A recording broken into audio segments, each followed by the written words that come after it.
Hey everyone, how's it going? Vision here with a huge remote fight tournament. Crazy. Talk about what we got going on today. Vision, Kingslayer cards, tournament organization out of Florida, making our mats. We got Metafly and all of our sponsors. Oh my god, it's just massive. It's one of the biggest tournaments in so long. Of course, I'm Andrew. I'm here with Mocha. Say what's up, Mocha. Hello, everybody. I'm speaking all the way from the Great Britain.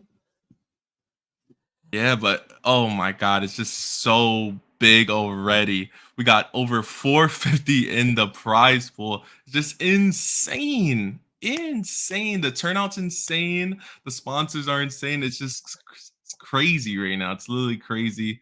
But we're here again. Got to shout out our sponsors. We got Kingslayer cards. We got Try Metafly coaching platform. And of course, all you guys who donated. Honestly, like the Matcherino's insane. Of course, Outer Orange came through with a big dono, and man, That's right. still right now, continuing to go on.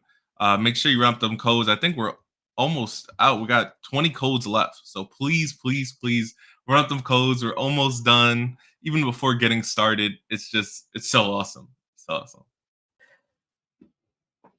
Ooh, we got a big shout out. Everything is going to be happening. We're going to be live with the brackets very, very shortly. So we'll be having all our representation coming up to you very briefly. We have a grand total about 78 players for today's tournament, and we're going to be giving a good old packed action with best of three format and standard. That's right, it's best of three, so we're going to be at this for a good long while. Yeah, I'm ready to be streaming till like 1 a.m. Gonna be falling asleep. 1 a.m. for you, 1 a.m. for you is probably like 7 a.m. for me. Nah, we're going though. It's gonna be great. We're gonna go the distance. Top. We're playing a best of three standard. What are you feeling about the standard metagame right now? What do you think is gonna make what's gonna make it? Oh, it's going to be very, very tough because it's only in the DB tier 5 with record of Ragnarok at the moment in time. So we're going to have a pretty much an expectation of what how this is going to influence BRO, which is not good, which is only next week away. Currently, from my personal perspective, we're going to be seeing most of the majority of the decks that were essentially winning in the standard Bushiroad Springfest, aka the Gravidia, the Barrow Mm, Magnus, and various other things. And there's only going to be one major significant change, and that was the Magnolia having inlet pulse being restricted onto the yeah, deck. the new ban So list. New ban list. yeah. That's the only real major change for that deck. But in terms of the format overall, we might not see too much difference in compared to what we're going to be expecting for today and for next week. We're going to be having a very good run of it all. Yeah, I mean, just in general, standard variety is really nice. Like, standard is not just a one deck format. There's a bunch of decks, a bunch of matchups, and it is really fun, honestly, especially in best of three, to really get in there and see what the matchups are like. Mm. Yeah, with best of three though, it does take a contribute of how much time you're going to be spending into your game, because how much time you're going to have, because then then the best of one standard can generally run into like actual 40-minute timer. So people are probably going to be expected to potentially make misplays on the rush of the timer, but it's going to be very interesting to see how games are actually going to go in the best of three format. Yeah, I am definitely also interested in Magnolia after the hit. I want to see if they're still around, if people decided to bring it. I know locally it's gotten a few tops in my area, so I feel like people still believe in the deck, which is a good thing, you know? Yeah. Also, the fact with 7 rounds and a best of three, it's like it's going to take a toll when it comes into later round on the players, because even if it's best of one, it generally takes quite a toll. But it's going to be a mental capability of how far can you keep your consistency up in your games, because it's like 21 games that you can potentially play in the Swiss format here, and that's going to be a very huge amount of games.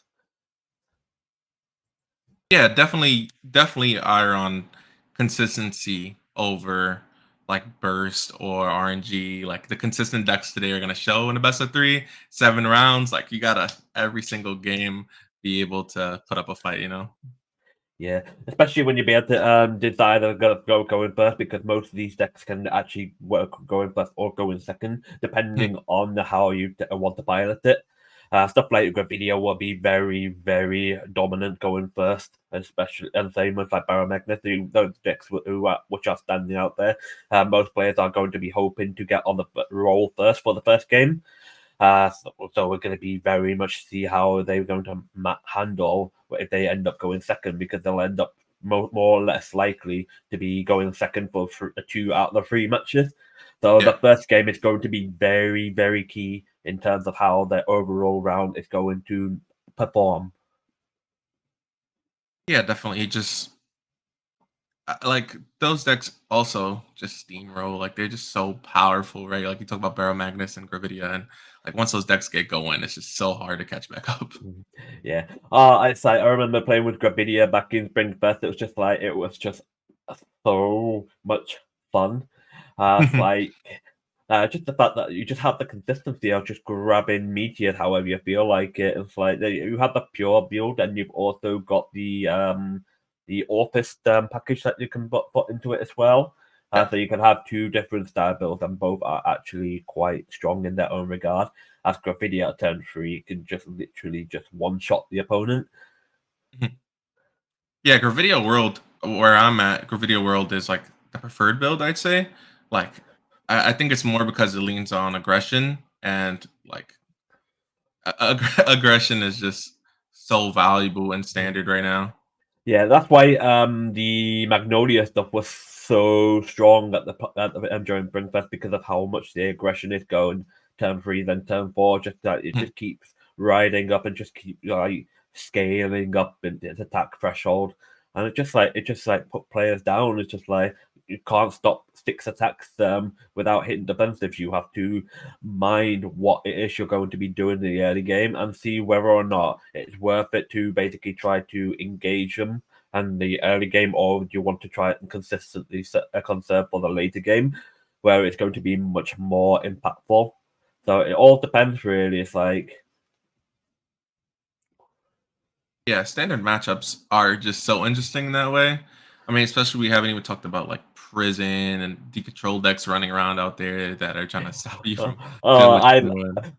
I really find the prison deck to be quite aesthetically pleasing in more than one way. It's just like it just feels weird though when you've got that matchup that, for example, like when you're playing Nirvana into prison, you're just gonna be very, very scared about the fact that if you go too far in with your overdress packages, you're just literally going to supply them with the full 10 prison pretty easily with the grade 4 Steras now.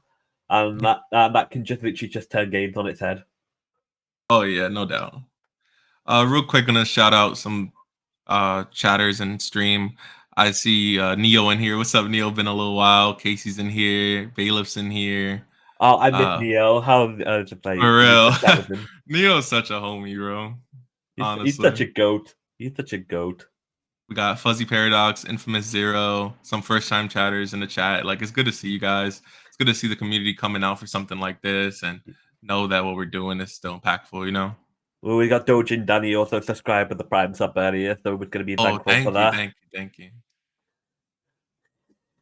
If you guys want to keep seeing more ambition content, you can always just go on and like and subscribe, and there's always going to be new content in the future. And with how this tournament's going to be so far, it's going to be very, very fantastic. I can't wait to see what we're going to be getting. Yeah, also for everyone can contribute more towards the Matcherino as well. We have right now $452 in Matcherino, hoping to hit over half a grand before the day's over, which is just so crazy for us. Like just huge prize pool. It's just like the fact that the free to enter event as well, and the community is just pulling through together. It's just constantly just making these tournament events happen, and we cannot do it. We cannot thank the community enough just for pushing through for this event to happen. Yeah, they they really came clutch. Like even honestly, you guys claim codes. We have 20 codes left that'll add to the prize pool as well, and anything you can contribute. Like this is just so big. Ooh. We should be sorting out our first game coming up soon. Just basically hope I'm gonna get to see which game we're gonna actually be taking onto the stream. So we'll have to have a wait and see for that. Hopefully, it's going to be a very interesting one. It's like, what are you looking forward to the most? What deck do you think that you want to be watching on the stream the most today? On stream, I mean, I still want to see Magnolia on stream. I also want to see some of the new stuff. Like I haven't seen much of Zorga with the new stuff, or the other deck that got a grade 3. In Festival Collection. Yes, the festival collection. We had quite a fair bit amount of stuff in the festival collection. It's like I'm not really integrating myself way too much into it, but at the same time, it's just like there's always these new little niche stuff for the decks that build. I noticed, and it's just like it's just going to make deck building a lot more consistent. It's just like it's like so many different decks that you can now play into it, and it's just expanding on the ride line stuff. Just contributing to the whole package. It's like they got the new Orphis and the new Thorga, which has Yeah, got yeah, Orphis. oh yeah. It's like I want to see how the new Orphis plays out. To be honest, and the new Thorga, I'm actually very very interested in those. Yeah, I do also want to see like because we're watching round one, right? I feel like round one is where all the jank is at. Like I want to see who brought the craziness to the tournament. Because I know if I'm playing a free tournament, I'm gonna try to get my name out there and top with some nonsense, you know. Oh, we're gonna have them one. We're gonna get that one deck in the top 8 that's just like no one expects to happen. It's just like it's just in there, and it's just gonna boom the entire player community. Oh, for real. It's gonna. I heavily expect most of the players today are basically using this to also consider what they're gonna be doing for next week as well. It's Yeah, gonna yeah, be yeah. very interesting. It's definitely like the best playtesting you're gonna get, right? Like prize on the line, everyone's playing serious, trying to get to it, and it is just the best practice you're gonna get, honestly. Yeah. I literally cannot wait. I won't be playing for next week, but I will be judging. So if you see me roaming around, it's like you'll know it's me. So I'll make sure if I have problems, I'll ask for you specifically. I'm like, Judge. Oh. But bring We me gotta wait. Mocha right now. We're gonna wait and see for that, man. We're gonna wait and see.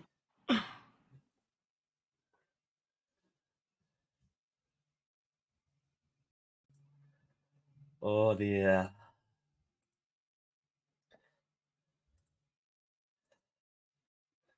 Yeah, yeah.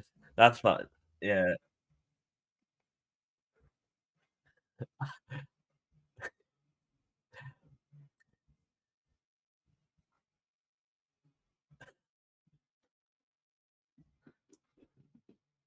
We're just here waiting for rounds to be announced, waiting for game one to start. So it's like we're gonna have something spicy in round one. That's like very, very spicy. You guys are gonna love it. Yeah, and also waiting to see, how many over triggers are flipped today. It's just such a big conversation, always around standard format. Like everyone's looking at it, everyone's counting it. Like my perspective on the over trigger is not as bad as it is standard compared to premium. But we're not gonna go into that topic. We're talking about standard for today. Yeah, yeah. uh just like I think the over triggers in standard is not as bad as people make out to be, but at the same time, it is still a very strong one-off thing. That's just Yeah. like, and it's just that we're not going to get enough of it, and I don't expect it to be lifted out of the format anytime soon. No, It's definitely not for standard. yeah, I mean, they and I balanced their whole set around it pretty much. yeah. I think though with it comes to standard format, it's like that over triggers will happen, but it will not change game state that much. I Mhm, reckon mhm. Yeah, I've because definitely had games in person where like someone flipped the over trigger on me, or I flipped the over trigger, and then like even if I flipped the over trigger on someone, I still would lose sometimes. And I'm like, yeah. everyone said this is OP. What happened? Like, Like the only time in Springfest that I went to when I played in standard, it's like I only had one time when the over trigger really didn't matter, and that was round 4 when my opponent was playing the new grade 4 Kyrie. And it's like go into aggro, and it's just like the 50 over trigger offensively. So it's just like, I'm like, it's like I see all these 35k rear guards swinging at my face, and I'm just like, what do I do? Yeah. It's just like because Gravidia doesn't have like really good substantial hand to be able to guard out because you tend to have so many orders in hand. Even though if you're trying to like grind your hand, this is like stuff like the over trigger for lyrical can, if it's offensively, can change a game around. But at the same time, it's not something that you're going to consistently be seeing. It will happen a game every now and then, but it's not going to be consistently being seen as a what's the best way to describe it? It's a detriment to the game itself. Yeah, for sure. And then also like over triggers aren't all made equal, right? Like you mentioned the BT lyrical over trigger, and there's the draconic over trigger, which are definitely better than some of the other ones, like compared to dark states. Like Yeah. Sometimes it's like I have games where even though the dark state trigger the over trigger on death attack, it's just like it didn't actually, change so much of the game. Even though it's a 10k yeah. crit on the permanent on the Vanguard, it's like the fact that the over trigger is now out of the way, you don't have to worry about it anymore. So you can guard sufficiently enough, and you can take the damage as you would want to basically generate the counterblast resource to do your own attacking plays. Mhm. And just like stuff like that happens. It's like it's not going to be like super dangerous for you, but at the same time, once that over trigger is drawn or gathered or removed early in the game, it makes games so much more harder to scale. Because if one person had the over trigger removed, it basically would take so much release. Okie dokie. All right, so we should be headed to table 1, right? Let us get started on I our first mean, match. Looks like it's going to be a match between Nico and Shadow in our and first game you gotta here. get. We had we did.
The uh then we can see it's like just having a Magnolia starter, just basically the bluff. But Yeah, obviously, right. in terms of how online remote play works, it's like you and your opponent can both see the deck log, so you can basically identify, see what text they're going to be playing into. That's a nice hit off So of the grade 2 Degria. yeah, we got that little great two with the maple. That yeah, just like opponent starting to like dig for resources. He put the Dark Degria in the soul. This is like the best Degria start he could ask for, to be honest. Yeah, it's going to be very interesting to see how this is going to play out. It's like we're just on the grade 2 turn currently at the moment in time. I was like, so we also have the free power shuffle for those who are not being playing into BRO or being playing onto online remote in general. The free power shuffle is basically given for remote fights, so it basically gives your opponent the chance to cut to whatever power they want, just to basically make it more consistent and fair for it. And we've seen a little another trigger this like I believe that was the trigger. I couldn't tell because of quite a lot of Yeah, yeah. lighting. No, it was one of the new heal triggers, I believe, that came out. Yeah. Like it's a bit like a little yellow lighting glare. It's just like it's just confused Yeah, me yeah. for a second. Nah, what I really like about the remote fight meta is just seeing the mats, seeing everyone's setups. Like, I've definitely seen some real janky remote fight setups, and it's always just hilarious. Ah, it's always going to be something interesting going Ooh, forward. 2 triggers Ooh, flipped. Oh, that's nice. ooh. The fact that we're playing with a Grade 3 Magnolia as well means just get that extra bit of aggro for 4 attack pattern here. Just swinging from the back row first into the rear. Just going to try and get rid of some of the board for Viagra while just trying to push in. I just noticed it's like that was 2 perfect guards in there, and Oh, that's over the trigger over out the guy. trigger. The over trigger is now removed. It's like we're going for the promo over trigger rather than the Keta Sentry one here. That's going to be that was a very interesting. See how that's going to play out for him for the rest of the day. Yeah, I mean, I could see that being a thing because they don't really have that many grade 3s in the deck to proc the over trigger. It's a So, big difference compared to Bastion, which basically just has like Graveries galore. And if you yeah, hit the yeah, over yeah. trigger with Bastion Prime, it's just oh, that's just powerful. Oh, what's up, Fuzzy Paradox in chat? I see you there. Who else we got? Ayana VGC, first time chatter. We appreciate all the chatters in here. Oof. He's also playing the Bedivere K. He has a pretty interesting build of Degri, honestly.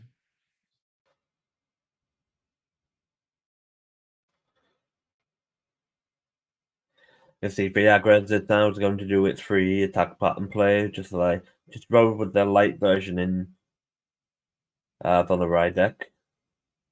Oh yeah, because he has a darkened soul. Yeah. Oof. Ooh, dry. Like Nico can guard that more effectively because he knows that the over trigger's out, so he can sufficiently guard a 2-pass without having any form of worrying about it.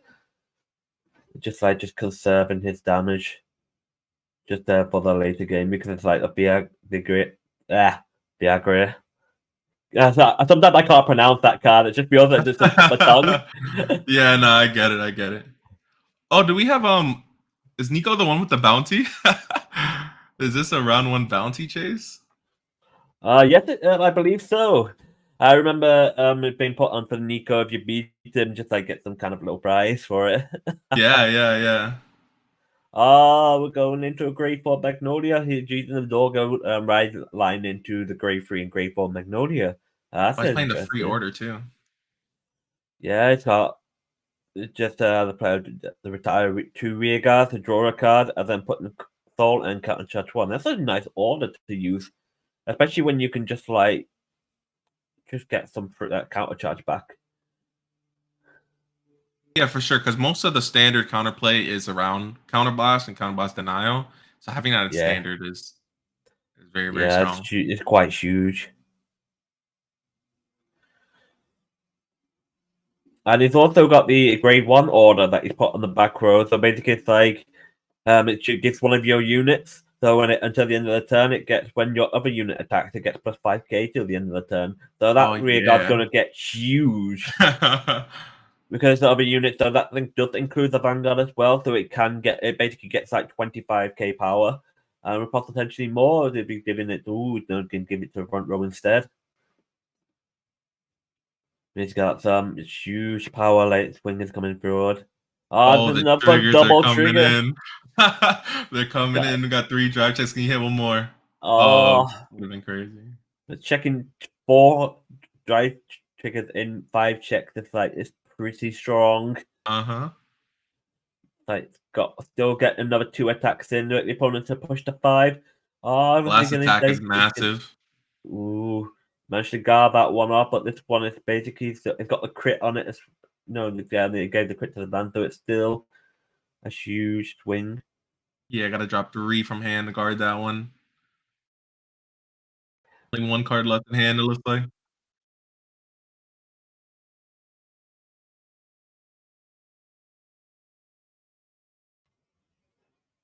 Did something happen?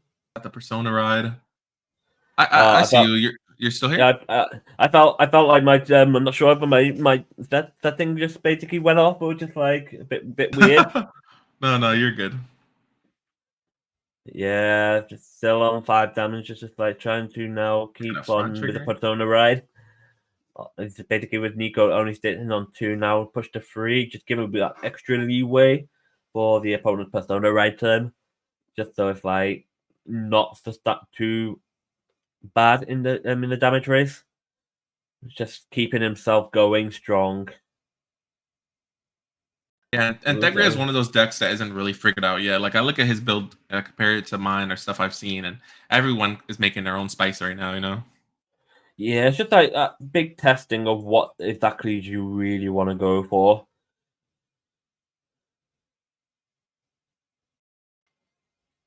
hand is looking very low though for a poor Thegria player over here, Yeah. dropping 3 to guard that. But it still basically kept himself on 4 damage. But now it's the case of how many cards are left for Kit a Sentry in hand. It looks about 5, maybe 6 cards in hand. It's like quite low, especially when Magnolia is going to be pushing for 6 attacks here. He's got another grade 1 order. He's putting on the bear on the Nice. back row and getting also that extra rear guard on the front row. It's so Oh, interesting to see what they do with the deck space now that they have no more yeah. inlets, right? It's like you could put it so much stuff into the deck to the pass Oof. here. There's 2 to pass. It's like we're not seeing triggers coming up. Oh, this is the draw trigger though. Sugar and a PG, keeping them pretty cozy for next turn. Yeah, but the question is, if this turn could actually be, oh, Oh, hits a ooh, heal on is it 6. the Let's 6 here? go. The 6 here, let's go! Oh, that's gonna be huge for the survival of this I turn. think his hand is only 3 cards, so he might have to heal again.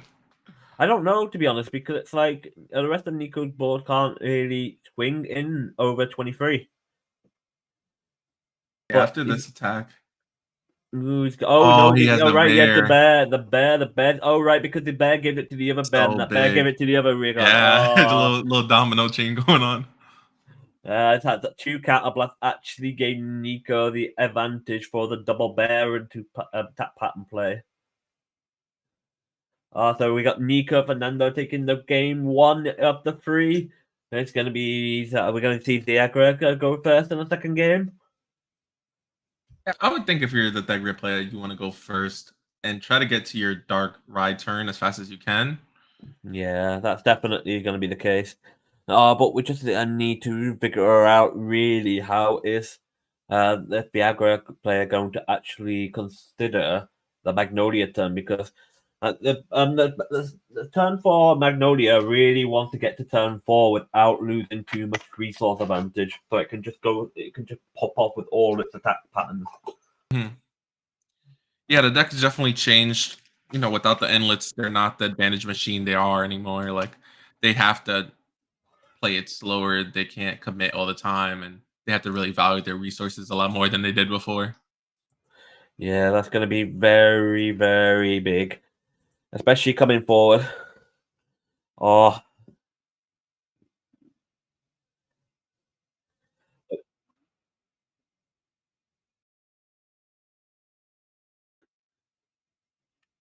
mhm.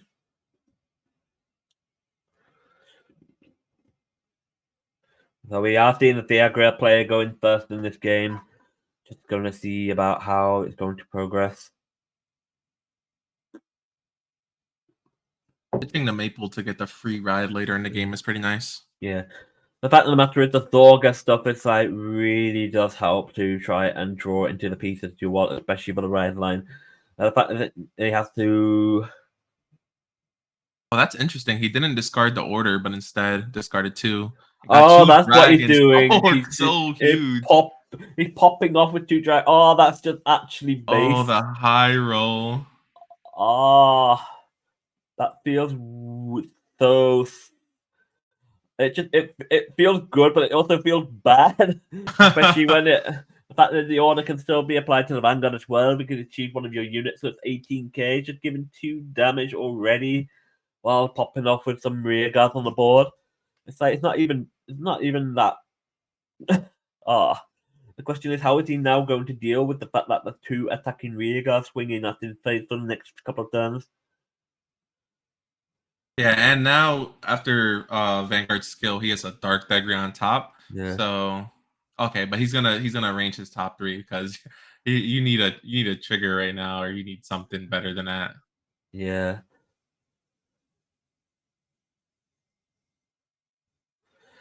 Because it's like the Prison Dragon is like it's when you play a normal order, you may call this card to rearguard circle. If you call this card, you perform one of the following. If it was Alchemy Magic, you perform all the following instead. So you either get 10k power, which Nico did, so basically you go 3 attacks into the Vanguard, or it gains 1 crit for the turn. Oh, Nico actually defensive over OT. trigger. My god, it's just actually. Oh, that's actually No offensive that's trickery. just, it's like any potential early game of the aggro to push for damage is like just cancelled out from the swing here. Just salvaging the order as well from the right line, just able to go gung ho. Because the right line grade 2 allows you to salvage that order he just called up, so it's just getting everything back. Yeah, the early game out of this new build is insane. Like he called 2 dragons turn one and played an order. Like it's so good. Gonna call dragon Like, over his dragon. yeah, just so we want to get the 1 crit, I believe. I can't tell if it's a 1 crit or the 10k power. But because he's got the rear guard and the back row, which is going to get power every time another unit attacks, it's just like it even works when you're basically boosting as well because it's another unit attacking. So even if the rear guard boosts, it still gets the 5k power. Mhm. So this grade 2, grade 3 swing is going to be huge, especially if it's got a crit on it as well.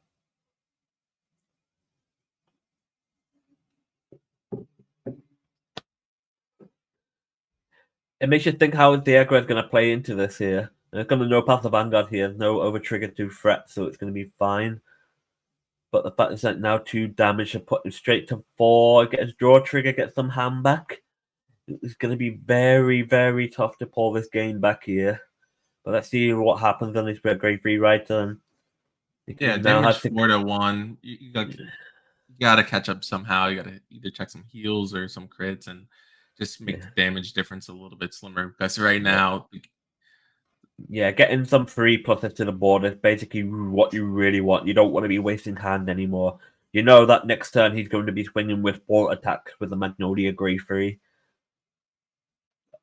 And you don't want to be worrying about trying to deny damage because it's just like you still need to push. And if you don't start pushing this for the turn coming, it's going to be very, very hard to make yeah, sure exactly. you Like get. they still have to win by damage, right? Like they they can't Yeah, slow roll. Like they can't CB deny. Like they're not prison. They have to do damage every turn in order to win a and game. and Nico's hand is quite bulky for what it is because it's just like he just got that 3+ order back just because he just thought the grade 2 of the right line just to salvage it back. So he loses no hand just by doing that, and you get the dragon back to do more pushing damage. Oh, he's going for the painkiller as well, the Viagra player. Is that Gallatin we got in the front row here? That's Oh no, it's Bedivere. better beer, Yeah, yes. yeah. He's playing the Bedivere K engine. Yeah, it's not bad because it's just like it is free rear guard advantage. He needs all the skills to try and bulk up as much as he can. Yeah, it's gonna be very hard to see how it comes back on this. Nico's gonna do it for 2 to pass, his first PG, which is not bad. Second no trigger, still not what he wants to see. He still needs to push damage somehow. Nico's only on 2, but this is a simple 15 gas swing. Yeah, all the Which tempo right now is just on Nico's side. Like yeah, it's really, really hard. Because it's just free resource management that Nico is playing with here. Just get everything popping off. Just like all his cards are basically synergizing with the other, and he's using this to now get Soul, get counter charge. So he's gonna start popping off with the Magnolia stuff, and the fact that he retires 2 to draw and counter charge, and then basically the 2 dragons come off with the Yeah, 10k as well. your units just upgraded, right? Like it wasn't even a cost. You just everything got It's better. it's just like retire 2 at the cost, but I'm gonna call 2 anyway. It makes no difference. It's just a draw 1 retire counter charge. Yeah, yeah. Oh, it's another trigger popping I off think a and lot of Nico. draws. A great player going to 5 damage. Yeah, when I look at Nico's deck list, it's like he's playing with the 3 draw for 8 crit pattern. Whilst the aircraft is playing with a 3 front for 5 free front 5 crit for heal, I believe. Yeah, I did confirm that it's $5 to the person that beats Nico. So Yeah. big bounty on that man. Oh, this is such a strange game. Still no trigger for Digra. And Nico gets defensive as well. But you're going to get a restand popping up and see if he can hit an A trigger here. But he's just going to. There's a heal. Ooh, that is an important heal trigger right there.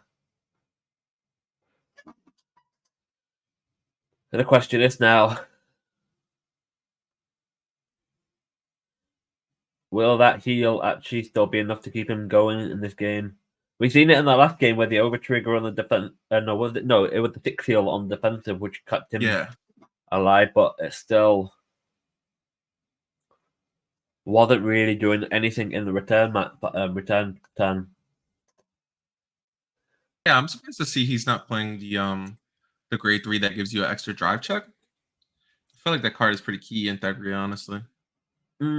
It's a weird one to be honest, because I feel like with Thagria you want consistency and deck compression more. Or you're just calling out your rear guard and you just want to go hungry in for the aggro. Like the extra drive check is nice and all, but at the same time, just like does it really change much for your Well, when game? you have the extra drive check and then you have the Dark Dagria with the restand, like I feel like that's the strongest play the deck has, you know? Like 3 attacks and then 2 attacks. I feel like without that, your ceiling is much lower, you know? Nico goes without any defense. Oh, defensive going off as well, but Nico does have the bear in the back row here. So he can still pop off on rear guard swings. A board wipe pretty much. Yeah, that's basically what he can only do because it's just like he can only do enough to provoke enough to basically provoke 1 card out of his hand. This guy's like going for a persona right here. But that heal did really come in clutch here for the previous turn to keep him in this game, which is very, very powerful right now. Like you go for a persona ride, but it's not going for the restand. It's basically just going for that call. Ball 2? Yes, it's calling 2 with a persona ride, I believe. Just checking his hand to see confirming what cards he wants to start calling here. That's another Darkened Soul that he could loop as well. Ooh, they're only going to call 1 from that. They probably end up revealing a few triggers there, which is kind of unfortunate. Yeah, I believe Over Trigger's still in deck. He hasn't really checked much triggers this game, so he is due for it. Yeah, but at the same time, that over trigger could still be in the Sanctuary card player's hand. We don't know that. But we know that we're basically going to start trying to press back into this game. And you go with another defensive draw here to popping off. But because the Persona Ride, it does matter still because all the attacks are still going to be hitting. Popping off with the perfect guard, just keeping his. Ooh, that front trigger. Oh, he's got a crit as well. Because Nico used the perfect guard, it just means that crit's not going to do too much. But that's 5 with a rear guard. But that's a double trigger for the aggressive, but it's going to restand. Oh, The he's entire playing that column. card that when you discard it, you can stand a back row. That's really interesting. His build is so unique to me. Yeah, so we're going to be popping off with how big here. It's like Persona plus 2 triggers. So like 40, 48, but Nico is regarding quite a bit from that. Which is Maple doing its ability to move itself into Soul. And just Nico just keeping his hand. Who knew that maybe that defensive actually kept Nico from suffering from 6 damage here? Yeah. Like back and forth, these defensive triggers are keeping both players in the game. Going to ride up to get an extra call. But now the fact that the third grade player is on 5 damage, he can no longer rely on a defensive trigger to prevent Nico from hitting face into with his board. But Having the order on the bear is so good. Order on the bear is so good. Strong.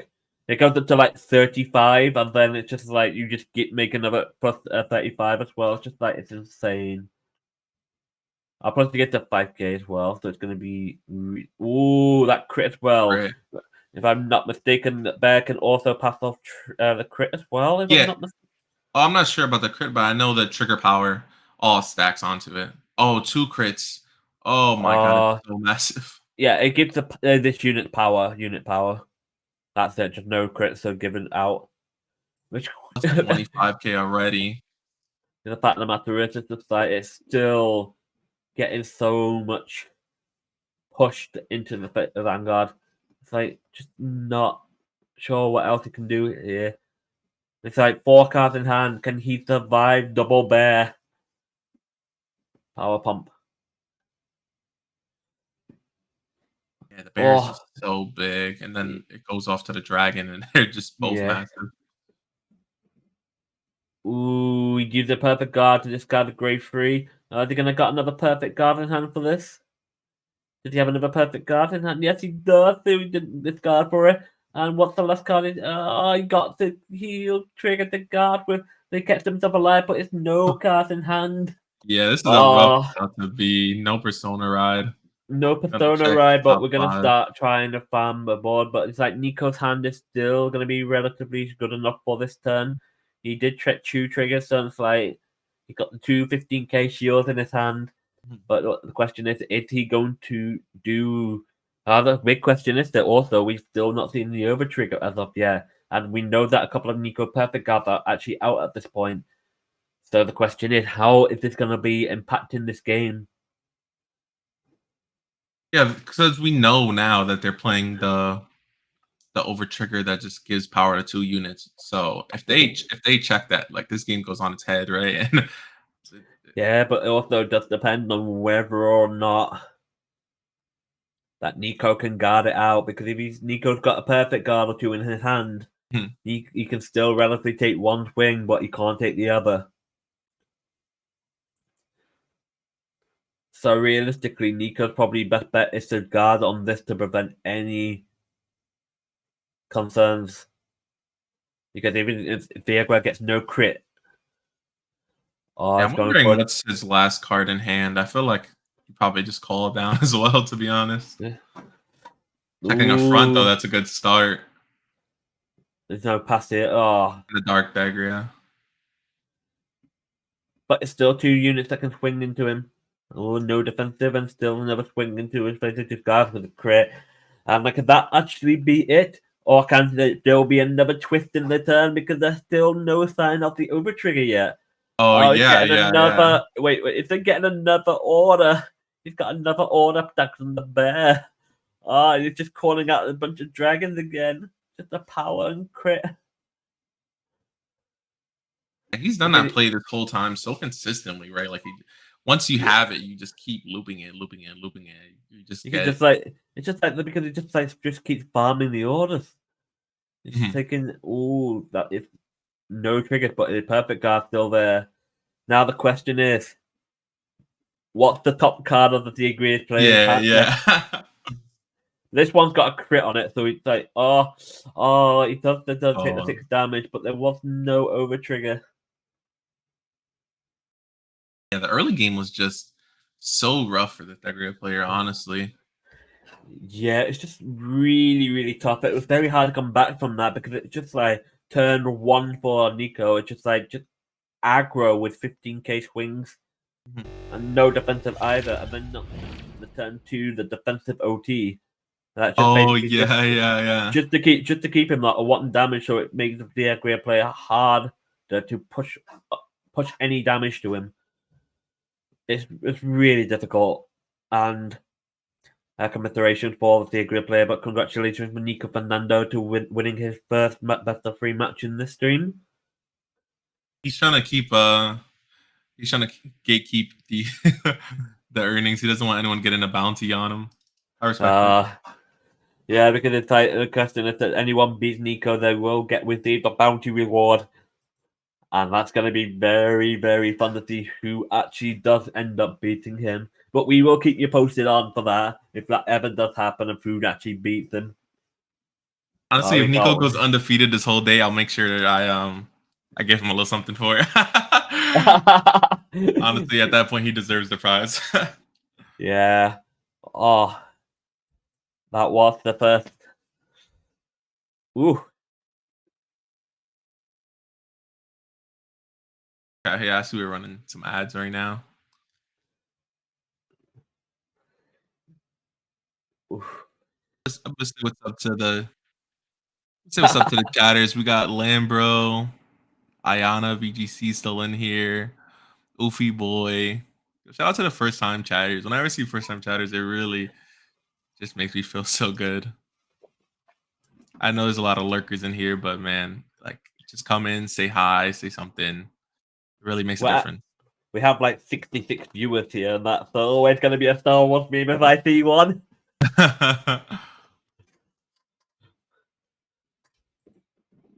Yeah, that was it for round one here. We're gonna go on a quick break and we'll be right back. Catch you a bit. It's me, VB Franz.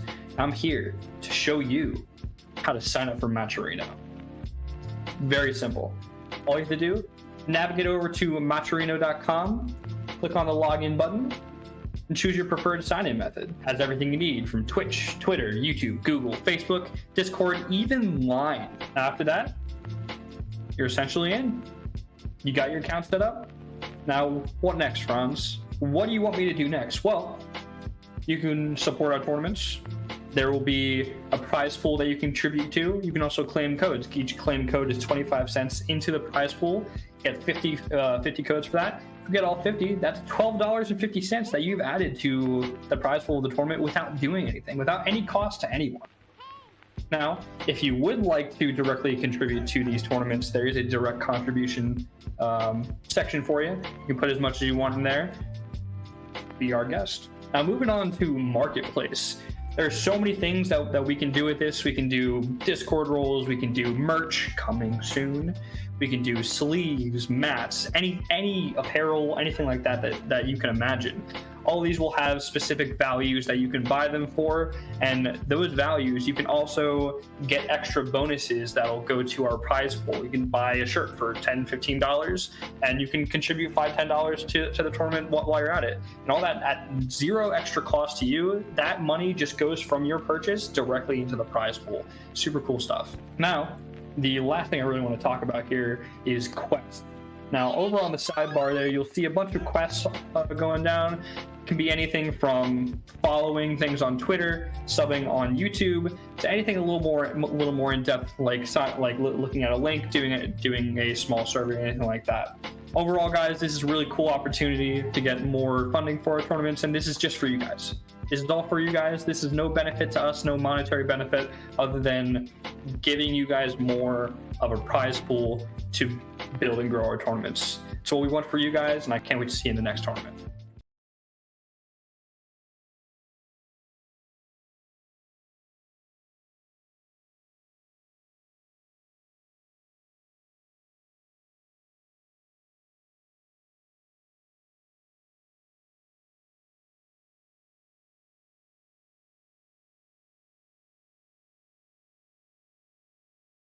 So I wanted to take a minute to appreciate some of our sponsors. Hello, welcome back, Visionaries. It's me, VB Franz. So I wanted to take a minute to appreciate some of our sponsors and partnerships that we've accumulated for this tournament. First off, I want to thank Kingslayer Cards for partnering with us for this specific tournament.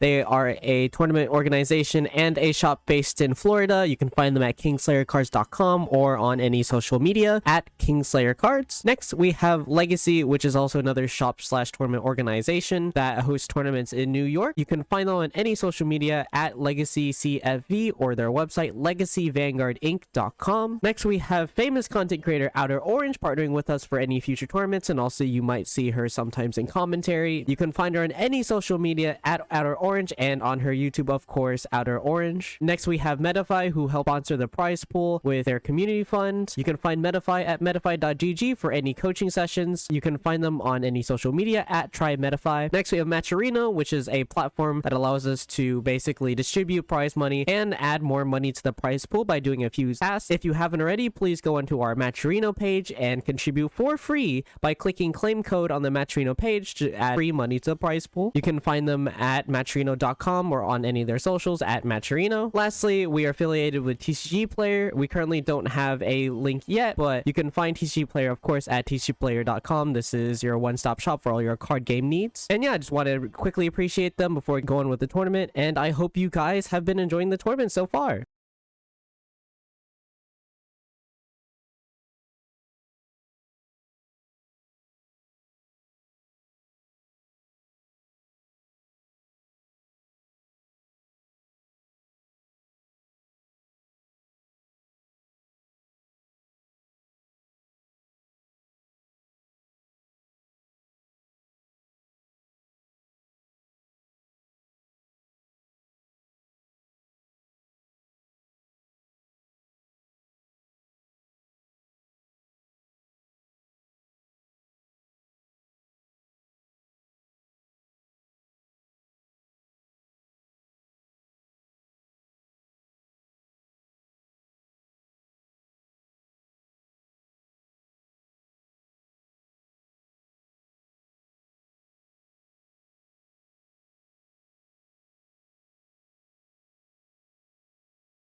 Hey everyone, welcome back to the Vision Remote Fight Tournament.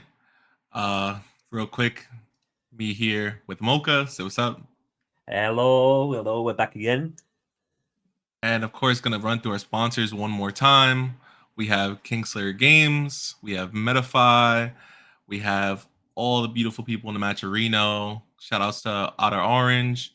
To go through some more, Kingslayer Cards is a tournament organization that has a shop open in Florida, and they will be providing us with the beautiful top 8 mats, as well as They look Metafy for coaching, and then our code for Metafy being Viz10 for 10% off. And we will also be having a free session giveaway, probably towards the end of the stream. And then Outer Orange just with the huge donos, really awesome content creator, helping out. All of it really counts. And yeah, such a blessing. yeah, for real blessing. Like, What an actual gem, Outdoor Orange. I just cannot appreciate her enough for what she's been given for the community. Just for the inspired to bring us to the event to get more people around involved. Just like her content, always fantastic to watch. So just like we're always basically going to be appreciative for her, and we're going to be seeing a lot more coming down. I can't wait to see what more stuff that she brings out for us. of course. And of course, you guys can also contribute. We still have 19 codes left on the Matcherino. The Matcherino codes were flying before. They kind of stopped, but we only have 19 left. Like, I definitely think we can run all the codes. The codes will be in the chat. And please, it's not a long process to claim the code. You can link it to your Discord. You can link it to something you already have. You don't have to make a new account and just press claim code. It really helps. Literally every single thing counts. Everything's appreciative for the goodwill of the community. For real. I do have deck list from our last game. I have right now the Magnolia players list. And I've got the Tigreal list. yeah, nice. I see the Magnolia player, yeah, the 4 dragons in the list is really where the deck is turning to. They're playing the 4 dragons, the 7 order count, and like Because having access to it is so good early on. Yeah, because having access to 4 means that you can open it very early, and plus with the ride line, you can basically choose not to ditch the order, but ditch 2 of those dragons and just go slam the order just to call out the dragons. And I just like ditch 2, just call 2, it's easy, and then you just go aggro rush down. Yeah, it's all so free. It just feels like every play they make, it's like 0 cost to them. You're getting either +1s or you're getting dragons, pluses on board. Like everything they do is just advantage, you know? I noticed there's quite a few people from Asia basically just staying up late watching this tonight. So a big appreciative for everyone who's staying away. But please do not stress yourself out though. They'll be involved later on if you do end up falling asleep. So you'll be able to watch that on and see the rest of the content on. But that big thank you for staying up for watching us. And I hope we can give you more commentary and more games to view today.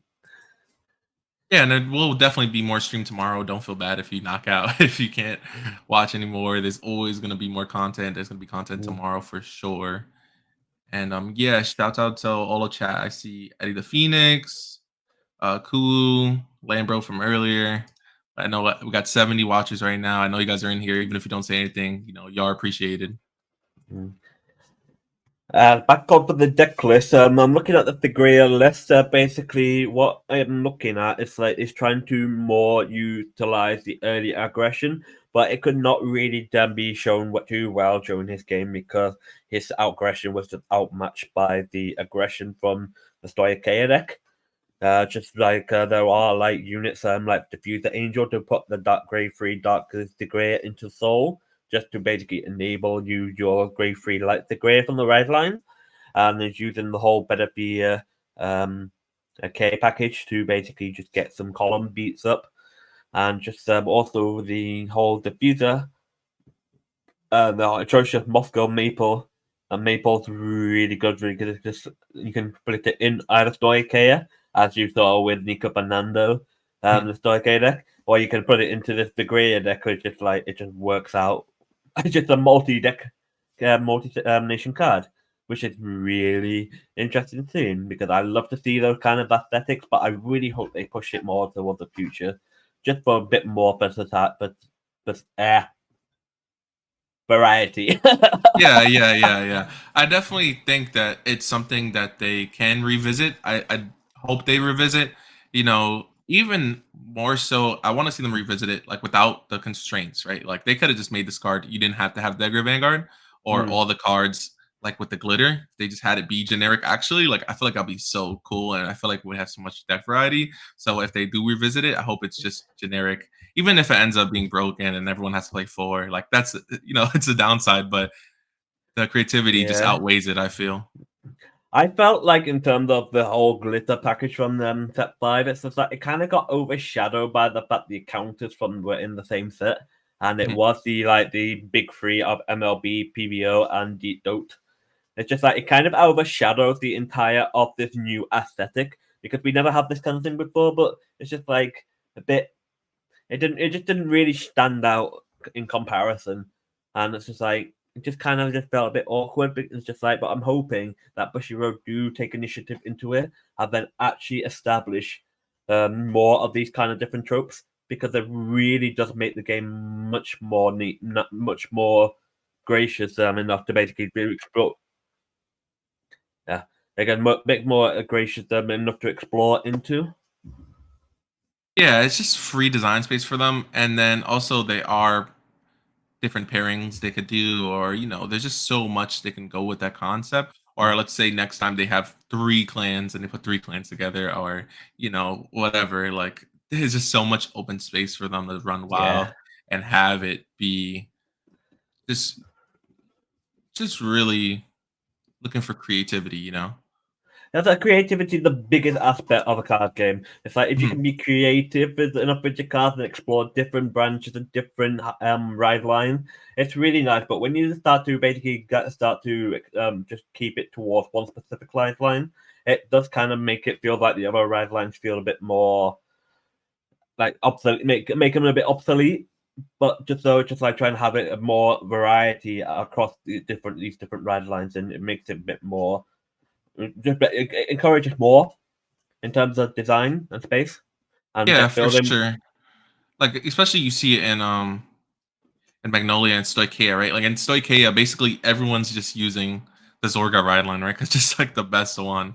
So like I But the fact, did see people use Flagberg or some other mm, things here and there, but like but Zorga's the so fact, free. but the fact of the matter is that that's basically what it's like. It's like you've got this ride line, but you can explore it with the different grade 3 options. Like you Yeah, could go yeah, to the yeah, yeah. Flagberg or the Magnolia, just like or the Logger itself. You've got so much different things. Ooh, yes. So we're going to be talking into round 2. So it's like, what kind of thing to see? I really want to see some Bad Stargra action. It's just like I just love the design for it. It's like I mentioned earlier on today. It's just like I really hope to see something like that into round 2. What about you? Oh yeah, Bafsaga for sure. 'Cause I know they also got a new card from the latest set, and just in general, it's not a deck that you see a lot of, even though it does has potential to top because it did just top in teams. Hmm. So I would definitely like to see that. I also would just like to see some Borrow Magnus because I played that deck. So Yeah, straight bias right there. Barrow's really nice.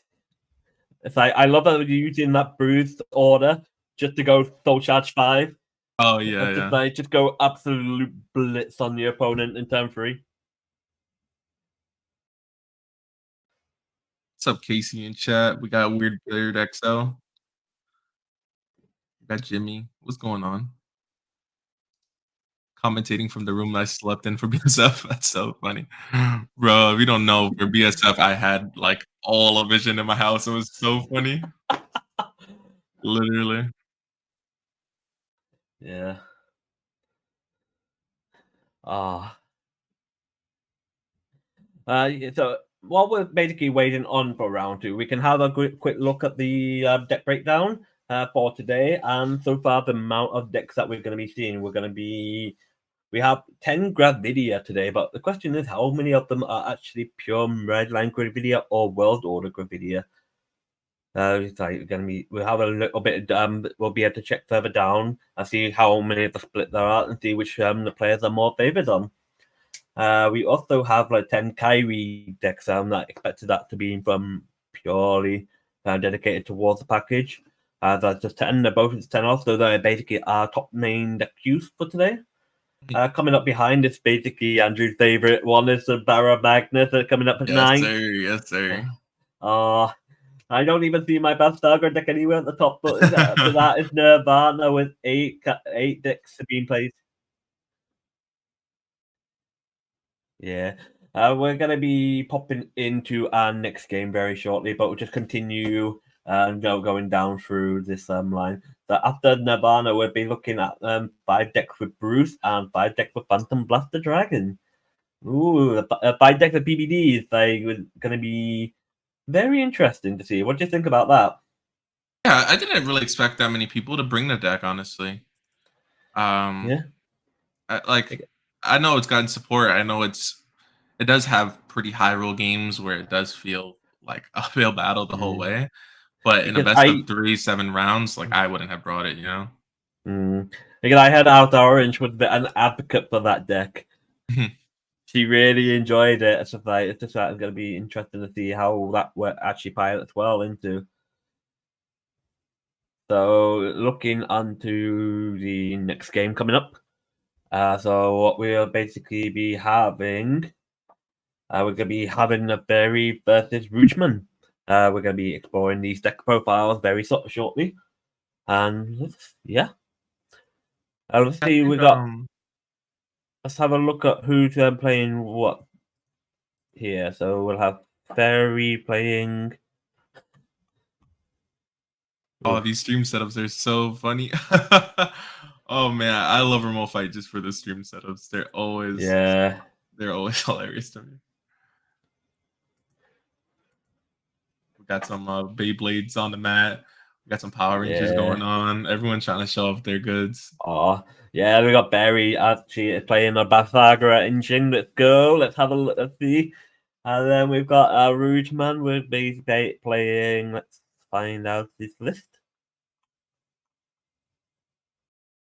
It's good to see Babs getting the first round win. I know the deck can sometimes drown in pools, but it definitely can get there. Rouge Man is playing.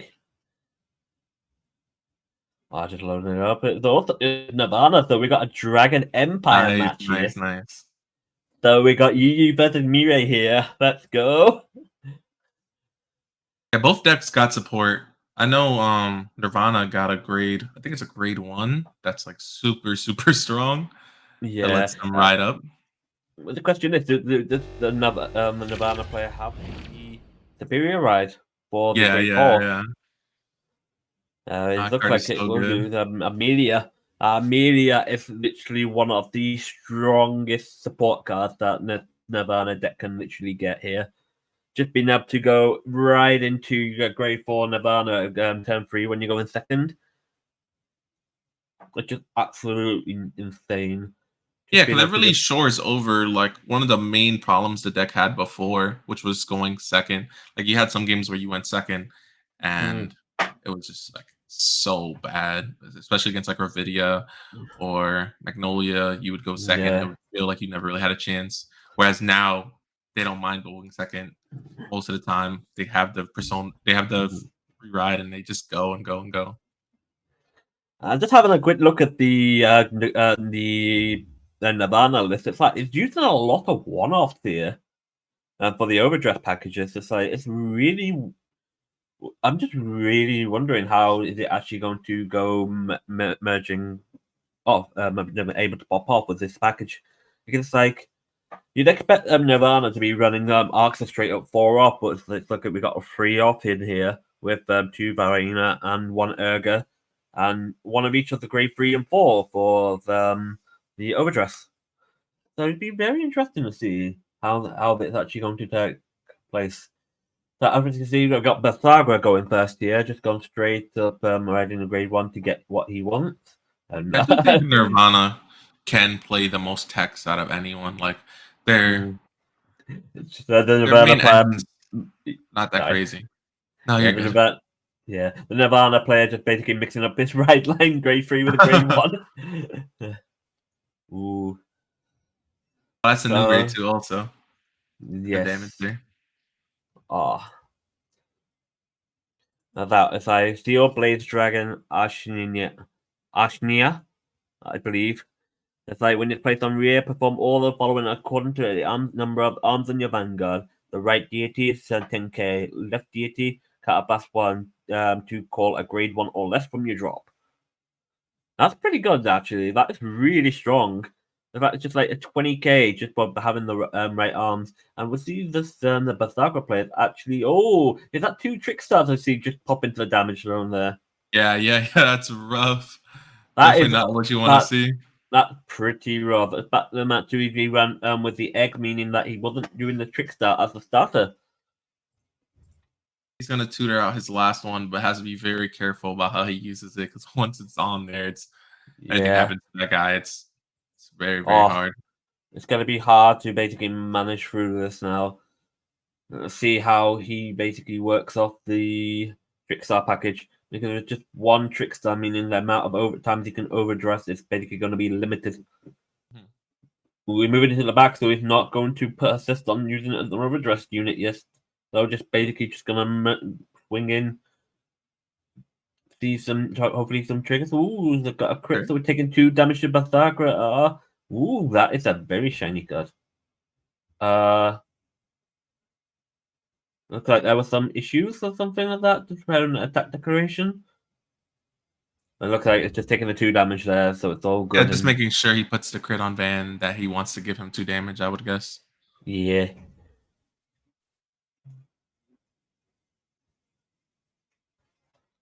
Okie dokie, that's fine. Yeah, so we got Bad Sagra. It's like the new that rarity looks so clean and smooth with the red It looks background. really nice. Oh, just the text as well makes it just look so much standout. Got a check moon for the counter charge. Let's see if he has a way to get another arms. That's really Yeah, if you didn't have important. the spear, if you don't have spear, you cannot get yourself the second arm realistically enough. So there are ways to get the second arm, but it's not really something that you generally do without the spear. Essentially, Yeah, he's going first, so it's not that big of a deal. But it would Nirvana have definitely basically helped. the Nirvana getting the defensive draw here is really packing up the heat. So, as you're thinking of the Nirvana player from this perspective, what would you be thinking of most?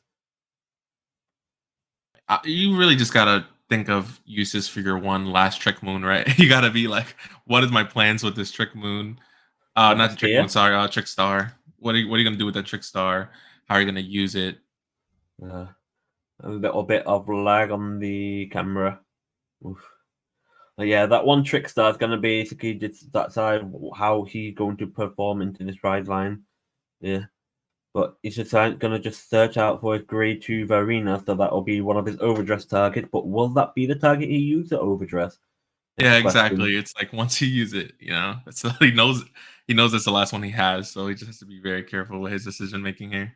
Yeah. If you can get a heal trigger off, they'll basically be able to put that Trickstar into waiting room. So will the Bathagra player actually let himself go to 4 damage knowing that that Trickstar would not be able to get healed out if he get himself put to 4? That's very smart. Yeah, it would be very smart to heal block and deny that counterplay. I definitely could see that being a thing. And he does have the ride up going second. That's really nice. Yeah. But here's the thing though, because if you go Mahar Nirvana here, that means he's going to give him the free damage to the Bathagra player, meaning he still gets heal locked out. Yeah. Which might not be a correct move because it's just like now it's just like you're going to question whether or not. Ooh, He you did really? overstress. Yeah, it's just like just swing in for the 23 here. You're gonna give the front row 10k because of the grade 4 skill. As long as you got an overdress, your front row gets 10,000 power. The bad player can use the shield to help guard. Yeah, Probably at least make it a 2 to pass. that's currently 1. Is that a no pass here? Or an over trigger to pass? Yeah, I believe so. See, this is where the heel actually gets whiffed off, so we can't get that trick star back off. Yeah, it's rough. That's the question. If it's like, would it have been wise? Oh, he went for it. Oh, he hit the over trigger. Let's go. That's so Oh. big. Gonna be able Where to first pass through the guard and then restand with all that power. was that over trigger put onto the Vanguard? The question. Yeah, I believe so. Because just like A it's no just guard taking Vanguard it. swing. Another heal. Wow. And gonna check a the heal 6 on damage 6 heal. on his own. Oh my god, it's insane. Oh, so the question is now, how is he going to do any much? That Sunrise X got that 10K power pump. Oh, so we didn't use the shield for that for the first swing yet. So you saying that Okay, it so put the up first with swing the is probably 2 to pass. yeah, it would have been because he got a 20K shield. Wait, would it have been 1 to pass? I think it was 2 to pass. It was 2 5s and a 15. Because he intercepted and got a 15, right? Yeah.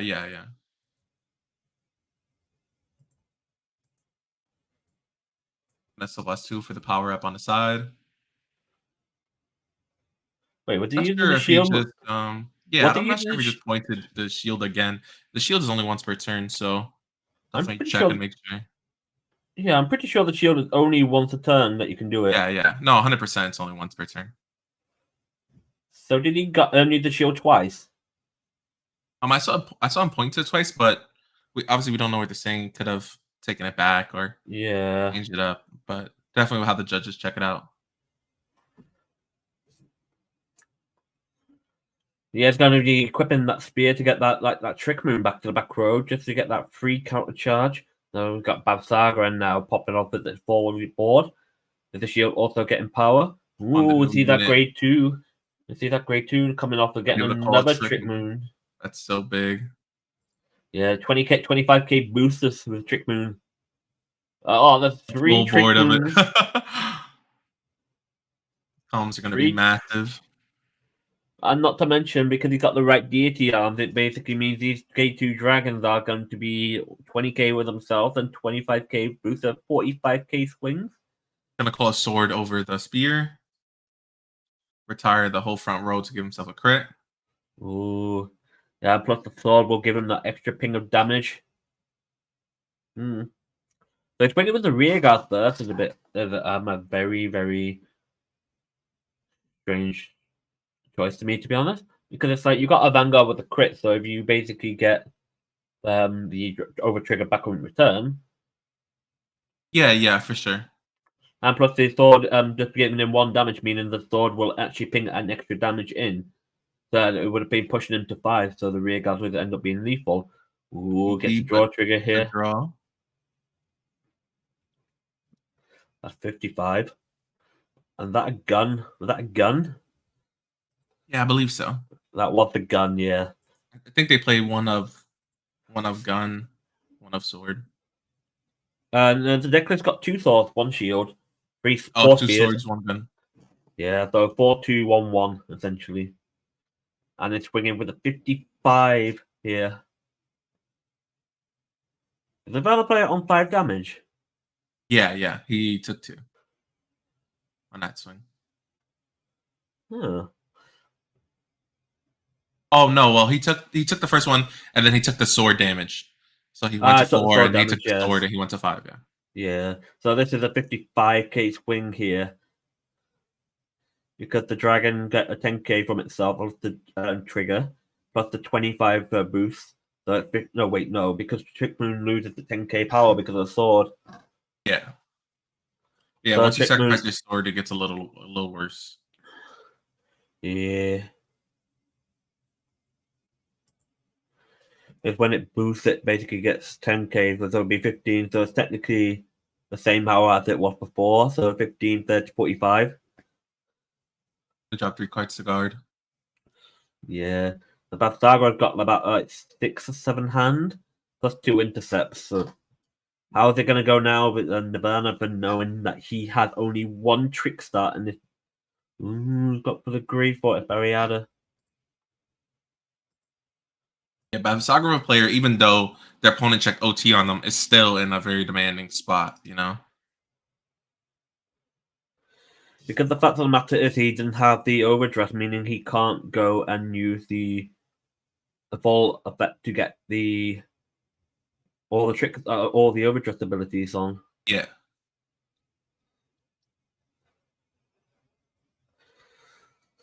Go for an Urga here, but the Urga wouldn't work with the grade 4 Nirvana. Would so? Unless you're just calling it for actual attack here. Oh no, changing his mind. They're gonna just keep as a 5k shield in his hand. Yeah. At this point, it's like all his front row is basically swinging vanilla base damage because he has no overdress. Yeah. And so it's like a 13-13. You get the draw. Trigger. But is it me or is it Nirvana deck state getting very low? Yeah, for sure. They, just not having their trick start just hurts a lot. Oh, the new heal effect coming in clutch here. Because I've heard mixed things about the new heals. It does work, especially for that grade 4, because it's like you get the 15k because it attacks twice, essentially. Yeah, because there's ones that say if you resand, there's one that say if you have more drive checks, I think, right? Or more crits or something. Depends really, but this one it's like 25k shield, so it's like it was an effective guard there. So currently Bavsagra is going in with the gun here to get the drive check, but you also have the persona ride as well. Yeah, just ditching the shield for the gun, going full aggro. Not looking back. It's like looking at it now, the trick moon is boosting for 15 on front of a 23 Bavsagra, so it's like 38. That is a huge number. It is 215 to guard.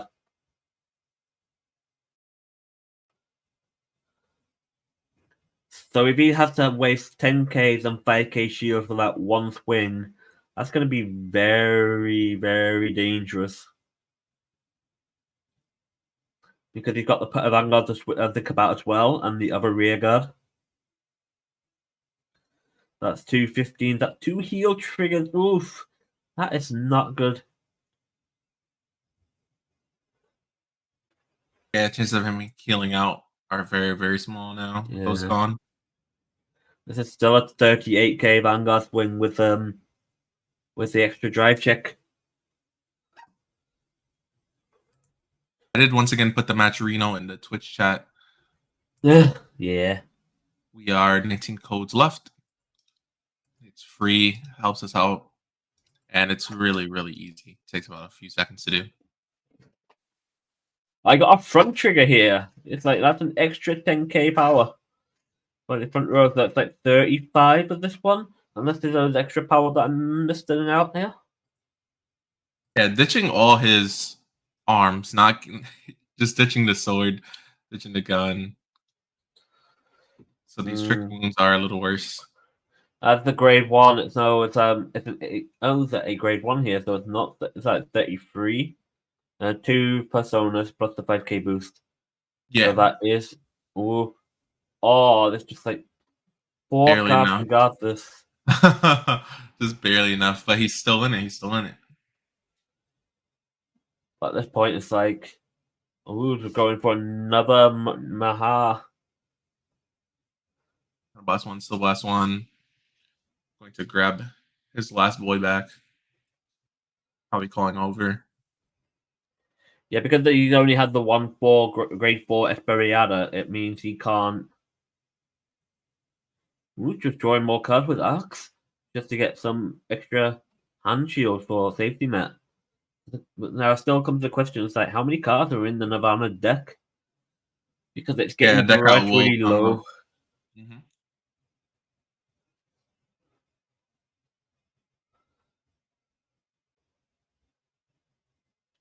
On a Ooh. crit just to have a booster. Mm. Well, his front row is swinging. And the question is, just like he's got no soul, so if he boosted with the rear guard first, he'd be able to move the quick to soul, give an extra power to the ox or something, and then he'd be able to respond with a great foot 4.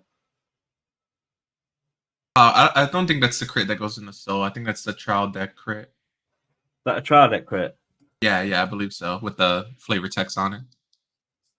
Oh, it just looks like Yeah. the other one to me. A lot of the cards look very, very similar. That's a heal though. Yeah, he did heal the Trickstar off, so he got his second Trickstar back in the waiting room. I mean, the drop zone. I'm sorry, wife sports player trying to get my turn. No, it's all good. As a drop zone. No one ever died.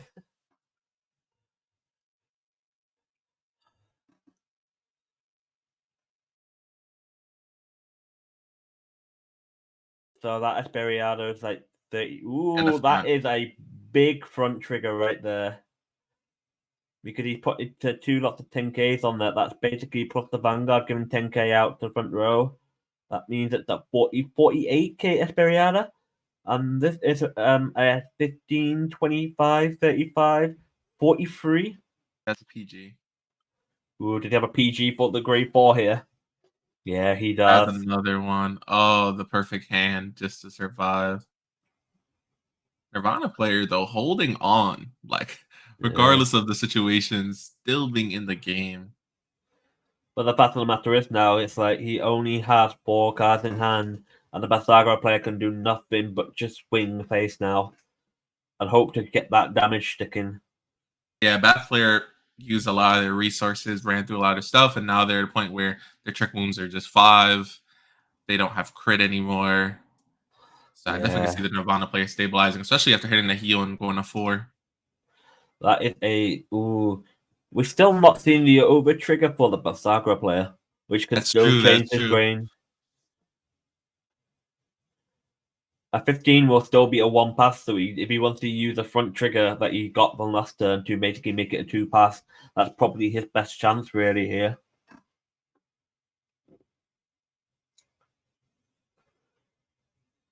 Because the over trigger is going to be enough on its own to completely change the game against him. Yeah, he just has no out against the over trigger. Like your opponent checks over trigger on you right now, it's looking like a GG, honestly. Is he going literally for over trigger to pass here?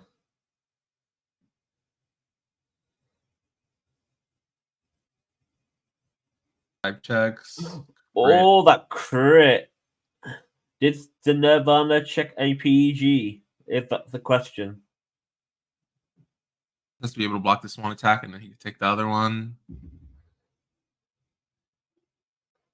Does have just enough to guard. Oh, so he swung with his other rear guard into the intercept, and he could have swung direct. And that was almost a game.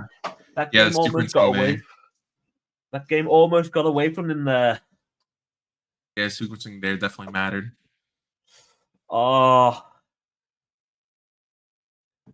Still not out of it. These attacks are so small. Yeah. Like, this is a 2 pass here. Oh, another heal. Your first check. I'm slamming it on Van, honestly. Yeah, it's like at this point it's just like there's nothing else you can do because it's like if you don't put it on the now. I mean, you could technically have argument for put it on the unknown crit just so you have 2 more attacks without worry. Because you only need to stick 1 damage in really, and that's like what that's 6 cards in deck. He's also at risk of decking out. Also, he has like maybe 1 more turn in it. Because the second drive check will put him down to 5, and then if he takes any damage at a 4 to 3, so it could potentially. And he's checking 3 drives. He has 3 drive checks also. Always, he can't ride back down. So. Oh right, yes, it's 3 drive checks here. The question is how many triggers are actually alpha in the Nirvana player? We've seen quite a few.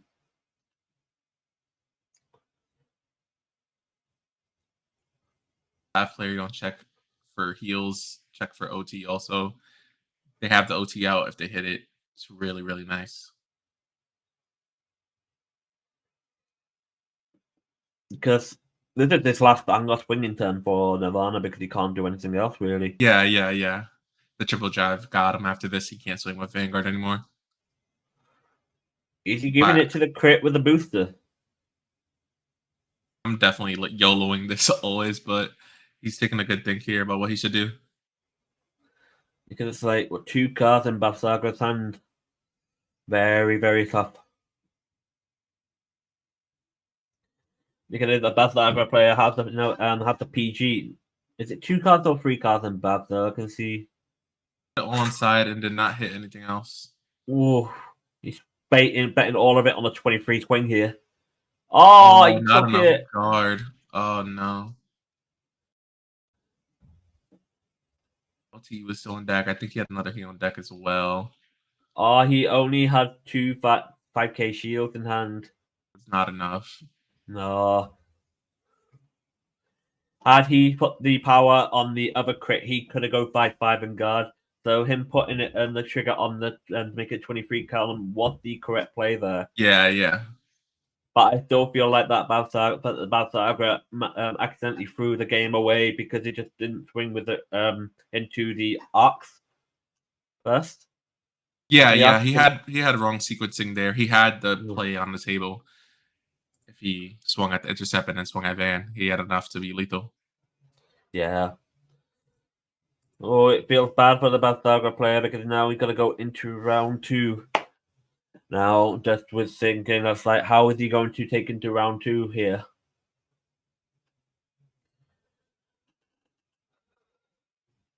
Knowing what he did in round 1, do you think they will basically change his game plan a little bit to Nirvana?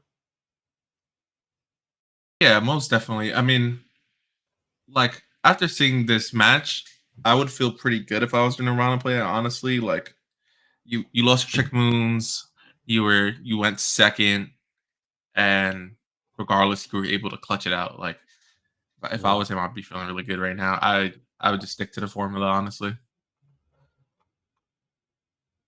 Oh my god, in the Matcherino, we got Casey coming through with 47.35, bringing our total to $500. We have a $500 prize pool. Insane, chat. Oh my god, I need the pogs. I need some emotes. What's going on? $500 for our tournament. Craziness. Big shout out to Casey bringing us all the way there. Unbelievable. I can't. I'd like to show you the applause from my breaking hands, but no, it's just like can't even see my camera face on stream at the minute. We'll do it after. We'll do it after. We'll just give the applause out. Oh my god.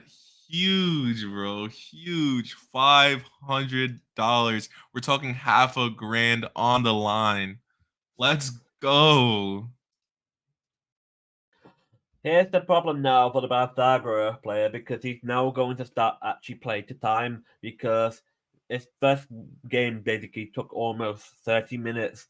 So he basically has to think if he wants to try and secure this win here now, he has to literally try and rush the Nirvana player because Nirvana can now play to time really and just try and keep the game into his favor. Yeah, for sure. Those things happen once you start, once we start playing a best of 3 game instead of best of 1. There is a lot of small details like that start to add up. Yeah, as I mentioned earlier toward the beginning of the stream, it's like that first game is always going to be the keyest moment in the match.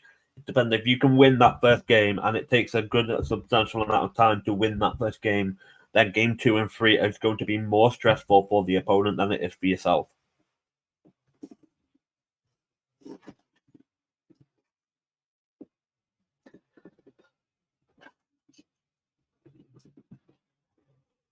But the Nirvana players are going to kick off by trying to go pushing the damage early. Yeah, going to use his rewrite, so I hope that they have another one. Checking a Trick Star, getting all that set up.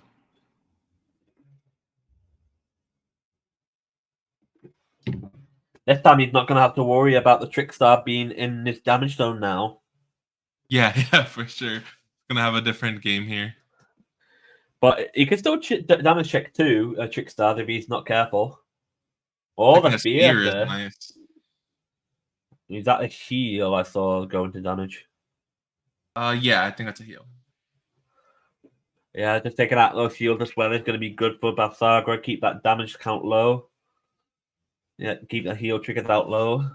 But we're going to be seeing that Trickstar coming up. It's good to see all the pieces come out of these dry checks. Like this game is gonna show for sure both the decks at full power. Remember, Yeah. to be able to see who's gonna take it.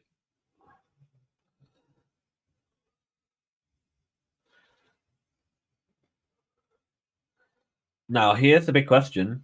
Does he have the Ox? He has the Ox. Yeah, It's just early. What's the 5k power? Meaning he's got 15k swinging in. Ooh, it's going to be very, very tough for Babsaga because Nirvana going to start sticking damage into him. Would you guard here? I felt like I might have guarded there, but obviously, but that defensive does actually help make his no gun as a lot more easier and smoother. Yeah, the defense draw always makes your you taking the damage always seem worth it. You know, like I'm hitting defense because it's lit. The Trick Moon is there. We're gonna see it, the big strong Babsaga play now. Using a spear, calling the moon. We saw him search for the shield earlier. Does he not need to soul charge?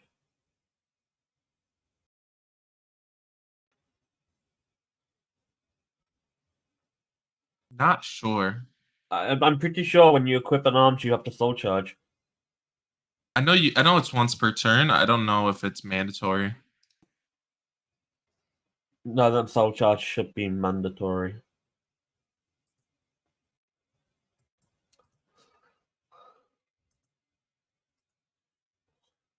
Comes the shield that he searched for earlier. Calling down the great Because two. now basically it's like you soul charge the perfect guard when that perfect guard should be in his hand for draw. Yeah, it definitely matters in the game state whether the soul charge was forced or not. I'm not sure. Hopefully the judge could let us know.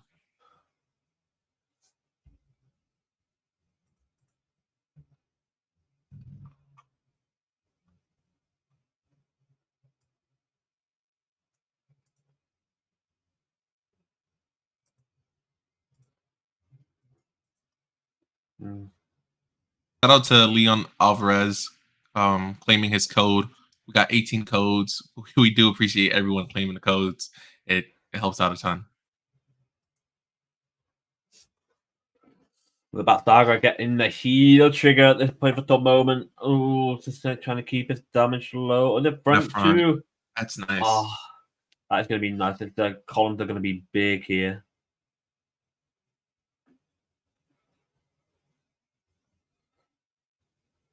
Did you play a spear over a shield, basically? That was the plan. Yeah, I think so. It's like got another Trick Moon with a 25k boost, plus the Dragon is 20k, with the front is 30k. Plus, yeah, just going to be one big swing there. Next to heal, though, staying at 3 damage is really, really nice. Yeah, that definitely is really nice. It's that Amelia, that was one of them in the damage zone here. Yeah. Because it's like if he does not have an Amelia in hand, it's like it may be struggling to do what Nirvana wants to do and just get to that grade 4 this turn. Yeah. I saw him call one on grade 1 turn though. So I assume if you call one early game, you have the other one in your hand. But he could have risked it. We're not really sure, but I guess we'll find out shortly. Yeah, if he basically is going to go into the Nirvana, no, he's basically going to do it this turn. But he's going to just do it Nirvana main phase trick start core before doing anything else. Yeah, there it is. On.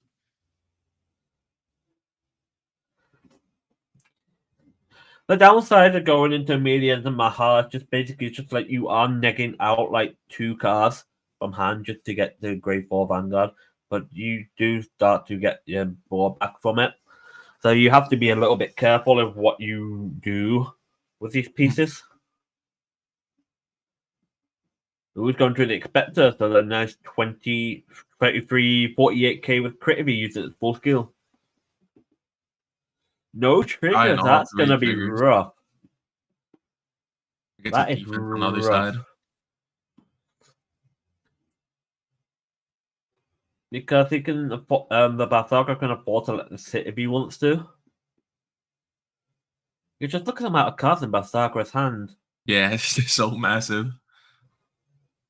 And the grade 2 being able to call you a Trick Moon for free, so good. You don't have to call that much to board from hand. And just maintain all the defense with the shield included. So 23, 33, 48. So the 23 base, 43, 48. So just a 5k more to guard with. There we go.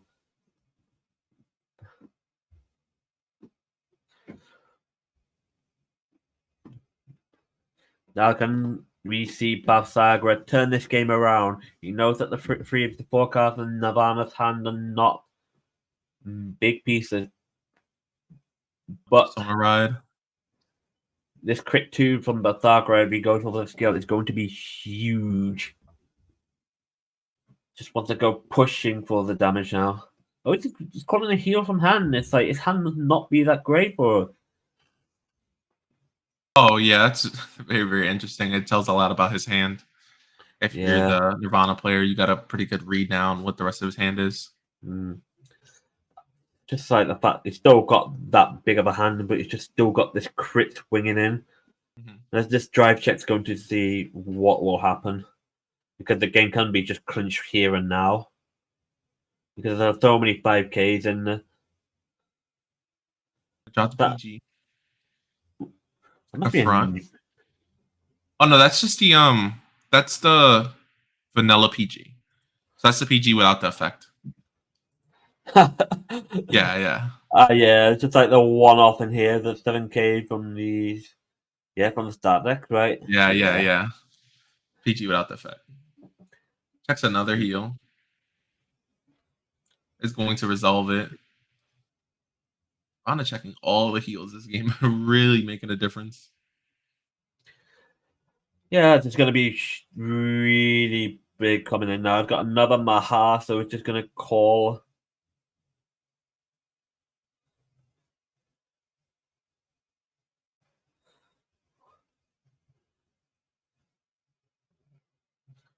Five. 6. 6 at 30, 35. Power increase. Oof. 4 attacks going in. Can Balsagra manage it? He's got like about 8 to 10 cards in hand. So he potentially can. But the first one's going to be just a 5k block here. No, it's going to be 10, 15 block because of the Maha 10k power pump. Yeah, he's using the shield here with the intercept to make 28. Yeah.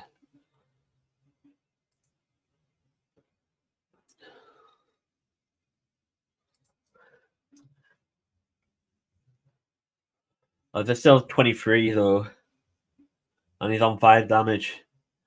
He's gonna if he got a perfect god, he's gonna save it for the Esperiada. That's for sure. Oh, he did not. He's gonna just save it for the Vanguard. Now the question is, did he check the Nova trigger here? Because that will technically clinch this game. It's a crit. What's the crit of power? Checks another one. Oh. Doesn't put all the effects on there. Yeah, so I presume it's like 20k and one of the crits on the Urga, and then the remaining crit on the Esperiada. That's like 40k here.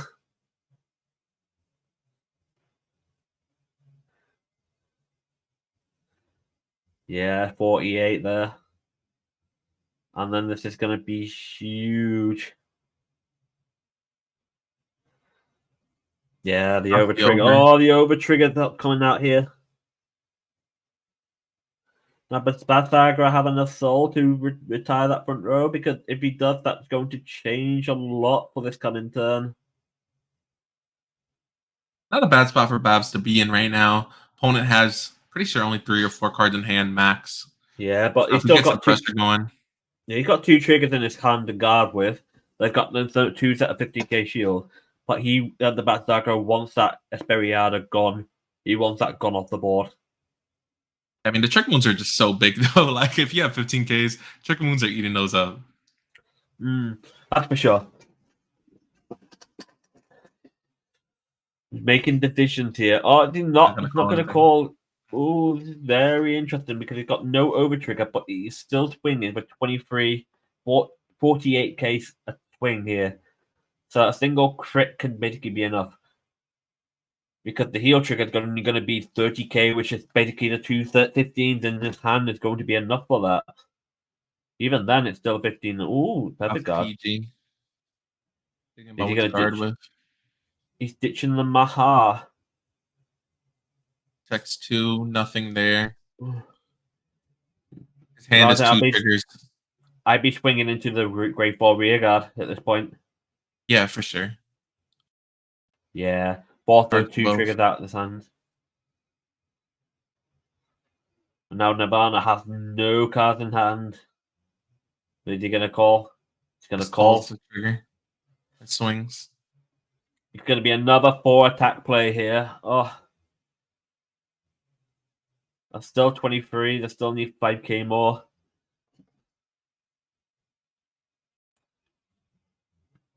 Oh, I have to drop and that tells us that his hand is mostly triggers then, which he might have enough to guard. Did he change his mind for the shield? Because it's like... Oh, that's true. The shield didn't matter then. If he, because 15 was enough. Yeah, that's correct. This is 2 pass here. That's a PG. 2 ones. So 10, yeah. 15 shield and a PG. That's going to be... Oh, it's still chunky, yeah. Get that PG for it. Nice. 15k shield for the last swing.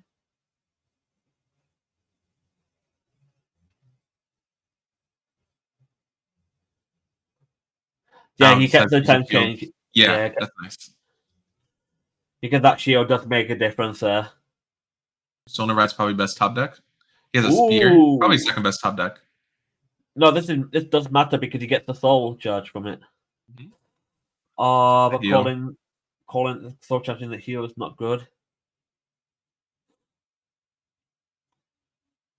But here's the biggest important factor now. He's gonna have to perfect guard using one of those. He's not using Soul Blast 2. Or has he only got 1 soul? He only has 1 soul right now. I think he only has the healing soul. Well, I thought he had 2, to be honest, at this point. But it's I just haven't been seeing Persona rides really this game. Yeah. It still has a good amount. Because it's still going to have to guard a PG if he wants to do anything here.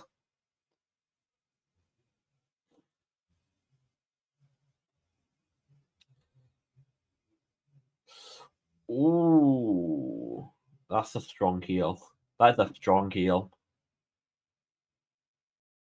And a crit. Oh. 2 damage. I take game 2 to Berserker, so we're going for 1-1 coming into game 3. The crit coming in clutch. Yeah, but I've saw a player checking triggers when it matters, you know?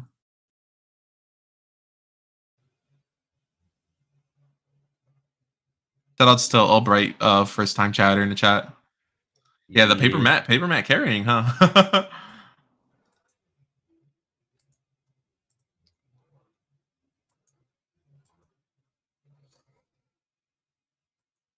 Zenix said, Fairy's my friend. He's on stream. Yeah. He's doing pretty good.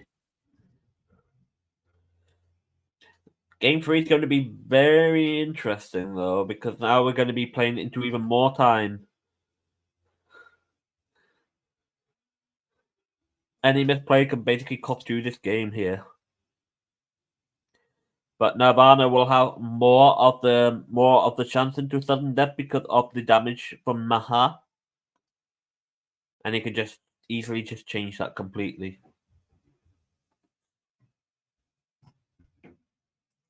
Who's the homie for real?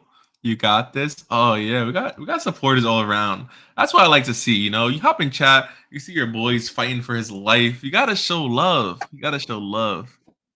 Yeah, just go in deep. Just shout it out there. Shout it out like you just hear your favorite Vanguard anime opening.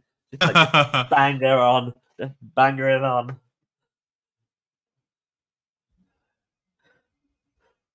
Speaking of Vanguard anime opening, what is your favorite opening? Favorite opening, it has to be the original. Nothing slaps like to me like the nostalgia, you know? I do love the nostalgia vibe, but I'm gonna be this is gonna be a very unpopular opinion, but I think the first opening for the Break Ride era, Oh, okay. that's probably my favorite one. Yeah, they got some really good OPs, man. Yeah, the original Break Ride era season, just like when they got the high school arc. Oh, you need Oh, sorry, go ahead. Sorry, yeah, the Vanguard fight one. Oh yeah, that's pretty good too. Ooh, I feel proud. It's definitely a good shout out. Definitely. But we're not gonna be saying this a Bang Dream fan. No, we're not. I do want to say also, I got hella channel points, Charlie. What's up with the predictions? I want to get some predictions going on chat. It's always really fun to me. I don't know if we can make that happen, but that's always a good time. Ooh, in the bad Saga playing going second this time. And he's gonna do what Nirvana player game 2 tried to do and then push for damage early on. That's the persona right for the bad Saga. That's gonna be interesting. Might be able to set it up actually. Let me see if I can do that. 2 damage straight up. Starts getting his trickster out. Is he gonna overdress for arc, then just go pushing back the damage?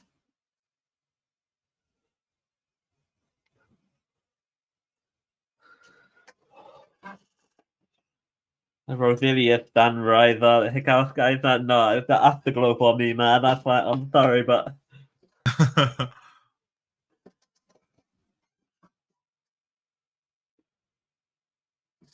we do see the turn 2 arc. Just go straight pushing in for damage. See what it's gonna be down with the crit. Oh, just extremely amount of damage output going on here.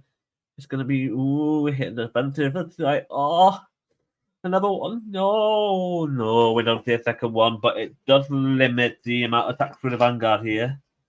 But that arc is 25. Does he want to take it? They're both on 2-2. He's gonna take it to put the 3-2 now for Bastagris side being on 3 damage to 2. I just threw up the prediction in the Twitch. So yeah, vote who you think's winning game 3. You got 2 minutes. Got to make your vote count. I see Rugeman taking a quick start of 75% to win game 3. Oof.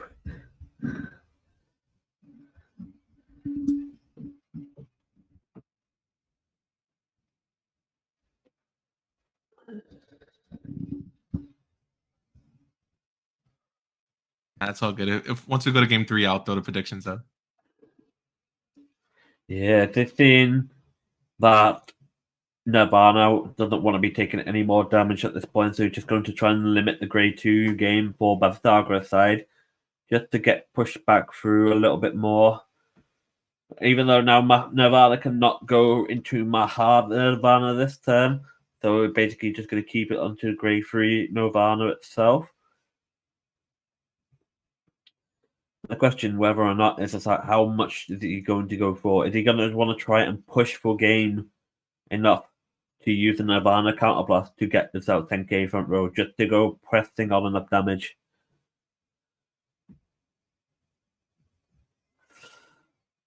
He will be. And he will do that line of play. Checking a PG and a grade 1. Getting a front on defense. This is really good.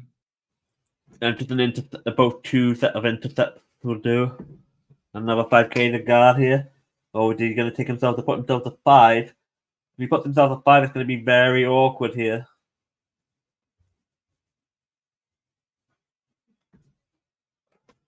Oh, yeah, he's going to guard to keep himself on 4 and trying to keep the damage limitation to maximum. With the submissions closed, we have 90% of people thinking Rugeman's gonna take it. Channel points on the line. Good luck. Let's go. A Rouge man playing good old Nirvana.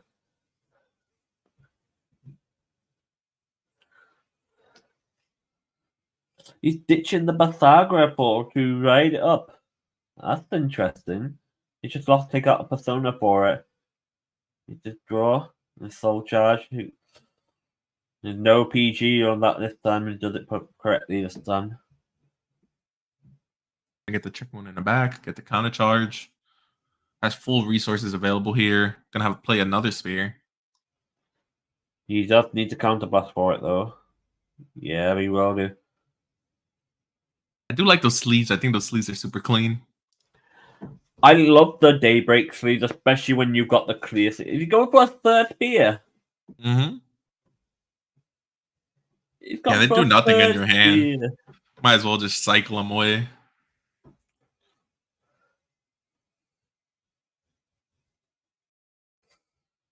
Shield. That's the question of how much counterblast he's going to be using for the further on in the game, because it's just like just using 3 straight counterblast straight up just to try and draw off it. Pull up board. You don't get the counter charge unless you call it behind Vanguard. Yeah, he's going to Soul Blast 2 to get that crit, and it's just like retire that front row. Expend a decent amount of resources here on this turn. Turn it sideways. Yeah, but if Rougeman basically does not, if he guards this, I'd be very tempted just to basically pass turn. Just do not give him the face-up CB to Maha. Oh, for sure. That's definitely a line he could do. And after the PG comes out, we'll see what happens with this turn. If he hits an over trigger. A gun and a persona ride. That's an even better turn next turn.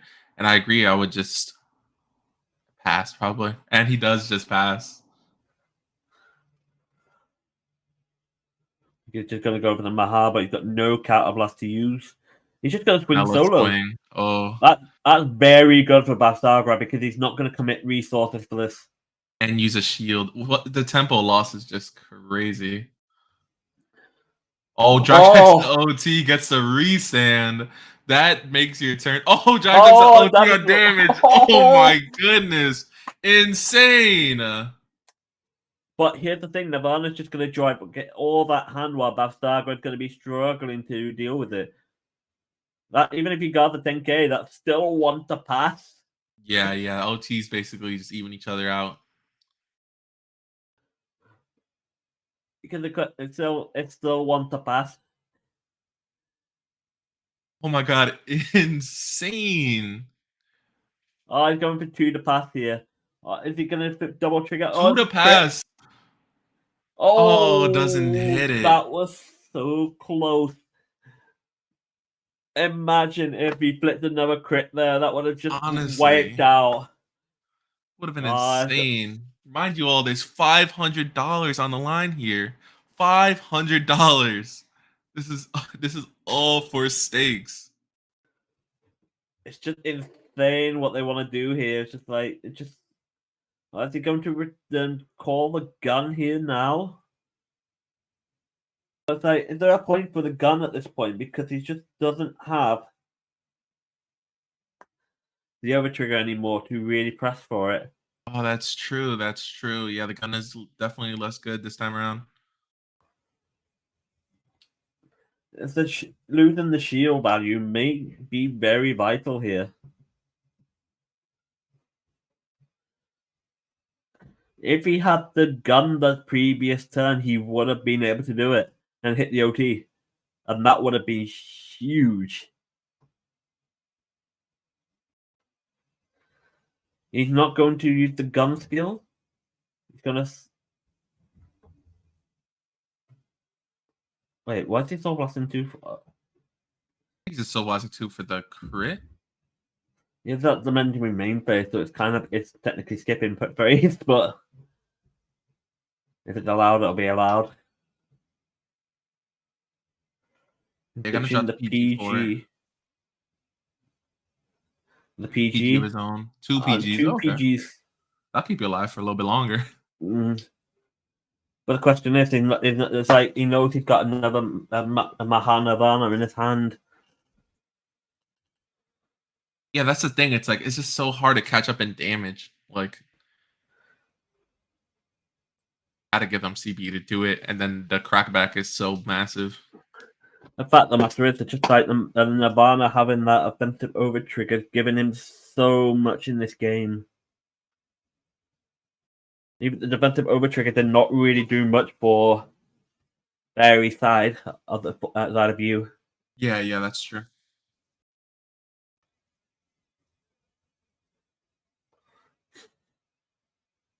Oh, going straight in for the overdress grade 4. Is it 6 cards in there? 5 cards? Lambro in chat talking about the flex that he has on his Vanguard circle right now. That is a pretty solid flex, though. Not gonna lie. I'd love to have a flex like that. That's what I'm saying. It's like 3 damage to 5, and it's like all these swings are going in lethal. You got all these fans hyping for Rougeman here. Oh, I love to see it. I literally love to see it. Your boy's playing in tourney on the big stage for the big pot. You gotta come through. Did he just APG the initial swing for 23? He got a draw trigger. Oh, that's just extra hand for Rougeman here. It's like there's so much hand generating. It's just like keep pressing from. Oh, it's another PG dropped.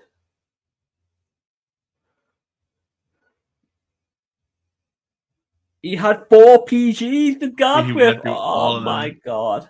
But it's like this turn comes around, you have no more soul. You gotta top deck the persona, right?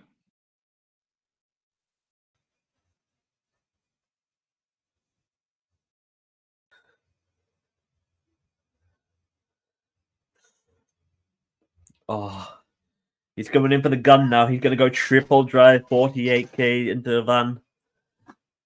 It's just Does no does fear Rougeman really without the OT. Rougeman have the guard to deal with this? Like the only way you're scary is if you just check. You have to check double crit, which is It can still happen. yeah, it's unlikely, but it definitely will be impactful if it does. But here's the thing, though: how many crits have you actually seen in this game so far? It's not many. True. Does PG the ban? Yeah. Only Oh, one draw trigger on the drive checks. not really a good sign. Yeah, the gun is gonna drop We'll off, have to also making attacks weaker. Oh my god.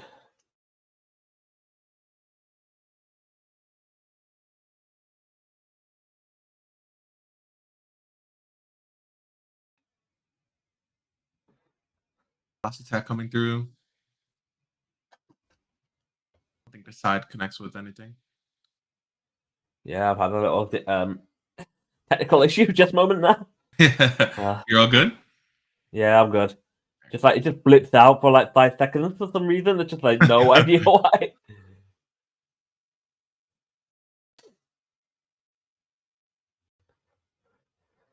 It's just not being able Hype to in the deal. chat. Ooh, yeah, that hype is actually insane. I see why it was 90% now. I get it. You guys came through. They were giving him energy. It's like just like give him all the energy. For Man. real, hands up. Hands up in the air. Genki Dama. He's just calling crits and just gonna go all in now. Yeah, gonna slam board. Opponents at 5 damage. We know they don't have any more PGs left. Got a hard All guard the the rest of the PGs have turn. gone. And I just take no the 6 damage check. damage. GG, Rouge, man. Let's go. Where the hype at in the chat? Your boy got there. Insane.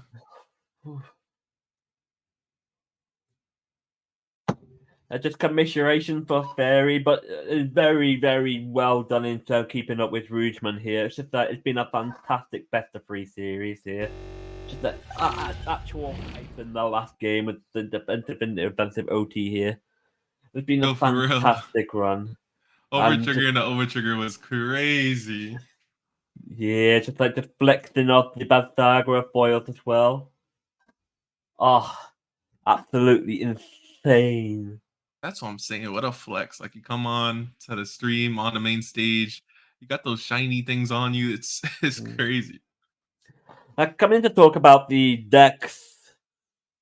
How do you think about him running the Esperiada at just one off in the deck?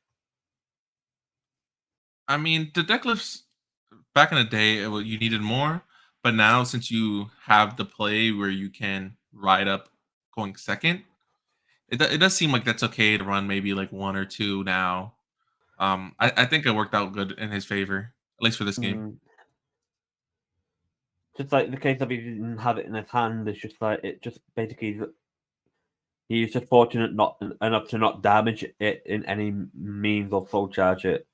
But no, there's no soul charge, but still the damage check potential, like it happened in game one where he lost 2 trickstars to damage zone.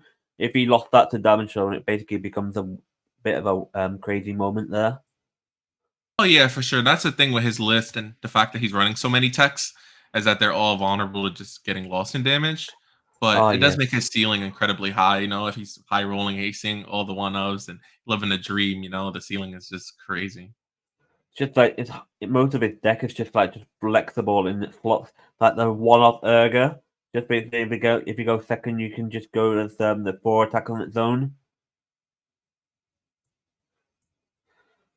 The Valiente, the Expector, just all these different tech for OverDress just to see what how it benefits your game.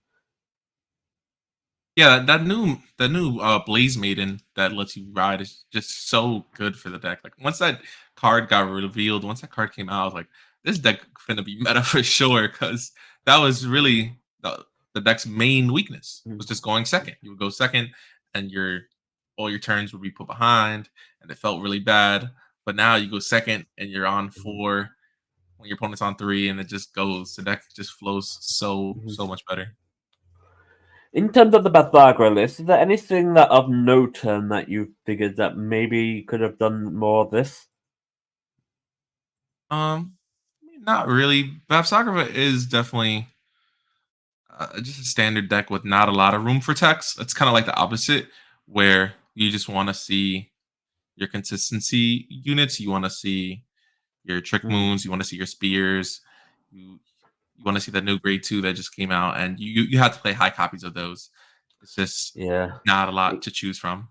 Because for it was like running 3 Oshnia, and then 2 Edam, and then 2 of the Travis.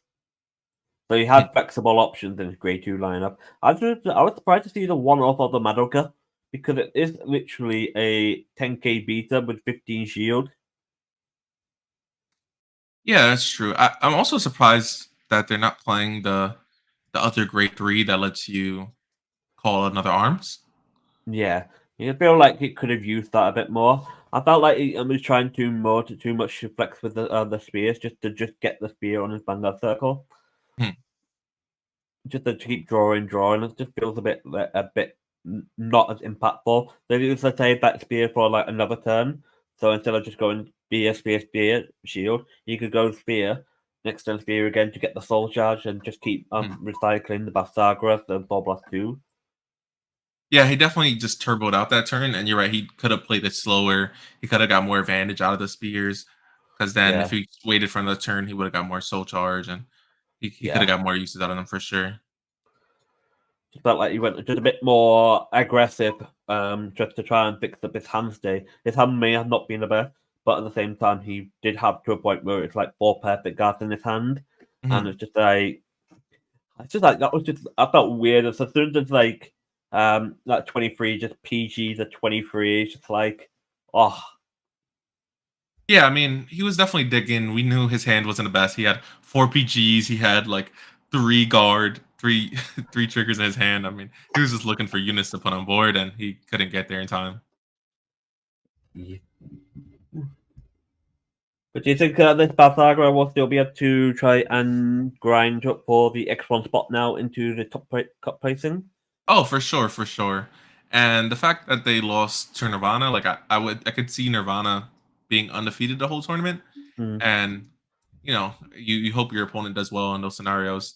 And then if he goes undefeated, like for sure, Bab Soccer can still top. Like Yeah. I'm trying for it the whole day. We just gotta have to make to see. Yeah. So we before we had round 2, we were just going through the deck breakdown. After we basically went for Gravidia, Kyrie, Barrow, Nirvana, Booth, and Phantom Blaster. We noticed that there's only like 4 Flagberg and 4 Magnolia. Mhm. So do you think that most of these Blackbird decks are basically running the Thorga package, or do you think it's going to be something else? Yeah, I mean, I feel like the Zorga package right now is the strongest thing the clan has, the nation has. I feel like you're kind of almost forced to play it. Like it's just so good. Like, and it all Yeah. just flows together. Doesn't matter what deck you're playing. The package just works. It's to me it Yeah. feels kind of Yu-Gi-Oh esque in a way. Like you just have your small little core, and these cards work together. They work really nicely, and you just put it in everything pretty much. Because you also had only Thorga at 2 off as well. Mhm. So it's just like the 8 story deck. It's just a question of how many of them are actually riding the.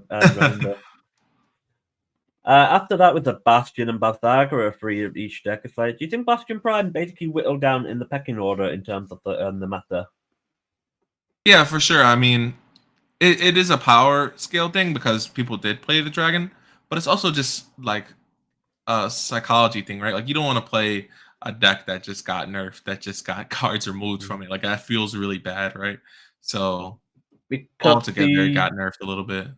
there was the one grade 3 that got limited to 1, if I remember Yeah, the dragon.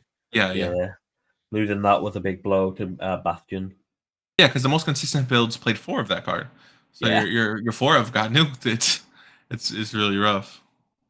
It's just like there's so many like 2s and 1-off here, just like Greedon's 1-off, Celti's 1-off, Eva's 1-off, Orphis 1-off.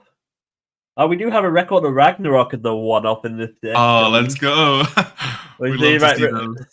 Let's see if we can see him round 3. It's like if we know what their record is. If there's that. Oh yeah, it would be hyped to see him on stream if we can. Yeah. Ooh, a Tamayura and Willis do a 1-off as well. Oh, I do like the Tamayura aesthetic. Also, shout out to Delirium in the Matcherino claiming all those codes. Please continue claiming those codes all night. We're almost through it, and like I've been saying, it really helps. Been a massive thank you for everyone who's been supporting us today and for the tournament, and for all those players who come through to us today to play in this tournament. Just a big, massive shout out for everyone. I'm saying, Casey earlier too with a big dono getting us to $500. Like we couldn't have done it without you guys. Every single one. So I think we'll be going on break for now, but we'll be cutting in for a short advertisement period, and we'll be coming back for round 3. See you guys then. So stick around. Thank you for being here. See you later. It's me, VB Franz. I'm here to show you how to sign up for Matcherino. Very simple. All you have to do, navigate over to matcherino.com, click on the login button, and choose your preferred sign-in method. It has everything you need from Twitch, Twitter, YouTube, Google, Facebook, Discord, even Line. After that, you're essentially in. You got your account set up? Now, what next, Franz? What do you want me to do next? Well, you can support our tournaments. There will be a prize pool that you contribute to. You can also claim codes. Each claim code is 25 cents into the prize pool. You get 50 codes for that. If you get all 50, that's $12.50 that you've added to the prize pool of the tournament without doing anything, without any cost to anyone. Now, if you would like to directly contribute to these tournaments, there is a direct contribution section for you. You can put as much as you want in there. Be our guest. Now, moving on to Marketplace. There's so many things that we can do with this. We can do Discord roles. We can do merch coming soon. We can do sleeves, mats, any apparel, anything like that you can imagine. All these will have specific values that you can buy them for, and those values you can also get extra bonuses that'll go to our prize pool. You can buy a shirt for $10-15 and you can contribute $5-10 to the tournament while you're at it, and all that at zero extra cost to you. That money just goes from your purchase directly into the prize pool. Super cool stuff. Now, the last thing I really want to talk about here is quests. Now, over on the sidebar there, you'll see a bunch of quests going down. It can be anything from following things on Twitter, subbing on YouTube, to anything a little more in depth, like looking at a link, doing a small survey, or anything like that. Overall, guys, this is a really cool opportunity to get more funding for our tournaments, and this is just for you guys. This is all for you guys. This is no benefit to us, no monetary benefit, other than giving you guys more of a prize pool to build and grow our tournaments. It's what we want for you guys, and I can't wait to see you in the next tournament.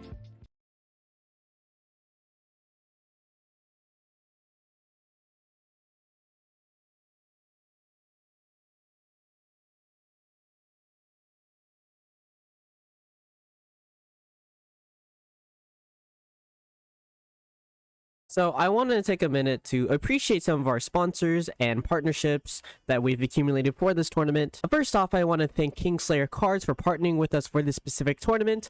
They are a tournament organization and a shop based in Florida. You can find them at kingslayercards.com or on any social media at Kingslayer Cards. Next, we have Legacy, which is also another shop/tournament organization that hosts tournaments in New York. You can find them on any social media at Legacy CFV or their website LegacyVanguardInc.com. Next, we have famous content creator Outer Orange partnering with us for any future tournaments, and also you might see her sometimes in commentary. You can find her on any social media at Outer Orange and on her YouTube, of course, Outer Orange. Next, we have Metafy, who help sponsor the prize pool with their community fund. You can find Metafy at metafy.gg for any coaching sessions. You can find them on any social media at TryMetafy. Next, we have Matcherino, which is a platform that allows us to basically distribute prize money and add more money to the prize pool by doing a few tasks. If you haven't already, please go onto our Matcherino page and contribute for free by clicking claim code on the Matcherino page to add free money to the prize pool. You can find them at matcherino.com or on any of their socials at Matcherino. Lastly, we are affiliated with TCG Player. We currently don't have a link yet, but you can find TCG Player, of course, at tcgplayer.com. This is your one-stop shop for all your card game needs. And yeah, I just want to quickly appreciate them before going with the tournament, and I hope you guys have been enjoying the tournament so far.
What's up, everyone? Welcome back to our $500 current prize pool tournament. Yeah, we're We're going to here be with just coming round into 3. round 3. We'll be kicking off. We're going to be having a little bit of fun. We're going to have 2 players who are currently X1, so they're both right within the run for the top cut for the next day. We're going to be seeing 2 players. With one, we're going to have another Saga, but we're going to be getting our one of Tamara deck profile on play as well today. So, Andrew, have you seen anything about Tamara as of yet, or this is basically new to you? This is literally the first time I've ever seen a deck ever, really. Yeah, it's just going to be a bit of a news type for you, isn't it? Yeah, locally, it just hasn't picked up for me yet. I haven't seen anyone with it in person, but all the cards look great, though, just on paper. Yeah. Just on paper, just like the aesthetic. I just love the art design. It's just aesthetically pleasing. Yeah, all the cards look really nice. I like the 2 twins working together. This is pretty sick. Oh, don't we all? Don't we all? It's going to be quite a few things that I noted in the deck as just like we'll be seeing into the game. It'll be very interesting. That we can just pop into the game. Yeah. Just pop into the game now to go round 3. We'll start with yeah.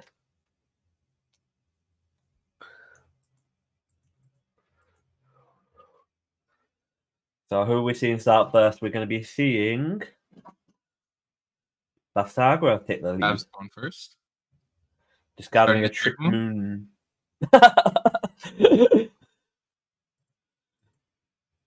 Just on vibe with each other. Just know what the other's going to say. Uh-huh. Straight up on the shield. Always the one-up shield. They got the UU mat going on. Oh, I know Charlie got to be hyped about the Tachi mat. You repping your boy. You're repping your boy. Oh. Yeah, because it's like the one card that's like saying because there's a grade 3 dinosaur in this deck, the Tamara. So it's just gonna be wrapping up to Charlie's best boy.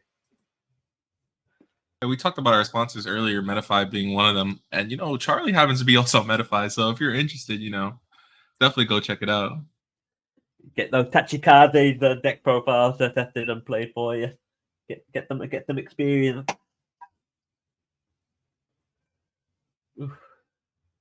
He search like top 7 for Tammy. Yeah, it's a top Rimiri or Ramiri. So basically the twins, so one of each, one or the other. So it's good because it's like 8 cards in deck to dig 4. It's just like enough deck speed for you because it's just like you got your 46 cards for your main deck, you draw 5, draw 6, so it's like up to 8 in 40, which is about 1 in 5.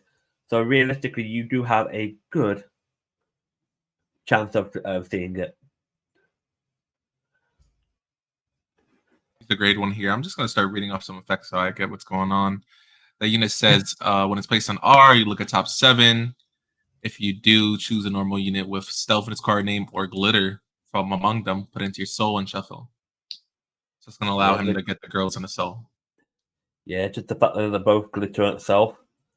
And you also can search itself because it is got stealth in its name. Oh, that's nice.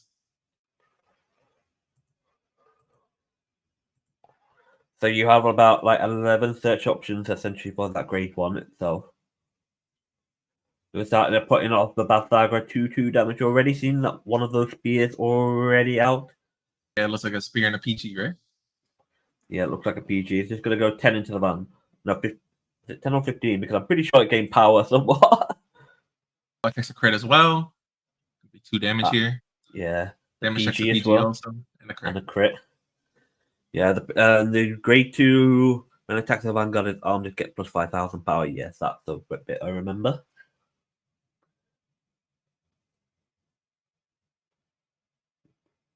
Talk to me, chat. Have you guys seen a lot of this deck? I know definitely hasn't taken off as much. It's clearly not overpowered, right? But definitely has a spot in the meta, I think.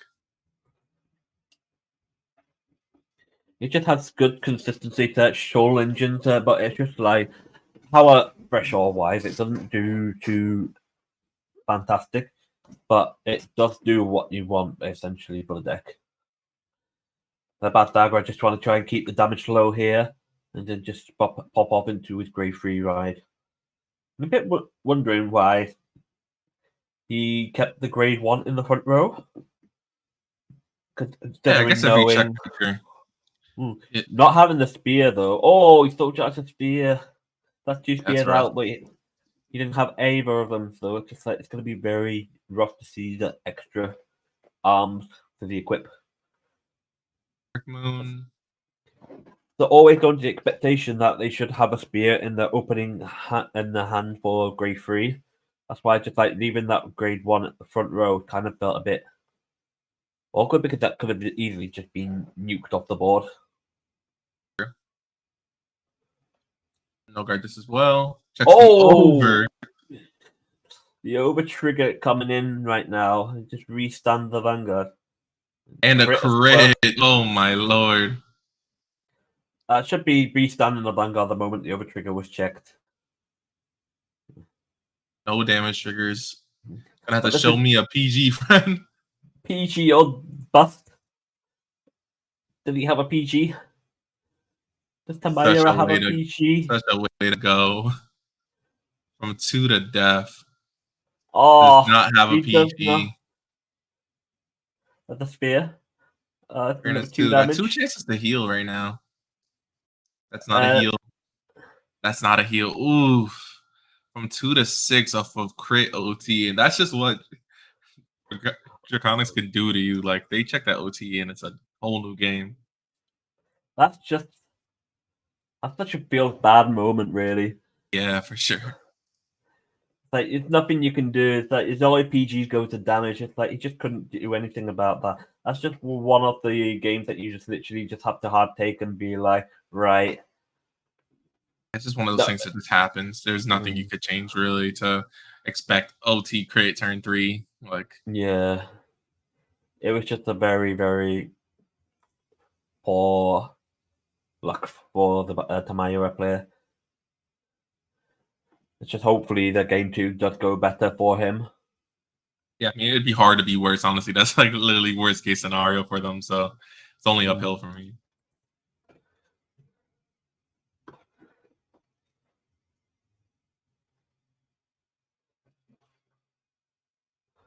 Apparently, one of the players is a store manager on a stream. Oh, yeah. I presume it's for one of the card shops, but I don't know which person he's actually on about. Yeah, definitely let us know in the chat.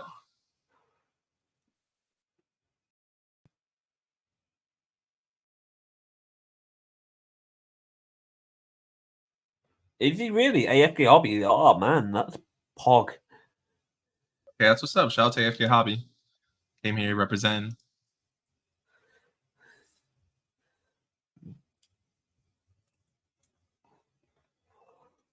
We're going to see Tamayera take on the lead this time.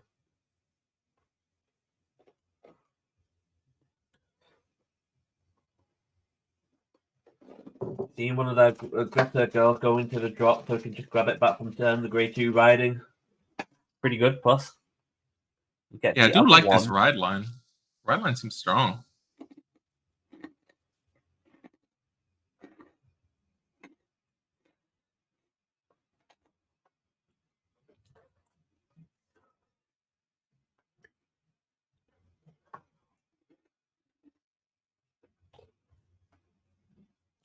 Ooh. People were saying the over trigger loves being on screen. That's what happens. Once you get on the stream, the over triggers start flying out. We've had what 3 offensive and 1 defensive drag leader so far. Makes you wonder if we're gonna have an offensive one for Tamayera this game. Shield. The thing is, though, the the first event of OT didn't really change that much because it wasn't a misplay that cost the best Sagura player game 1 in that game. The game 3 one is basically offensive being cancelled out by defensive, so just like it was a bit of a rough state, but it does happen. The game the game 1 for here is basically what a game that basically it's like the overtrigger just dictated that game. Yeah. OT plus crit, just such a combination. Yeah. Oh, you know what it's like to, when you hit a crit and OT in Gravidia. Oh yeah. When you hit crit OT in Gravidia, you just lose everything. Like what 8 damage? Thanks. Yeah, it's one of those things too where you just remember it because of how strong it is, right? Like everyone probably checks the same amount of triggers, but when Gravidia does it too, you're like, bro, this is killing me. Like it's so crazy, and you get stuck in your head.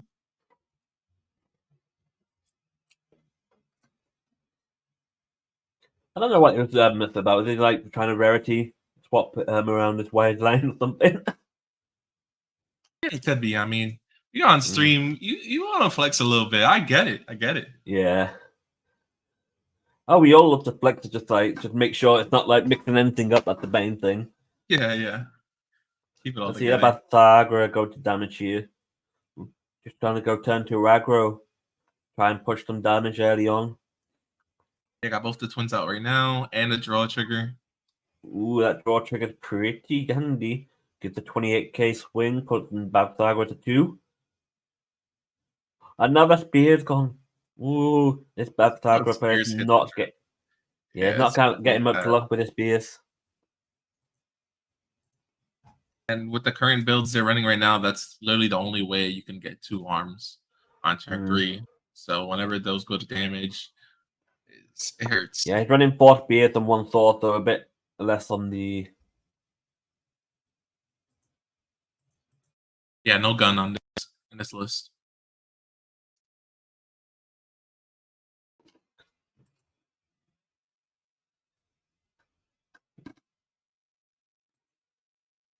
So when he's like running like 4 spears and 1 sword, it's basically it's like 1 less of each. 1 less of the spear on the previous player, but 1 more of the sword previous. So just equal out the ratios really. But the bad Sagura player is not playing gun here.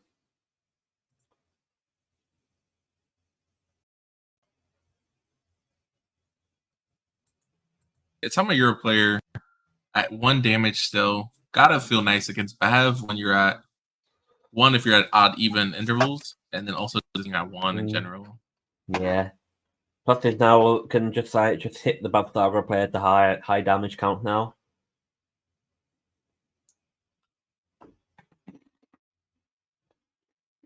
That grade 3 Dino card. Never seen that one either. It says at the end of battle, this unit attacked, put it into your soul, choose one of your rear guards, and it gets +5. Okay, so it gives you soul, gives you some more power. Get called back out. Vanguard still. Yeah. Personally, because the Vanguard skills, when it attacks, you catablast 1 before 1 of the following. So you can choose a card in your soul and call it to rear, or choose a card with Rimiri in your name and soul and a card with Ramiri. So you can basically call out the twins essentially. But the matter is, you don't really have both twins in the soul at the moment, so you just go for the double dino to play it is better off. Because you then get a 20k grade 2 onto a 10k Vanguard, which makes it. Yeah, Force had PG there. Bit of a rough one there. Looks like the Bath Dagger. The Bath Dagger is heal. Gonna heal out that order. Keeps himself a 3. Would you have taken the damage from the grade 3 there? Yeah, that's what I was thinking about that, because you could just take the damage first if you're planning on taking damage anyway, and then you could drop a 5k instead for the 2 if you want to. Yeah. Yeah, we got the draw and the sort of to heal. Not the best way to go. Does have a trick one. Okay. But you get a trick moon there. Get that counter charger back. And then we're going to counter blast again to get the shield equipped. Easy fix. get that grade 2 that we all like. Yeah, he has 2, so he's gonna count us 1. Hopefully call another trick one if he has one. If not, just call whatever. Pardon me. Bless you. Sorry about that. No, it's all good. Still, From hand. UK weather is kind of like awkward at times because it never is a consistent season. It's just like we've had it at times basically when it was like snowing in like late April and it's just like for no reason. Mhm.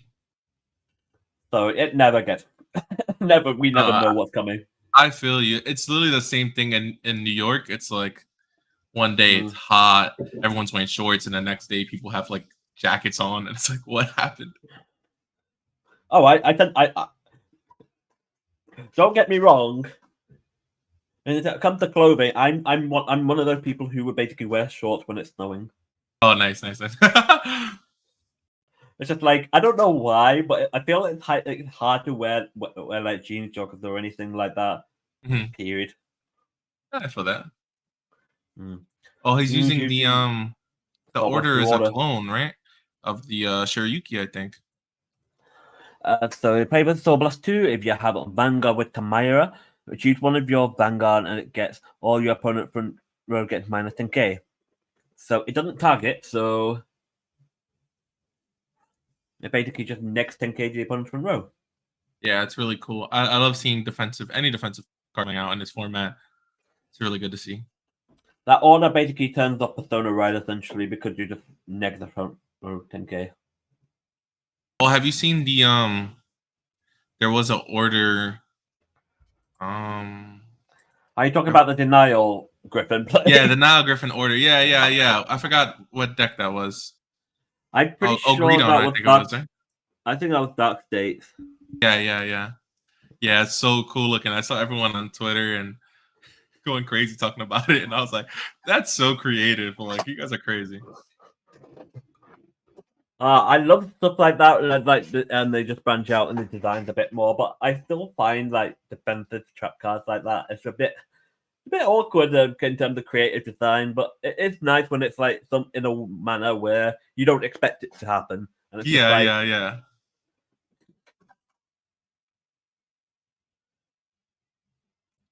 Like, I felt bad when the initial Denial Griffin came out. It was just in the same set with the Angel Feather Rescue stuff. And it came out Yeah. G-Set 7. I'm just like, it doesn't matter what I do. You got Denial Griffin. What do I do? Yeah. It felt really bad for some decks. Mm-hmm. I mean, I was playing at the time Time Leap, and like it was also pretty bad if your guy got Denial Griffin. No, just the no triggers here. That's aggro going up to 4. Tamira's just pumping up some aggro. Just going to 5, get the front trigger. Just stopping Tamira now from doing that extra attack to push in. Now we got a Persona Ride. Ooh, that's going to be very interesting now. This turn can be really strong, depending on what comes up. That great. Gonna Counter Blast 1 to call another grade 1 or lower. He's probably going to get call on the same column, actually. Oh, you just call it wherever. Oh, that's really, really nice. What a card. Because I remember the previous player had the... Oh, no, this deck also has it, where it's just like, it gets 5k during your turn and also intercept if you got both arms. Oh, yeah. That's a new tech. It's a new tech.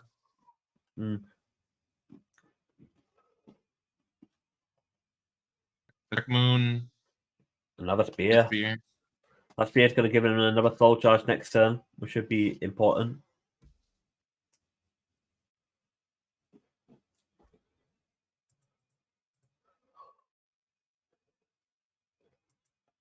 This is honestly just such a bulky matchup. They both got one player has shields, the other one has -10 to the front. Yeah, it is just a grind game. It really is. It's just basically a case of who's going to buckle down first. The stress is going to be more on the Tamira player purely because of what happened in game 1. Yeah, for sure. I mean, I even feel like just thinking about the matchup, I feel like Babs probably a bit more favored. Just feel like they've been consistently one of the best. bulkier decks in the game, and that's what they've been doing this whole time. It's just like with the Remory stuff, it's just like they generally would both go into Soul and when retired from Guardian Circle. So, but if you just get Babsagra early, it's just like it kind of feels bad because you just lose offensive power. But you can still make a 4-attacker combo play, so it's like it's still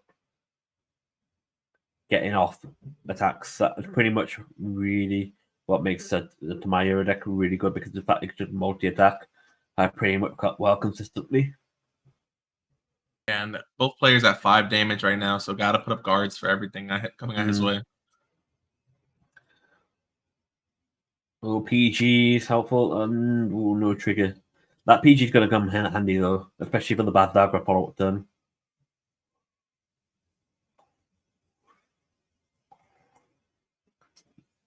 Okay, it's another 18k swing. Where it comes to the matter of the D format having like 5k shield for grade 1 and grade 2, it makes 10k numbers a lot more. Basically, there's a lot more output to it, because like you still fall towards the trigger guard, or basically 2 5ks. Yeah, you're definitely right on that one. I've seen a lot of deck lists that are leaning into playing 4 of the draw triggers that are 10k draws, just because the 10k shields are so good to cover those awkward numbers where you can't guard anything else. Yeah, the 10k shield value is really strong. That's why the stuff like the shield and that with Babsagra, it basically it can just cancel out one swing just on it though without losing anything.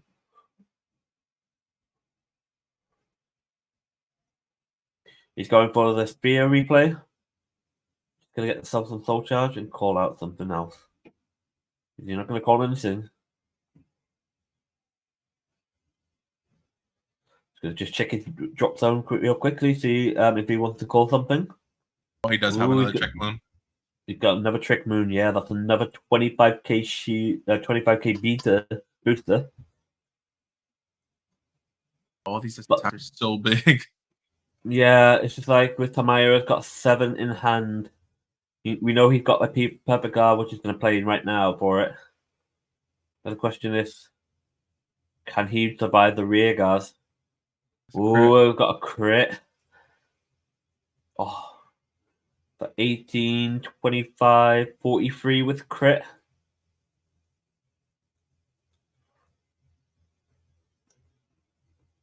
It comes to the question: is like is Tamayura regretting calling that heal trigger? I'm for sure gonna play another order. Get the front -10. So it's still 33. There's still so much to guard. It's still 25 shield more. Oh, yeah, that's 25. Cards in hand. And he's just gonna perfect guard the last wing, I guess. He's 10k less. He might be able to guard it still. That's the grade 1. That's basically it's like 3k plus the 28k. It's still 20k guard.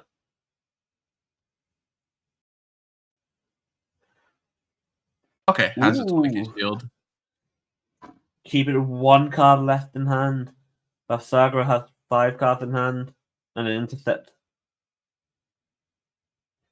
That 5k power on the start of your right base, it's good. It's so big for Tamayura. Yeah. This game is a lot closer now because of it.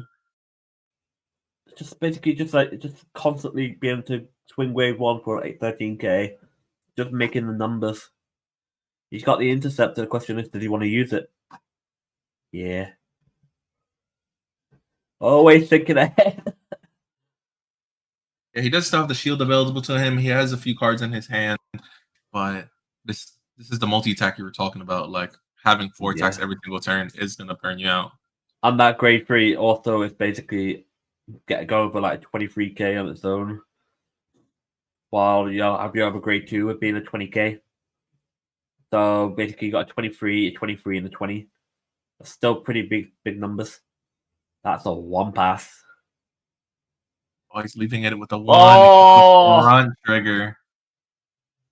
Is that gonna be game? And a Is that gonna be PG. game? Oh no, was it not one? Wait, what? I thought the Tamayura was 23. Oh, did he use the shield? He could have vocalized the shield. Yeah, possibly.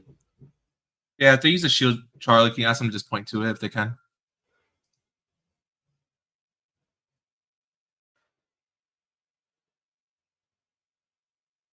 Last swing. Also pretty big. Mm. Yeah, that's a perfect Has a guard. PG for it. Ooh, A lot of back and forth in this matchup. it really is. It's just like we're not really aware because if he's using the shield because we have no indication. Yeah. We thought it was just a one pass because he used a 15k guard.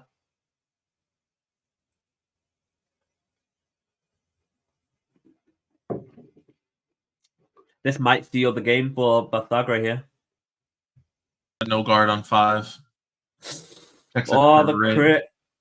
Double six seal. I think they still have OT in deck as well. No. That's unfortunately taking it 2-0 to Bathagra here. Yeah, it was game 2, huh? Wow, that was so fast. Yeah.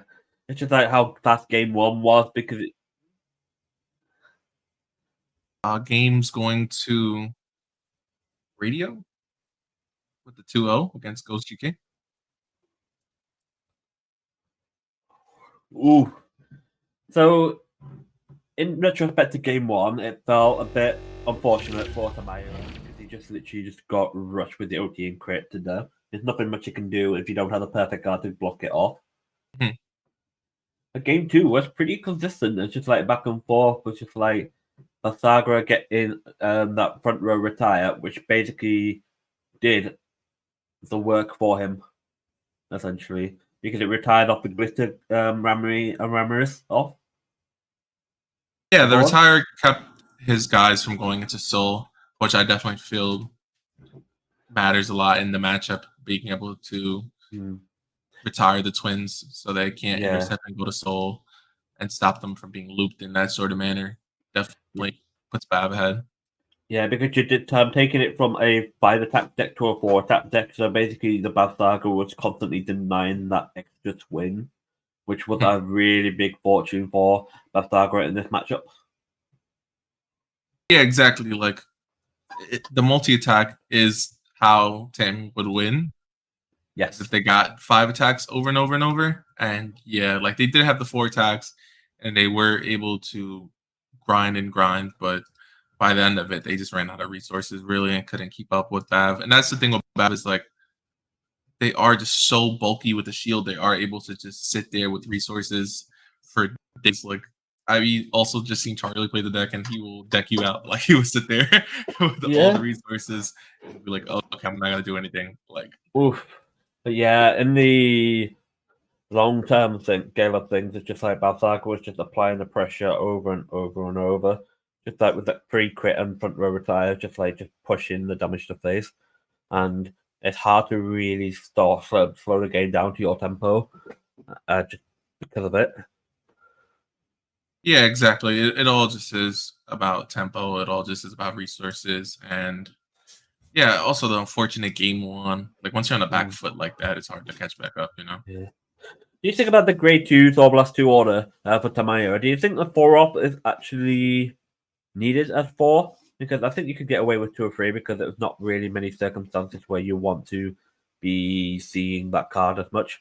It did help the player out a little bit, but I still feel like the cost for it wasn't a bit weird because it was helpful in one hindsight, but when you got going like perfect guard, the Vanguard anyway, it's like when you're blocking off the 2 rears, it's like the waste of a Thorblast 2, if I'm not mistaken.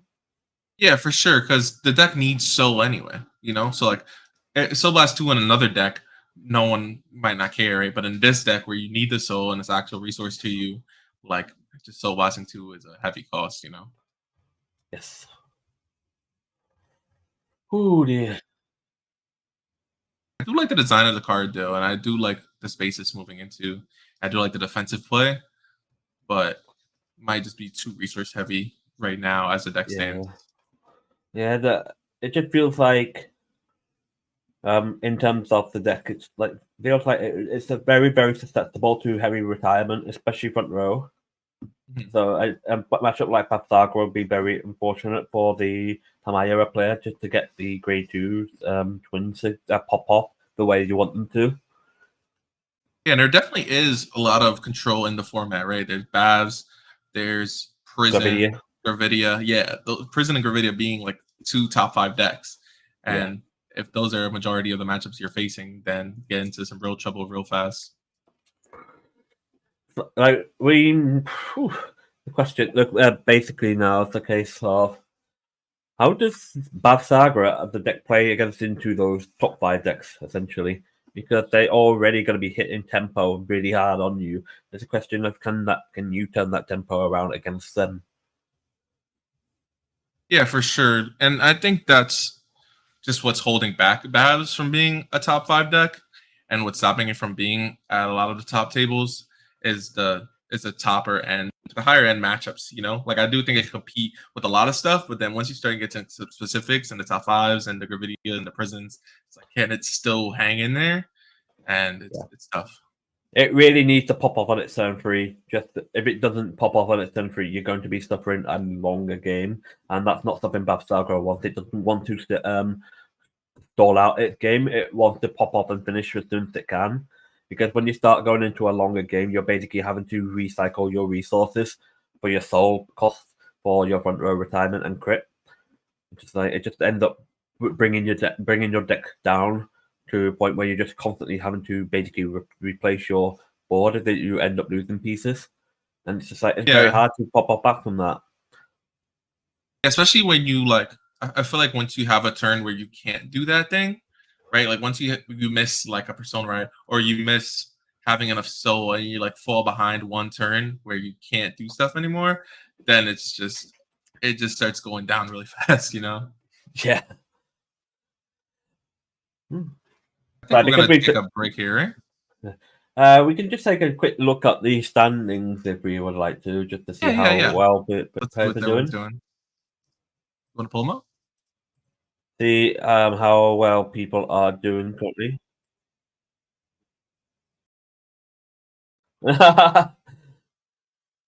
We'll get the brackets up in a minute.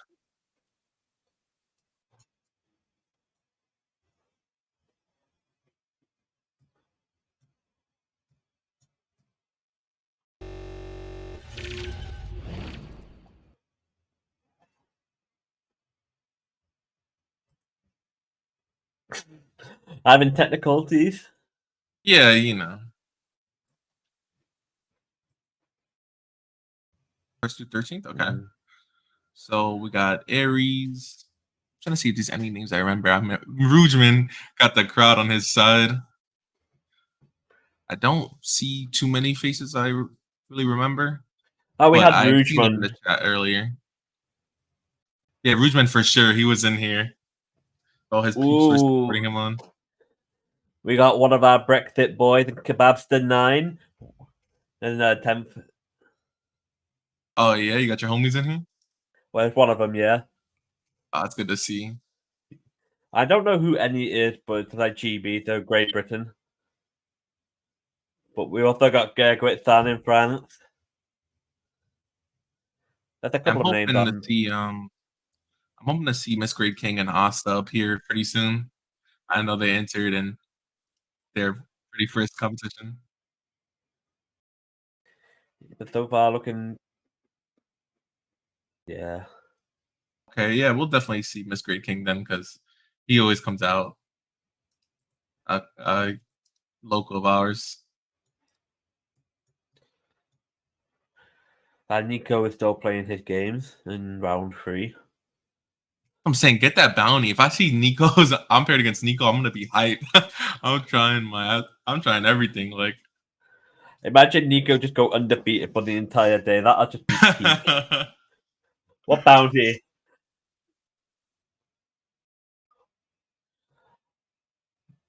Ooh. Okay, he's game 3, round 3. He's trying to remain undefeated. Game 3, round 3, but who is he against? So, what's he against?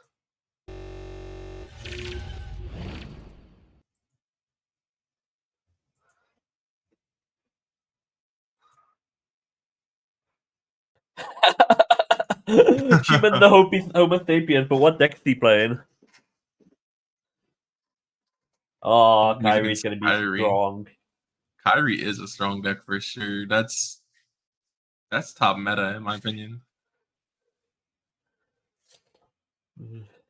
At least top 5. Give me your top 5. What do you think is meta right now? Top 5 in the current meta.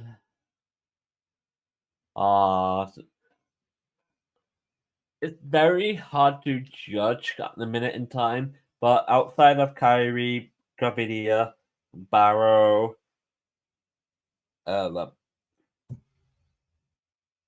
Prison. Prison, yeah. I think those are top 4, but in terms of this onwards, it's kind of a bit awkward. Yeah, I can see that. I think those 4 decks are definitely my also top 5. Because I still wouldn't put it past it to say that Magnolia is still in the top 5. Yeah, I could definitely see that. I could also see people saying Nirvana's top 5 now, as the deck got a really strong boost. I don't know. My gripe with Nirvana is just like it's so heavily piece reliant. If you don't see them, you end up in a very, very awkward position. Yeah, it is a high rolly kind of deck, but I feel like the matchups against the other top 5 are pretty good if you're high rolling, if you're getting all your They're pieces. decent. I They're feel like, decent. yeah, But I think it's more of a dark horse deck rather than a top 5 meta deck. Yeah, it's fair to say. I do agree with most of your top lists, though. I feel like also Magnolia could still be top 5. Yeah. People haven't discovered the new list yet. People haven't gotten a standard, and once they do, could easily be top 5 once again. We come a long way when people wanted Leonard banned and Bruce. Oh, for sure. I got Bruce in my bottom 5. What do you think? It's like, remember when we had set 3, we got like Derek and that, just like everyone was just getting so copium on the Bruce list. Yeah, it was pretty good. It dropped down a lot since then, ever since the Grade 4 came. Yeah, the Grade 4 just wasn't what people wanted, and it split it up the list and split it up to support to Grade 4 support or Grade 3 support. And it just was bad for the clan altogether. Bad for Bruce. Yeah. I still think this list has a fair bit more that we can see, which may be impacted into the results for next week in terms of player participation, because you can still change your deck before to like Wednesday latest. So it's going to be really good practice, especially for the current meta for English, for BRO, to decide what people are going to be optimizing for. So far, the current performance will be Gravidia, Cairo, and Barrow. But we could there is plenty of chances for like Nirvana, Bruise, Black Magnolia, Absagra to basically make it into the couple of top 8. Yeah, I think once you hear all these decks, hear how many people are bringing it, now your decisions could change to like, I know everyone's bringing Gravidia, so I could try to counter that, or I know everyone's bringing Kyrie and taking it seriously. Like, you got time to prep for those matchups and see who's bringing what. And you can adjust your deck to optimize more for those specific kind of matchups. So it's going to be a lot of meta testing through these best of 3 rounds. So you get to find out what you like going first and what you like going second. Yeah, for sure. And I'm saying it's $500 on the line. Like, people are not messing around. Everyone's playing to win. These results will matter. That's why it basically makes it more relevant, because the people are actually putting it on the line to perform, and it does make a big difference for what they bring and how they want to play. Yeah, for sure. That's why we see so many of these big numbers for Gravidia, Kyrie, and Barrow. Yeah. Which one is the highest one? Gravidia and Kyrie. Okay. Are they tied? They're both at 10 decks today. They're both at 10. Oh, okay. Barrow's behind with 9. Then it's Nirvana with 8. Brute, PBD, etc. 5 and lower.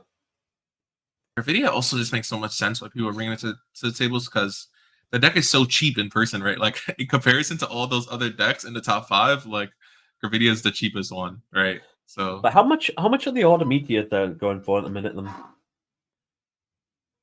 I'm not too sure. I just know like if you're looking to buy either a Prison complete deck or a Kyrie complete deck, it's gonna run you like 150 plus. You know what I mean? Like it's gonna run you a hefty sum. Whereas Gravidia, even if you have to pay for the meteors, like Gravidia herself is cheap. If you're running the World Order, it's cheap. Their over trigger is also one of the cheaper over triggers to get. But like in general, you should expect Gravidia to be running rampant all the time. Just how accessible it is. well, your grade 1 meteors are like $1. Yeah, that's what I'm saying. Like, and when a deck is good and cheap, like everyone's gonna bring it to paper event. You know, like it's just how it goes. So how is the grade 3 Gravidia only like $1.50? Yeah. It's really cheap. Gravidia is a really cheap, really strong deck. Like if you're looking to pick up a deck for these events, if you want to participate and play meta, you pick up Gravidia. Like it's gonna get you there. It's just like, and you got the soul crits are like $4 a piece. Yeah, you can make the whole deck probably under 100, under $100 to be honest. Like maybe like 80 to 60 USD. Yeah, it's just the crits, the PGs, and whatnot are basically your money cards. Basically, it's quite funny. It's just like we're going back to how Vanguard used to be back in the old days, where all the PGs were the expensive pet pieces. It's just like and then it's just like back then, just like it was like $20 for like PGs. But I remember spending like 10, 15 on PGs. I was like, wow. Halo Shield Mart, bro. Oh, for real. It's like back then. It's just like if you wanted like the meta deck at the period of time, for example, MLB, Dode, Tsukiyomi, etc. You're paying 150, 200. Decks now it's just like 50 to 100. Exactly. Like decks got so much cheaper. Especially if your deck doesn't have a promo. Like I'm pretty sure the only reason Prison is that much money is because they have like $15 promos. Or like if you have a deck, if your deck has a promo, then it's gonna be more expensive. But without promos, like decks are dirt. I hate the promo thing. I hate the promo issue so much. Yeah. It's just like in Europe, it's so much more harder because we don't even see the promos arrive in stores till like months later. Yeah, it sucks. And if we wanted to get them in, we basically would have to import from America. But it's just like American market isn't not exactly volatile for pricing. Yeah. Because you find them cheaper. You'll find them cheaper in Europe in general.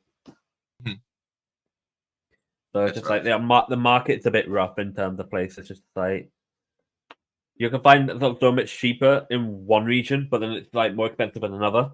But they're only a bit expensive in another when they've got more content product available there than it is here. It's just, it's all just price and demand. It's all just how many are in your area, really. And it's a weird one because it's like there's so many promos that are actually essential for decks. It does make deck building harder if you can't actually afford to get these promos, and it does basically impact a lot into the modern day community for it. But it's just it becomes like a pay to win game, which it kind of clearly doesn't do it, and it's just trying to revert away from what they want Vanguard to originally be. They want to basically get people available to enter the event. It's like What's up, Orange? Yo, for real in the chat. You see it? Outer Orange. Yo, I'm spamming hearts in the chat for Outer Orange. Let's go. You already know. Everyone give the hearts for Outer Orange, please, because she's donated like $200 for the tournament today. Donos. We got it full total $500. Oh my god, literally massive prize pool. Big shout out to Orange for real. You missed out on some really low key higher end games on, so we're hopefully going to be getting more for you today. Just stopping by, so you're going to pop back out later. You're welcome. Let's watch the VOD. Let's watch the VODs later then. We really do appreciate it, truly.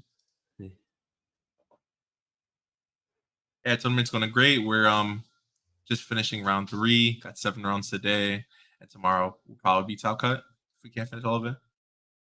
We were gonna take a break shortly, but we got Outer Orange here, so just give That's it what I'm Outer Orange. saying. Crazy content creator partner. What can't they do? It's crazy.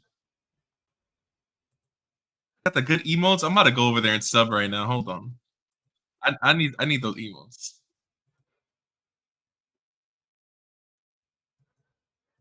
Yeah, I think we'll take a break here, and we'll be back for round 4.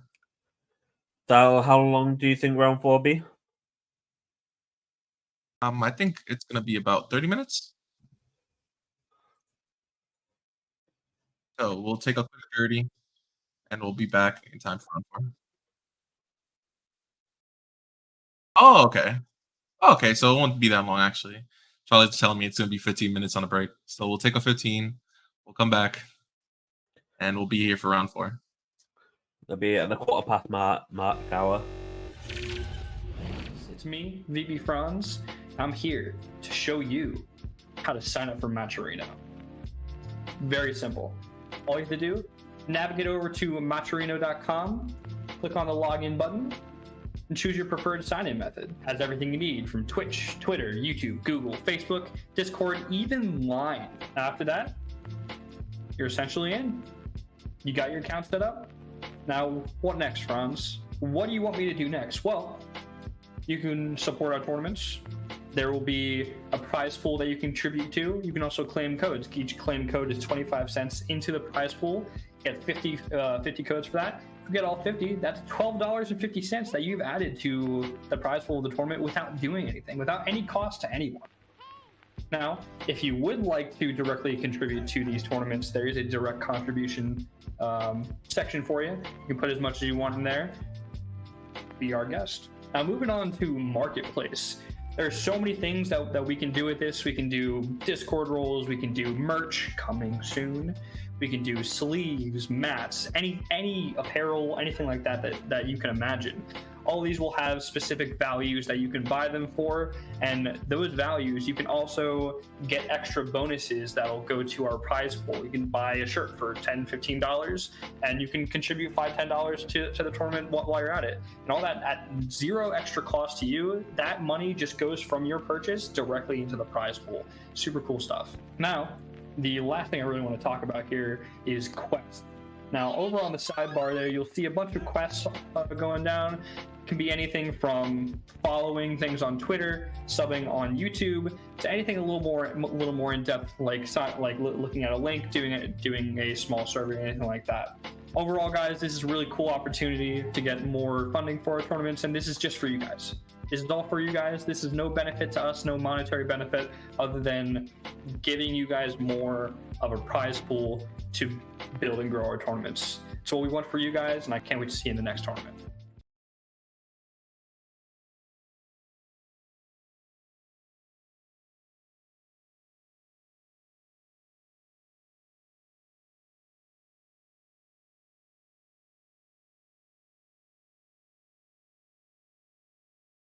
So I want to take a minute to appreciate some of our sponsors and partnerships that we've accumulated for this tournament. First off, I want to thank Kingslayer Cards for partnering with us for this specific tournament.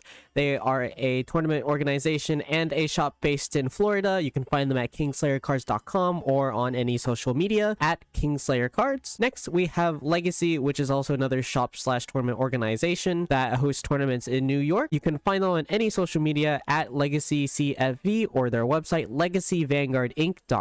Next, we have famous content creator Outer Orange partnering with us for any future tournaments, and also you might see her sometimes in commentary. You can find her on any social media at Outer Orange and on her YouTube, of course, Outer Orange. Next, we have Metafy, who help sponsor the prize pool with their community fund. You can find Metafy at metafy.gg for any coaching sessions. You can find them on any social media at TryMetafy. Next, we have Matcherino, which is a platform that allows us to basically distribute prize money and add more money to the prize prize pool by doing a few tasks. If you haven't already, please go onto our Matcherino page and contribute for free by clicking claim code on the Matcherino page to add free money to the prize pool. You can find them at matcherino.com or on any of their socials at Matcherino. Lastly, we are affiliated with TCG Player. We currently don't have a link yet, but you can find TCG Player, of course, at tcgplayer.com. This is your one-stop shop for all your card game needs. And yeah, I just want to quickly appreciate them before going with the tournament, and I hope you guys have been enjoying the tournament so far.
Welcome back, everyone. Vision Remote Fight Tournament, $500 prize pool. What's going on? How you feeling right now? Absolute stonks, absolute stonks. With all that money in the pool, maybe there's more. For real, for real. Yeah, our donations are open. Our contributions are open. If anyone wants to make the pot go a little higher, like it all goes 100% to the players. We don't get none of that. So Yeah, the links in the Twitch chat. if only we did get some of that. I know, right? That's what I'm saying. 500 big ones, like it's not a small amount of money. Let's see here, we're gonna be having Hikawa against Infamous Zero.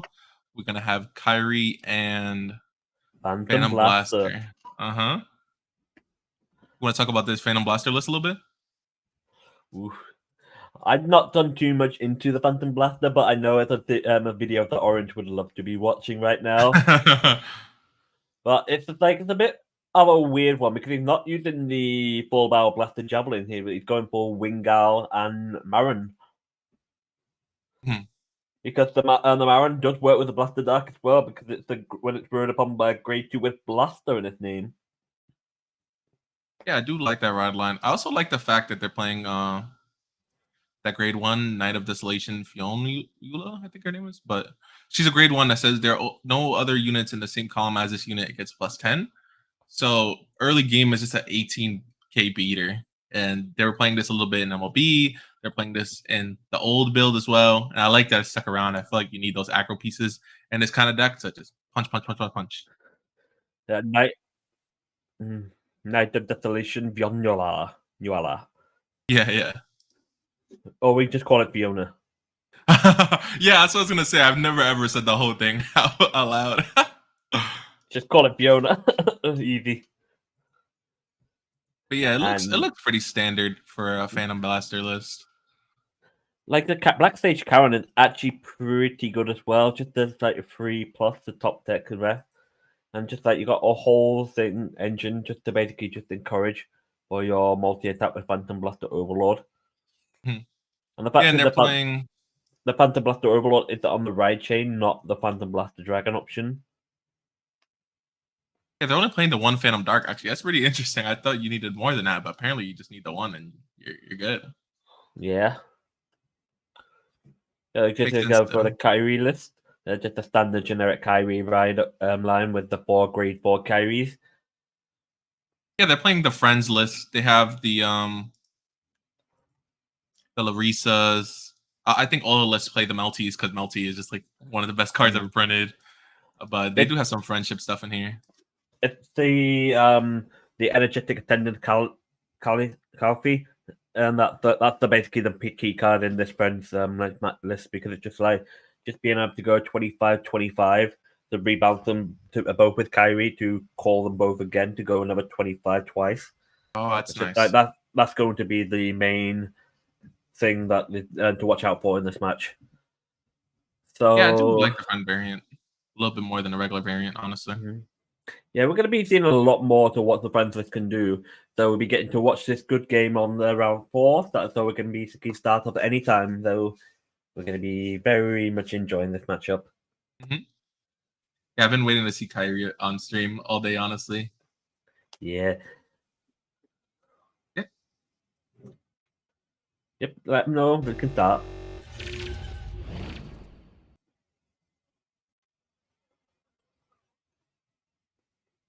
Yep. So we're seeing the Phantom Blaster deck going first here. Definitely good sign for you if you're the Overlord player. I know that the deck definitely likes to go first just because how aggro they are. Yeah, very much so. But the fact that you go Marin here, just to basically just grab yourself a Phantom Blaster grade 3 either one, because it just literally just grabs you any blaster. Oh wait, it's choose up to 1 grade 2 with blaster, so why would the Marin be in it?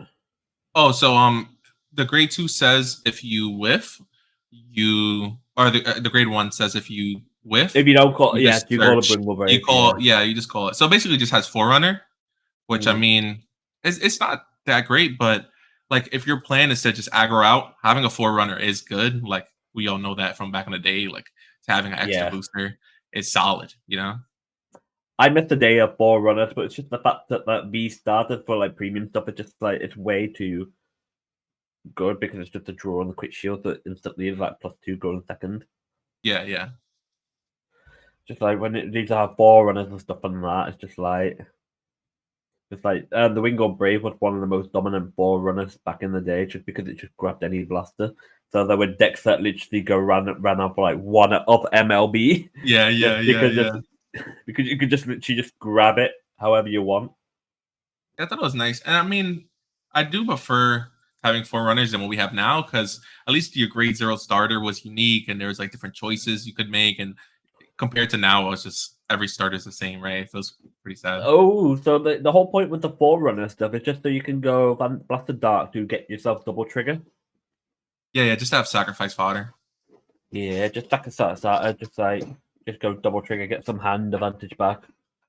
It's pretty cool that. Just basically just give them build up to your grade 3 turn while just not being too stressful. Yeah, the whole deck is just you looking for pieces so that you can hopefully have Phantom Blaster Overlord and have the Blaster Dragon and Soul, right? So this all makes sense, and it definitely seems like we're watching someone who played the deck a bunch, who knows what they're doing. Yeah. And very good to see. Like the Melty. I didn't actually quite see the drive check. It kind of just bubbled on my end. Yeah, I'm pretty sure they checked the Melty. I'll go ahead and read off Melty because it is just, I think, the best card in the deck.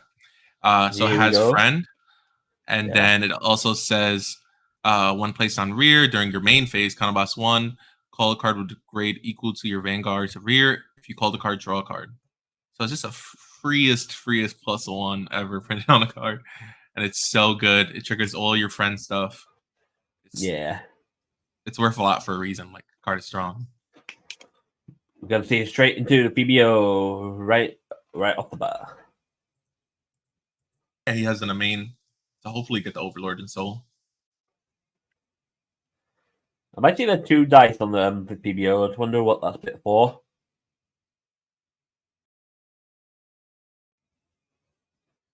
Could just be saying it's too critical. Yeah, but you need a PBD in your soul for that. I presume you put one in. I didn't see if he put one in, but we'll find out pretty shortly here.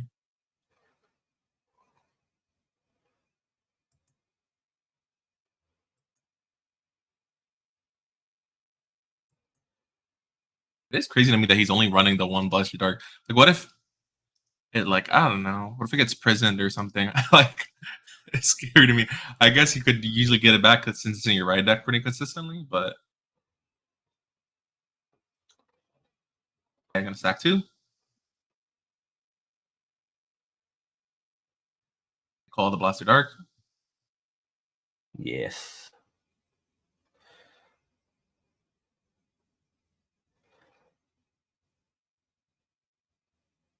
I'm still not understanding why PBO got that 2 crit bit.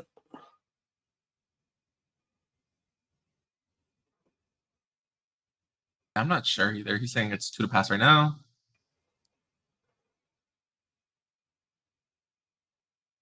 Nothing. Second to heal. You can't heal, but it's still.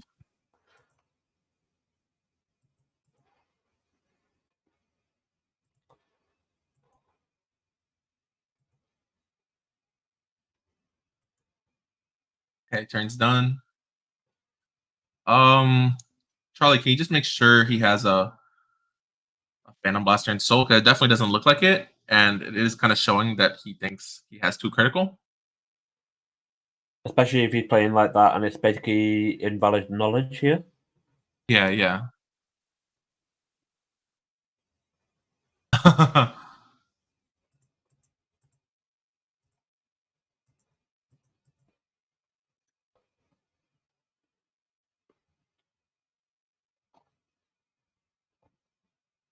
They're having a little talk about it.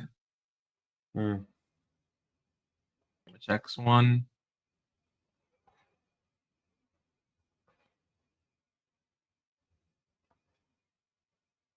Oh, he does have the card in soul. Okay. He must have just snuck it in earlier. Where did you get that soul from then? I must have missed it. Yeah, I think he used the main. The main says on place rear guard counterblast 1, put a card from your hand as soul and draw 2. So he must Oh, have, okay, that makes sense. yeah, he must have just snuck it in there when we weren't really looking. just one blip of information, just like Yeah. Gonna check top 3. He's gonna get the card he asked for.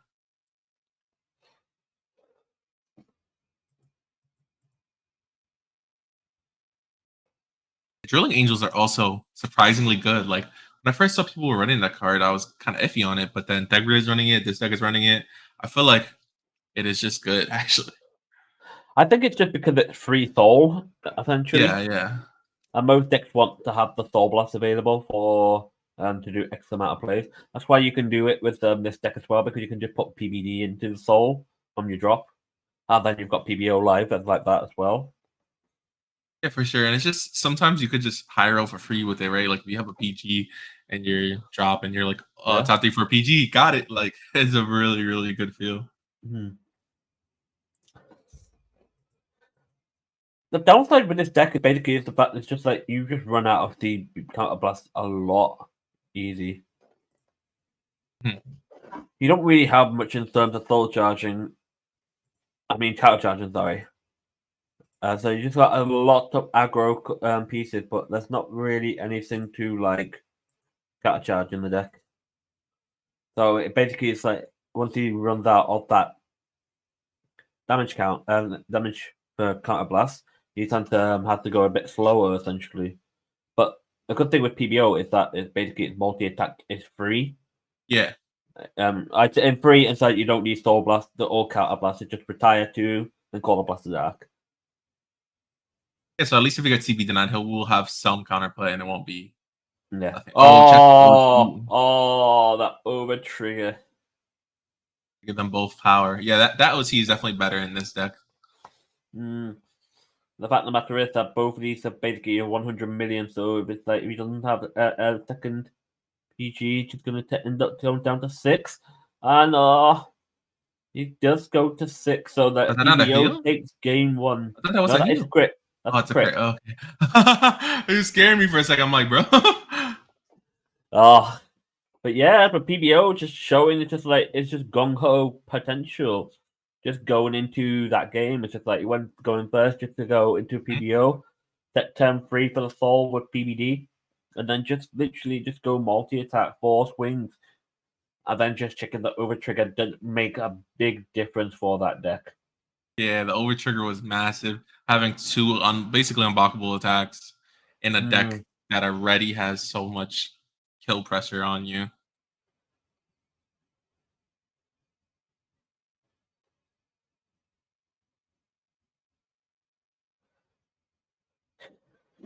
I'm very, very impressed by what this deck is doing. So currently, the PBO deck, it looks like it's one of those decks that you basically want to high roll your starting hand, so you just basically literally just put all the pieces that you necessarily need, because your ride line is going to do most of the work. The other part is just basically making sure you're going to get that PBD into soul, and then just start swinging with the 2 crit ban. Yeah, that's what really makes it or breaks it, right? Like if you get the extra crit on turn 3, it's just so much better. You just having that pressure off the go. I mean, it kind of is the same thing with Sagraba. If you get the 2 we get the 2 arms, right? Like if you have the 2 arms grade 3 ride, your deck is just so much better. You know? Just being able to high roll like that is really strong.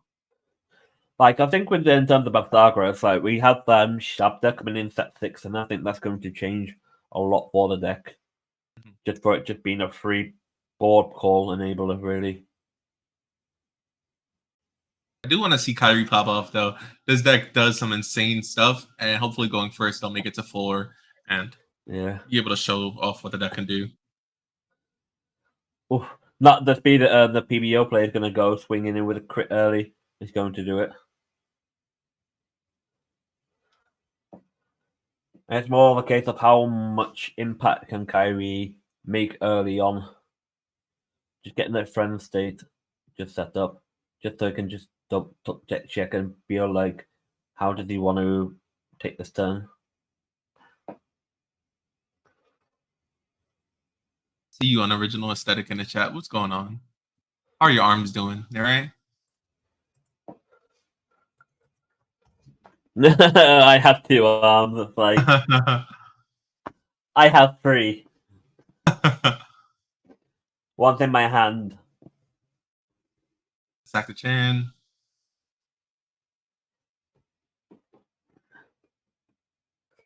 Ooh. Hope you get better soon, Original Aesthetic.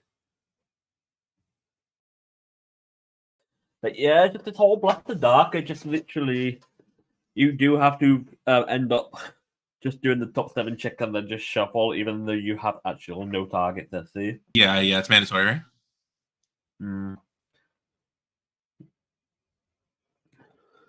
Even if it's not mandatory, I always just want to look at top 7 anyway to see what's up there. I don't know why. It's just a flex, really. Just to Yeah, that's what I'm saying. It's one of those weird, feel good. It would feel good though if you basically like look at your top 7 and just like, there are no triggers here, which is actually good for you. Yeah. Oh. I need to double check what that grade 2 that he just called it. Oh, right, it's that thing that moved to Soul, right? Did you see what he tucked into Soul? If it's a PBD, so I think that grade 1 is kind of. I think he tucked out grade 1, I believe. He's letting it die. That's weird. You could just keeping it alive just basically means that the grade 1 doesn't hit. Ooh, that 1-up. Video player checking triggers. Yeah. Is that big column 2? Is that a grade 4? 4? Yeah. Ooh. You only need the 1 of, you don't really have to ride over. So hopefully he finds one, but Hikawa's not looking too good. It's just like with a 5-card hand currently. Is there any Hikawa homies in the chat? I know Hikawa's also pretty big name. Definitely seen him around for a long time. I've seen Hikawa around a fair bit. Yeah, that's what I'm saying. A known name in the community. Yeah. It's just basically just getting attacks and just recycle the card back to hand, so it just like doesn't go losing pieces. Mouse 2. Ooh, this crit is gonna come in clutch here. That's really big here. Now is he gonna guard this or he's gonna take the 2 damage? The 5-card in hand. It's just like this game is just like they both seem to be relatively low on hand size. It just feels weird that I'm seeing this. You did expect them to be like 8, 9, but no, it's just like it's taking down a 3 card in hand. No, it's just like he's running the No, he's also running the PGs that are 7K with no effects as well. I don't know if some people are just doing that now. I mean, I think if 7 over 6 makes any number difference. It's I think primarily because if you were to guard with the new effect PG, you actually have to discard it. Oh yeah. So people don't really want to be forced to discarding if they can get and take it away. Was it like anti-Flagberg tech? Kind of, because it's just like when the unit places cost discard a card from your hand. The new style PGs don't have a cost on them. Yeah. Yeah, I know if you put down the new PGs, you have to discard. It says here, it's like when it's put on guard, choose one of your unit and it cannot be hit. If your hand has 2 or more, choose a card in your hand discard. So it's not like you ditch a card. You basically call it. There's a condition. Okay. So if you call it and you still have 2 or more hand, even if you don't want to use it as a PG, you still have to discard. Yeah.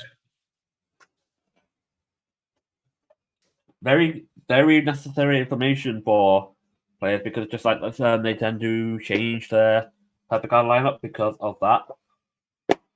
Yeah, this is the second time today that we've seen people playing 7K PGs instead of the 6Ks with effect. So it might just be a new trend going on. Especially if you got like Battle Door effects, so basically where you're forced to call 2 cards at the same time. If you want to use a PG as one of them, especially the new star PG, you're still forced to discard anyway. So you end up losing 3 cards for 1 attack when you don't really want to. It's a weird one, to be honest, because it's like the new star PGs are going to be good for very specific decks, but all star PGs are going to be better for other scenarios. But in the same circumstance, you might not like be able to find the new style PGs because they can cost them a bit of money. Yeah, that's the thing. Also, like if you're using the trial deck PGs, they're basically just free, right? Or they're like a quarter or something. Like your homies will probably just hand them to you compared to actual PGs where you got to drop money. So if you're playing a deck like Phantom Blaster, which is already kind of cheap, also just makes the deck that much cheaper. It's only like $4 for it. Yeah, exactly. That's what I'm saying. But you get the TD Overtrigger, which the PBO player is using. So you'll have you pretty much got your PGs, your card deck cards and that, and triggers. So the only thing that he wouldn't have it would be the 10k draw shield triggers. But everything else is pretty much from card deck base. Yeah, that's very true. He kind of was struggling here a little bit just because he didn't see the grade 4 Kyrie immediately. But he did check one last turn. So if he lives another go around, once you get G4 Kyrie, the game changes very fast. Yeah. Well, here at the moment now, it's a case of how is he going to take this turn because he's got a crit 2 PBO swinging at him, and he's got 5 cards in hand. He can take 2 damage, but it's just like one of those wings that's going to be going in to hit guaranteed. And if he takes the Overtrigger again like last game, we'll probably see a similar circumstance. That crit trigger? Yeah. Oh, that crit. That's literally going to change this game completely on its head. Ooh. Can he heal? That Overtrigger is coming in. Oh, the over.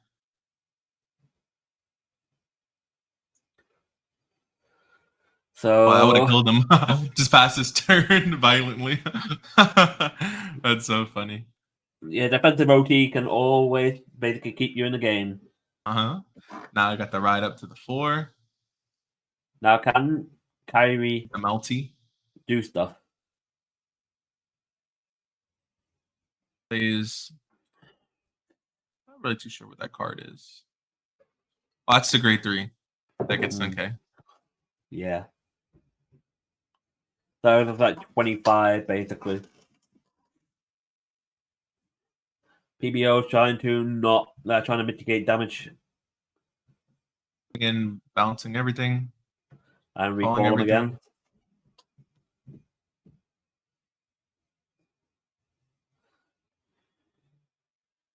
They're going up with a triple drive.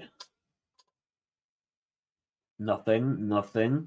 Still nothing. Oof. 3 dry checks is not what you want to see here. No defensive trigger. Good. Really, anything would have been good. Still no defensive. Is he going to take this last one? Or is he going to go 15 here? Yes, he's going to go the 15. Now the question is, Kyrie has to ditch guard his hand to deal with everything here. But PBO's got that persona Persona rise, rise? so it's just like all his rear guards will be swinging at 20+ base. Every player visibly in distress. I get it. These games are stressful, especially with this much on the line. $500 prize pool. I would be sitting there stressing too.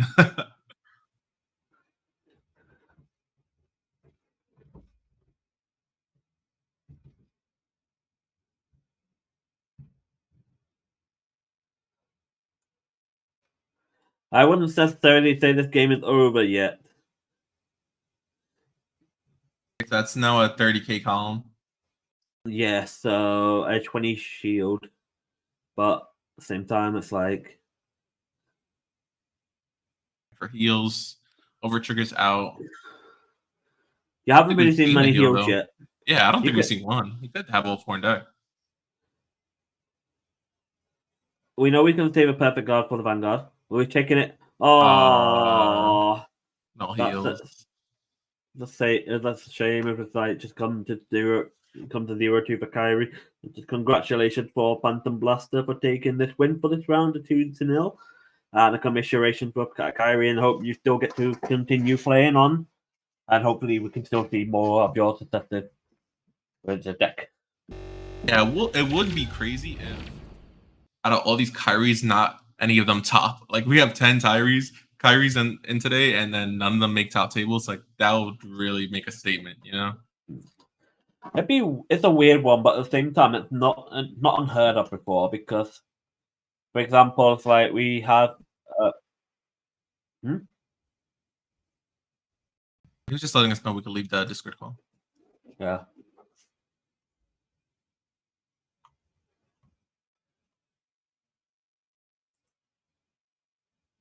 Okay. Yeah. The fact that these Kyrie players are losing this way just goes to show like maybe the deck isn't as people thought it was originally, you know? It's just the end of it all. It's gonna be one of those things that's like there have been cases where the favored deck hasn't actually done enough to warrant a top spot in a tournament, which can happen. It's not unheard of. Yeah, for sure. It just means that nothing is ever guaranteed to be in a top place in Meta. Yeah, exactly. Right. Like you could play top 1 deck, you could be highest percentage of the decks, but it still doesn't matter. Like it's Vanguard at the end of the day. You could get unlucky. You can make one misplay, and then all of a sudden you're not topping anymore. Yeah, it does take one loss to start to top you down. They just have to try and keep the consistency going on for the next few rounds. Yeah, Calvin in chat saying not a single Melty in hand, which does suck. Ooh.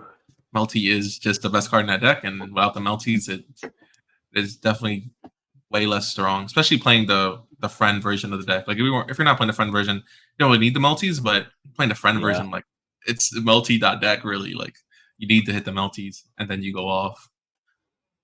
It's unfortunate that happened, but Phantom Blaster player just played well. They did not make no misplays. They were just concise the whole time, aggressive. He just knew what he train of thought was, and just what he is doing for his plays, and just go consistently pilot those plays over and over again without any thought of doubt in his mind. And just went straight into it. That's the thing, is that like the deck is very consistent about what it wants to do.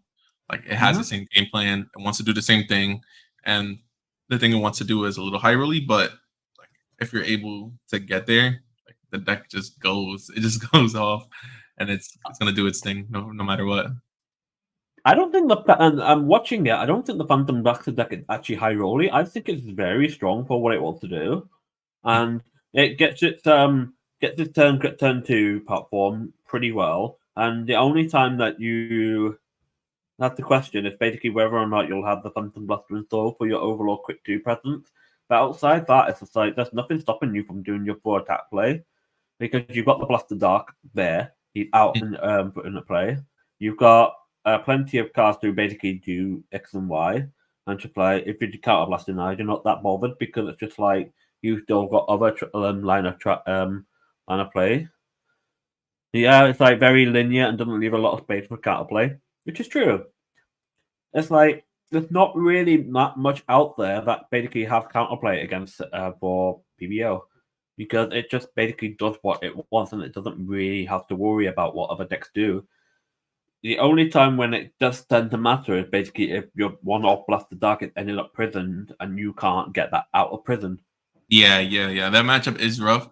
Like if they ride the grade 4, they imprison it from soul because it'd probably just end up in the soul or in the drop. Yeah. And then what are you supposed to do? But It's like I do like the deck list though. it won't come from Soul. It won't get prisoned from Soul because you'll still be doing turn 3 PBO before they do turn 4 Seraph. No. Mhm. So you'll still be able to get it called out, but after that, it's just a case of you need to be careful. Yeah, I like the idea of it though, especially because once you take out the Blaster Darks, you just have deck space for more consistency, and it makes it so that you're more likely, like it is less high rolly, and that if you're playing the 4 domains, and you're playing the 4 drilling angels, hopefully like 40% of the time you get there, and which is pretty solid in this kind of game we're playing. Like looking at the Kyrie deck, it's like outside Melty. It's like, what else do you want to be seeing in your hand? Because it doesn't feel like there's so many sharp pieces that you really want to be seeing. Nothing that stands out relatively important, which probably can be leave a space for an improvement, I guess.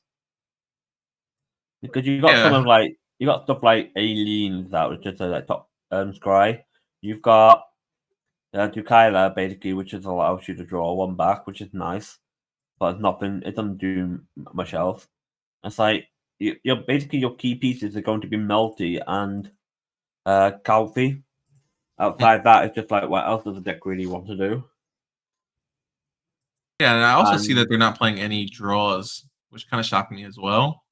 Just going full offensive triggers.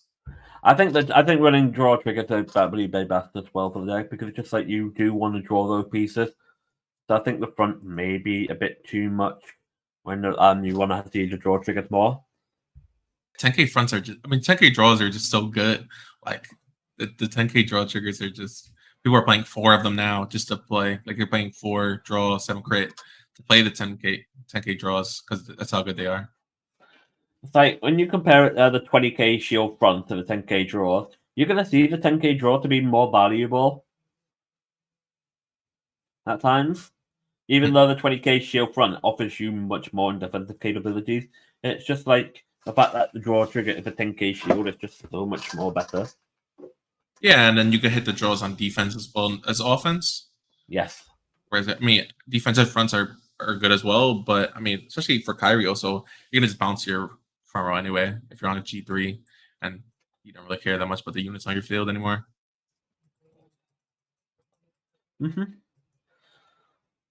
Oh. So we're coming up close to the end of round 4. Just like see how much time we've got left on here. Oh, we've still got a little while to be honest. It's like, but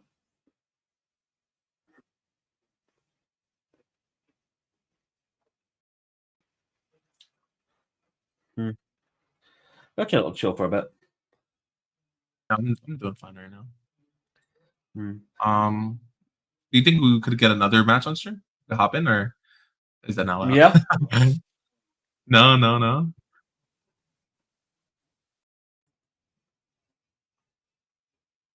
All right.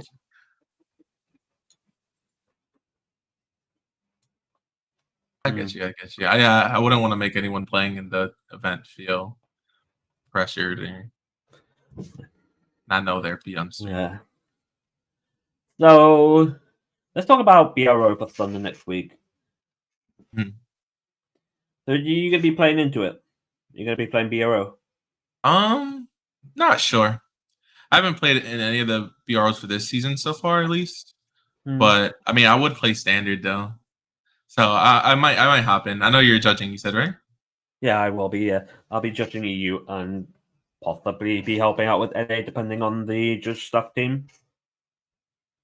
So I did it for premium, and that was pretty long. Yeah, I I didn't can go to bed. imagine. I didn't go to bed till like about 3 a.m. that morning, the following morning. So I was like pretty worn out. Yeah, I mean that's when you need judges the most probably is in premium, right? Because there's so many interactions, so much things. Like if you're a standard judge, like probably need to know like 10 common It's misconceptions, like and then after that you're chilling, you know? it's like judging.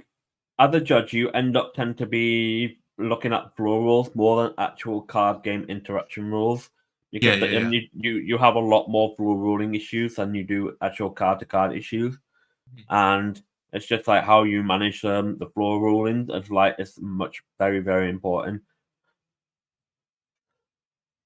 How is it with Bushiroad? Are they strict on the floor rulings? Or are they more lenient because it's online? How is the position? It's depending on from region to region because each region has their own staffing team and they have their own expectations of what to expect. Hence why there were a few things here and there regarding how in tournaments in North America, you can use match sleeves in person events, but on the front only. Whereas in Europe, it's not as we can do it as front or back as long as it's in uniform. It all comes down to the tournament organization rules because Yeah. or each region will have its own set.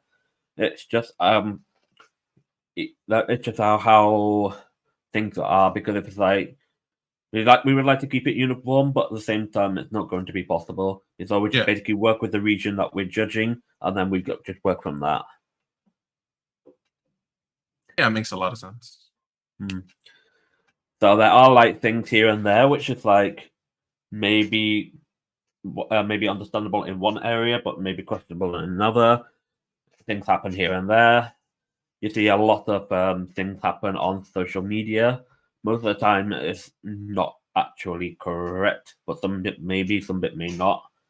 But it's just really awkward at times, especially for myself. As if I'm a judge, it's like just making sure that I'm going to be trying to do my best out there. And the first and foremost, we want to play for the players and make sure they actually get to event to play in, and that's basically what we want to do.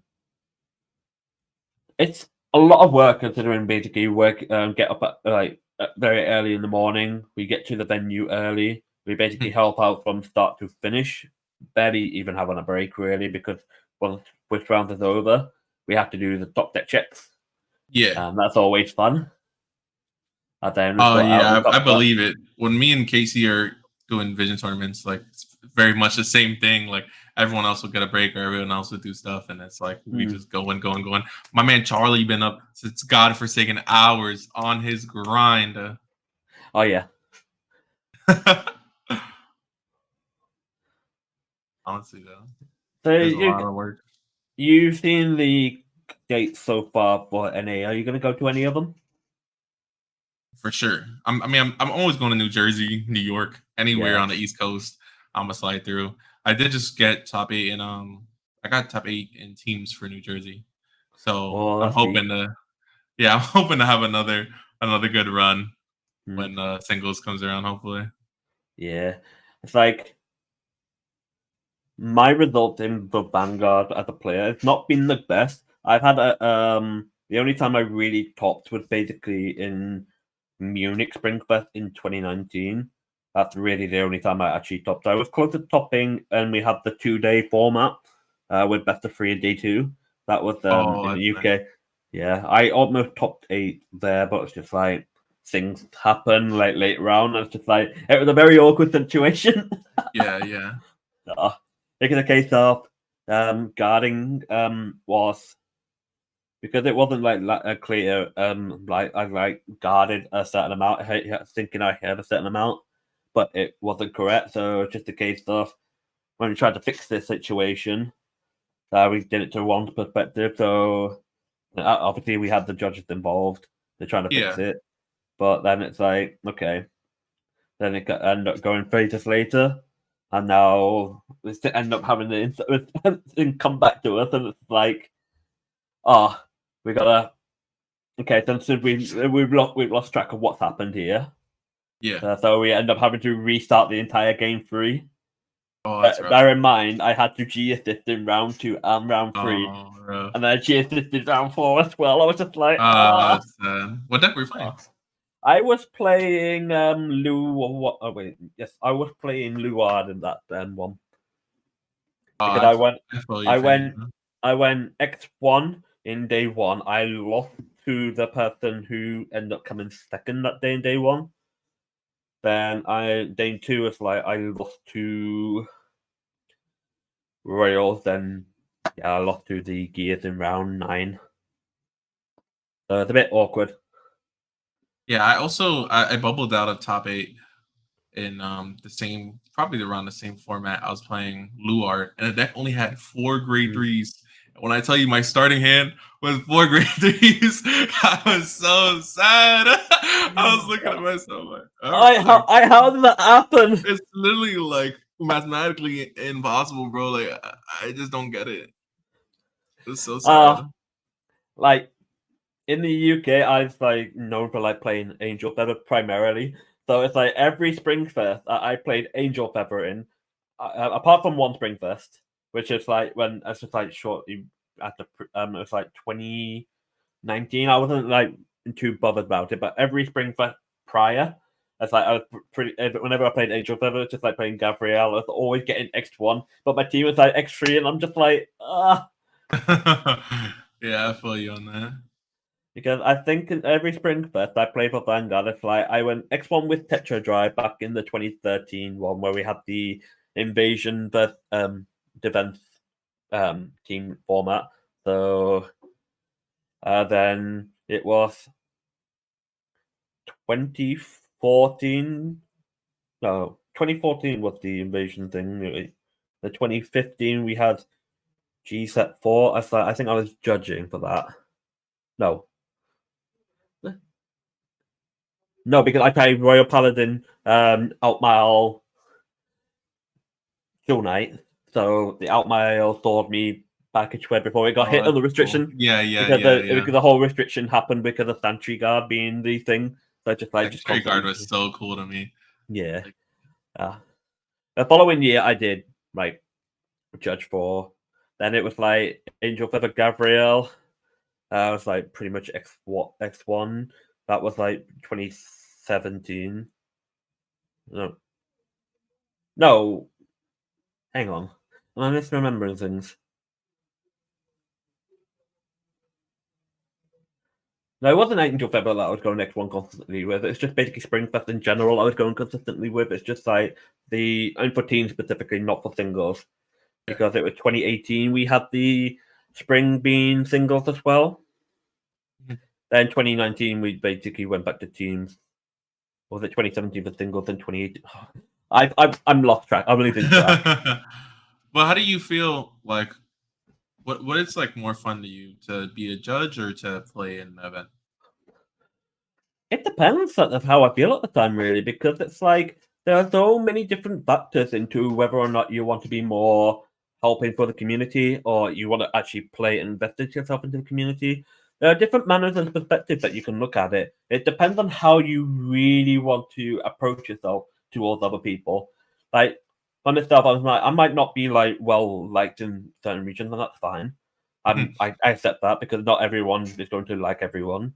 I have really good friends here, and I got really good friends there, and I like being able to interact with other people. That's really what I like doing. I'm quite proactive.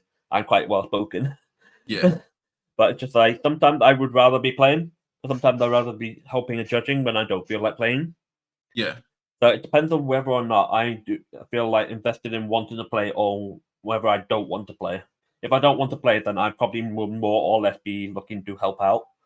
But the problem is, you just going to help out doesn't mean that it's going to be you have to pay your way to go and help out. That's one of the most awkward things to do. So even if you were to basically get stuff from helping out, which is fine, I accept that's going to be the case. Yeah. But sometimes not something that you really want to be like looking back. You rather want to be going out and to engage with friends and that, because sometimes when you're judging, you're going to be judging pretty much throughout the entire day, and you're not going to really have that a lot of time to be hanging out with the people you want to hang out with, and that's going to be one of the biggest aspects of judging. That you have to actually put that to one side. And sometimes you may be willing to do that, maybe you're not willing to do that. So it all depends on how you feel mentally and motivated to be able to help out an event, and when you don't want to help out an event. Because at the end of the day, I get it. You're volunteer at the end of it, so you shouldn't be pushed to do it or not. But if you are and you feel good about doing it, it's really good because you get a community built around you, and you basically have people to look up to you, to ask you questions, and you're able to give them an answer in pure confidence. And that it really helps it and to build a rapport with some players around you. Like, not everyone's going to be on the same wavelength of everyone else, but but majority of the time that's going to be the case, and that's why Vanguard becomes a great bigger community, because we're having people who can talk and interact with each other and be chill, and we're calling homies. It's just like we're just really a good familiar community, and that's one of the biggest aspects of why I stick around with Vanguard, because I don't feel the reason to wanting to leave that. And it's because it's just like, even if you don't want to play, you're still hanging out with people because you've known these people and you enjoy being with them. Oh, for sure. I go to locals all the time and I just hang. Like, I don't gotta play in an event. Like, just be around the people you've been with all this time. And then also for me, like, I don't really want to play. Like, I played pretty much since Vanguard came out, and then over the past most recent years, I started getting into tournament organization. I started getting into helping with judging. I started doing, commentary and whatever else. And like, I'm at the point now where like, this is so much satisfaction out of all this. And it's really so good to be able to help the community and be able to be one of the people taking us further and further and getting the name out there and keeping everything alive. And to me, it's just a really big deal. Like, for myself, I kind of want to do more of commentary work because I feel like it would benefit myself more, because I like being able to talk about how I enjoy things here and there. It's just like I have so much I can talk about, and I'm just like very, very proactive in the way I speak across. It's like, maybe it's kind of annoying, maybe it doesn't. I don't know. Yeah. It's just like it's just how I am with things. It's just like I love what I do, and I'm very talkative. I love talking about things, even if it's not just Vanguard, but other like TCGs, or if it's like anything like anime or reality based related. Just like I just know that I can talk to people regarding a lot of things, and I'm just like very like appreciative for everyone who I've had been around me for so long to essentially be part of this. And it's just like, because of this, it's like it's given me this opportunity to be able to come and commentate on the Vision channel here today. Because like just having those interactions, it's just like it just makes me feel very like blessed for just being able to take these opportunities to hand. And without people around me that I wouldn't know, I wouldn't be in this position today. Yeah, I definitely feel that, like, being, a part of Vision for as long as I have, and being able to make the connections and being able to, especially like within my own community, right? Like, I had all the boys come to my house. They stood with me. Like, these are real long time friendships I'm making. It's not just about the card game anymore. Like, these are my homies, and we're going through it, and we're organizing. We're doing a bunch of stuff, and it all just grows. When you go past just being card game friends to actually like proper friends, that's just that level that you want to be at. Yeah, exactly. It just feels so good that, when you have that. Yeah, it's just like, honestly, year in, year out, I just like attend all these events and tournaments. I just meet new people here and there. It's like new people coming into the game.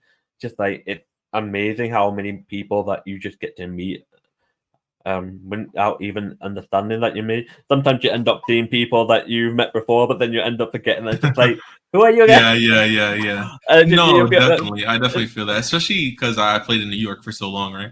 And like now when I go to locals or I do whatever, I'm like, yo, I know every single person who steps in the store, like every single person, because these are the same people who've been here 10 plus years, right? So it's like, I know every single person, no matter what New York locals I go to, I'm gonna see a homie. I'm gonna see someone I know. I'm gonna know the names of every person and in the shop. I swear to God, and it's crazy. And Yeah. I tell that to my girlfriend. I'll tell it to whoever else who's not part of the community, and I'm like, it's so great just to be able to do that. Like I go somewhere, I know everyone. They know me. We always got the good vibes going, and it's just great.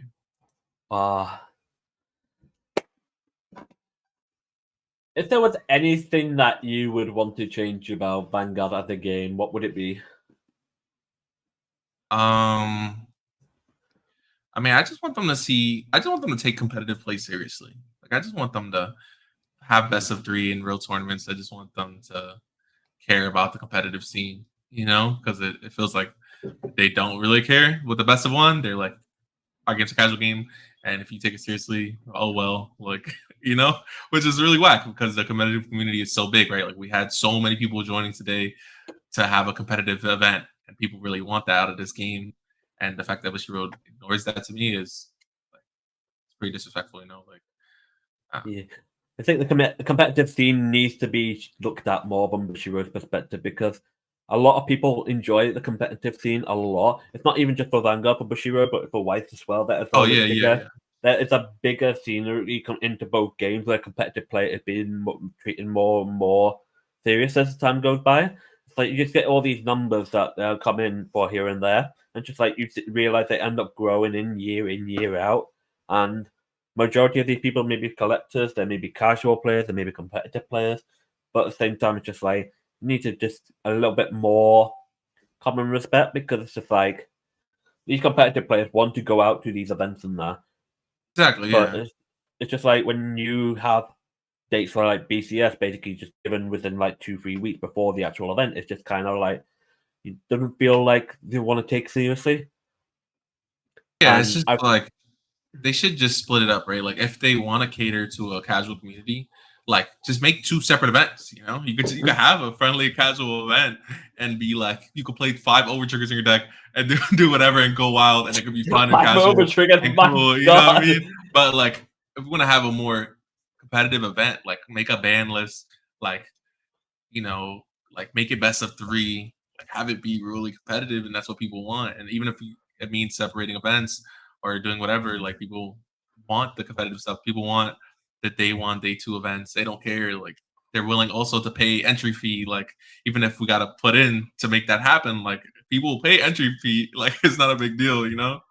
I think the entry fee is a controversial discussion. Are people who I notice are basically would say they would not attend event basically on it if they had an entry fee, and I'm just like, but why would you not? If it basically means a bigger budget in for more tournaments to happen, because that's how I look at it.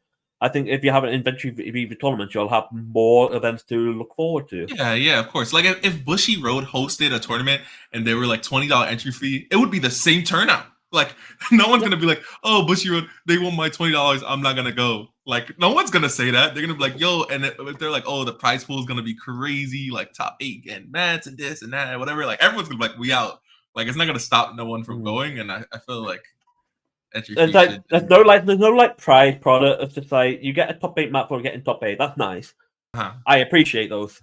And when you just like only first place really get anything worth value, which is basically a paid trip to Japan, that's very expensive money right there. Yeah.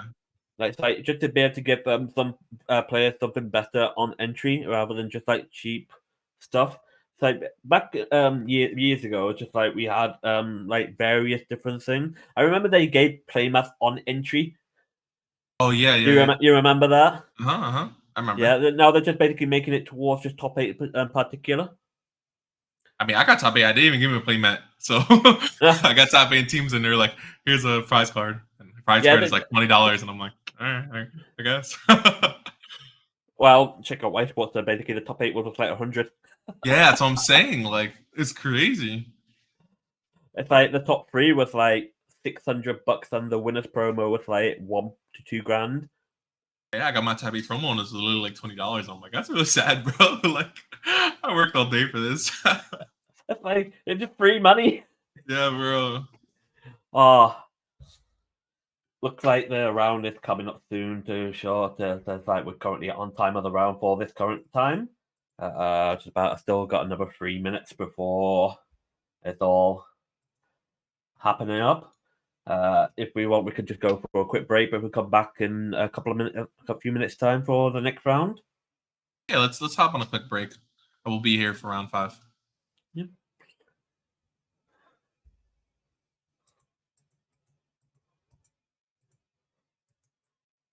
Before Charlie left, and he just abandons us on stream. I just thought we're just gonna go on a break for a bit. Appreciate you. Laters. It's me, VB Franz. I'm here to show you how to sign up for Matcherino. Very simple. All you have to do, navigate over to matcherino.com, click on the login button, and choose your preferred sign-in method. It has everything you need from Twitch, Twitter, YouTube, Google, Facebook, Discord, even Line. After that, you're essentially in. You got your account set up. Now, what next, Franz? What do you want me to do next? Well, you can support our tournaments. There will be a prize pool that you contribute to. You can also claim codes. Each claim code is 25 cents into the prize pool. You get 50 codes for that. If you get all 50, that's $12.50 that you've added to the prize pool of the tournament without doing anything, without any cost to anyone.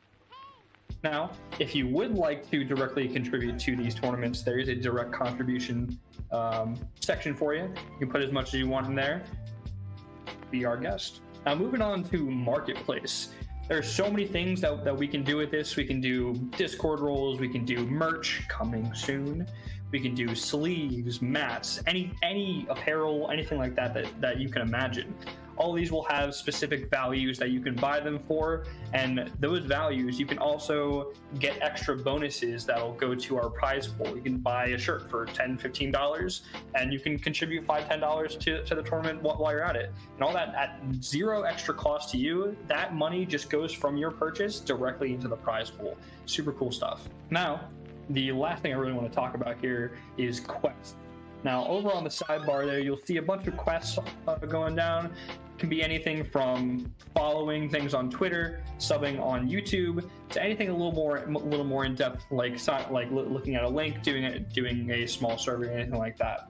Overall, guys, this is a really cool opportunity to get more funding for our tournaments, and this is just for you guys. This is all for you guys. This is no benefit to us, no monetary benefit, other than giving you guys more of a prize pool to build and grow our tournaments. It's what we want for you guys, and I can't wait to see you in the next tournament.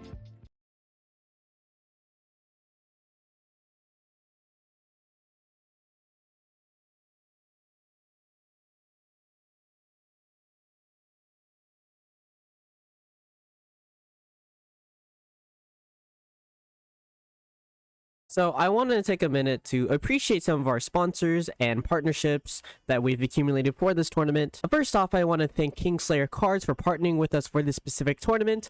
They are a tournament organization and a shop based in Florida. You can find them at kingslayercards.com or on any social media at Kingslayer Cards. Next, we have Legacy, which is also another shop/tournament organization that hosts tournaments in New York. You can find them on any social media at Legacy CFV or their website, LegacyVanguardInc.com. Next, we have famous content creator Outer Orange partnering with us for any future tournaments, and also you might see her sometimes in commentary. You can find her on any social media at Outer Orange and on her YouTube, of course, Outer Orange. Next, we have Metafy, who help sponsor the prize pool with their community fund. You can find Metafy at metafy.gg for any coaching sessions. You can find them on any social media at TryMetafy. Next, we have Matcherino, which is a platform that allows us to basically distribute prize money and add more money to the prize pool by doing a few tasks. If you haven't already, please go onto our Matcherino page and contribute for free by clicking claim code on the Matcherino page to add free money to the prize pool. You can find them at matcherino.com or on any of their socials at Matcherino. Lastly, we are affiliated with TCG Player. We currently don't have a link yet, but you can find TCG Player, of course, at tcgplayer.com. This is your one-stop shop for all your card game needs. And yeah, I just want to quickly appreciate them before going with the tournament, and I hope you guys have been enjoying the tournament so far.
We're back with the Vision Remote Fight $500 prize pool tournament. Huh? It's fine. It's continuous. Continuous. Like, All right. Anyway, we're here. He, him? we can. You're good. It's fine. Okay. Oh, he's not asking us. See, when I got Charlie in my ear, confused. Yes, I know. It's like we're getting some difficulty You- hearing from someone else. You think it's helpful, but it's not helpful. You see the cat? Bro, I got 4 of those things, bro. If you see all 4 of them, screenshot it, send it to me. I'll give you a prize. You're not gonna find all 4 of them though. I promise you. So yes, we're in round 5 here. So we've got 2 very, very special people on here. You will really know what both of them. One of them Mhm. from France and one of them from Portugal. So we have Mr. Gergitson playing Barrow Magnus. And then on the other side we've got Nuno Raimondo playing Nirvana. Nuno's So the got a GOAT, the world champion to this day. We're gonna be having a special game going on here. It's just like let's have some very, very exciting, spicy. I should probably get the deck clock up. For real, Nuno the GOAT. What's the tech? He gotta have the most spiciest tech. This is the world champion right now. Can Gergitson topple?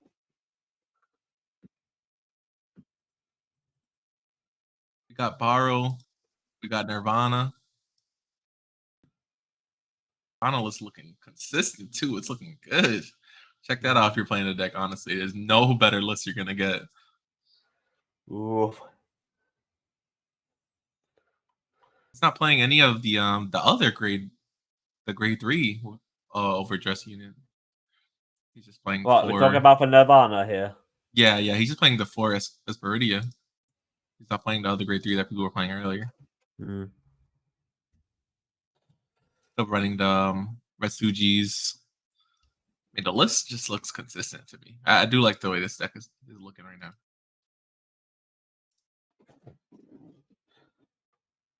How I feel about this barrel list. Ooh.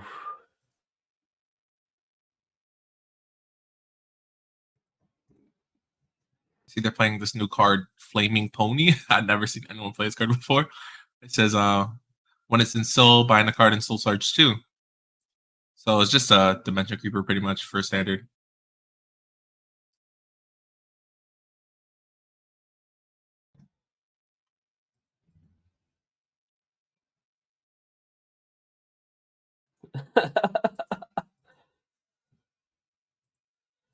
Oh, he knew. He didn't know that we could still hear him. Oh. Yeah, I don't think the stream can hear him, but yeah, it's pretty funny. Where do you think these guys are playing at the moment? That's like what their standings are like. It's like kind of curious. Pretty sure they're both undefeated. Or I think at least Nuno's undefeated. I think he lost, yeah. We can just check the quick standings quickly. So currently, Gerget-san is 2-2, while Nuno is he's also 2-2. So that's basically the next 2 matchup here. Okay. Yeah, that's obviously surprising, right? That's the world champion right there. But you know, it's Vanguard. You can always get unlucky. You know, variants, matchups. It is what it is. Ooh.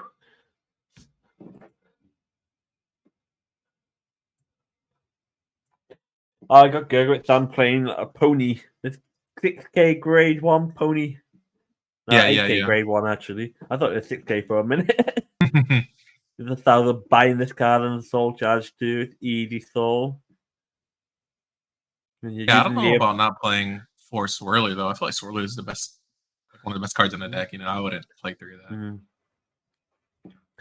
Like you just want to go constant aggro into your Barrow turn. It's a bit weird. It's like only 3 Brainwash Swirler. Yeah. It's just like one of the most obnoxious Doreen cards in the game, especially when it's like you've got that kind of like literally gives you so much more power. Essentially, it's like Soul Charge 5, get 25k. Yeah, they just become basically unblockable on your first grade 3 turn if you hit the full combo and go. They're so massive. Yeah. So, and you getting your soul off to basically go with a barrow. It's not that going to be very hard. Essentially, it's just like the amount of stuff that you just go in for it. It's just like it just starts to pop off. And I didn't realize there was that one card where you just basically just go recycling cards back to your deck. Yeah, the grade It's 2. like the keenly Ludel. Oh my god, that name is just it sounds so wrong to pronounce. Ludel. You choose any normal units from your soul. And then for each card chosen, return all chosen cards back to your deck and shuffle. You get 5,000 for each card. It just saves It you just from makes doing it so it doesn't deck out, Yeah, but at the same time, it just means that you're not going to see triggers. Yeah. It's pros and cons to it. It also is just massive. Like if you just send back your whole soul and you're like, I'm 65k or whatever. Like, Yeah. sometimes it's enough, I guess we can pop over to the game now. So when we're ready, we can be able to start off our game.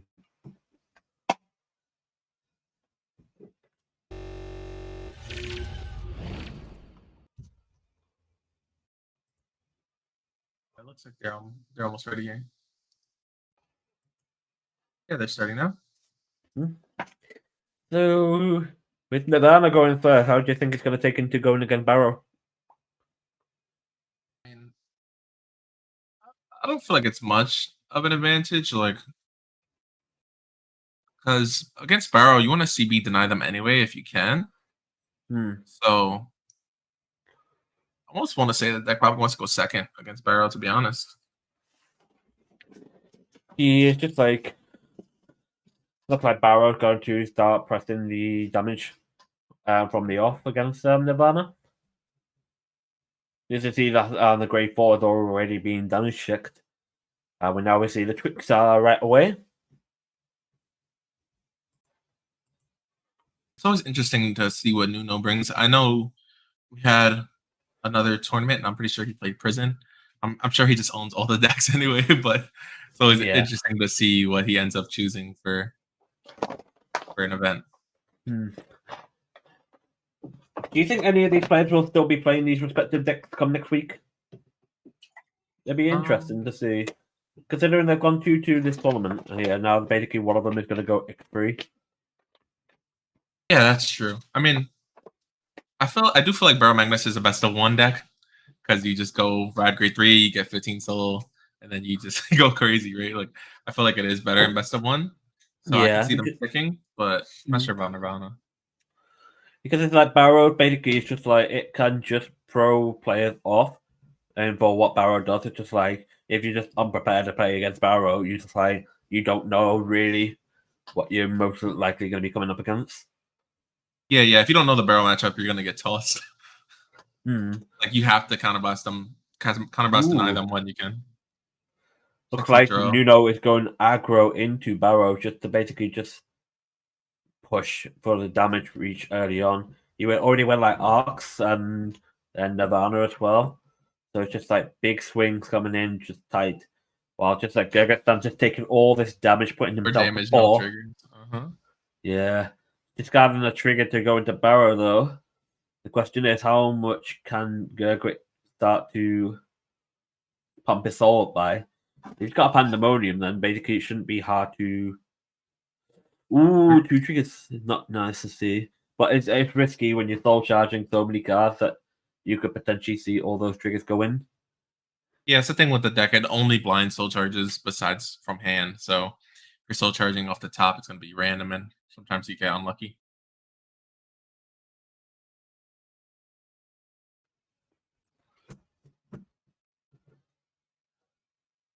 Oh, he's playing another copy of that grade 2 from the right deck. Oh no, he got it from the soul. Okay, that makes sense.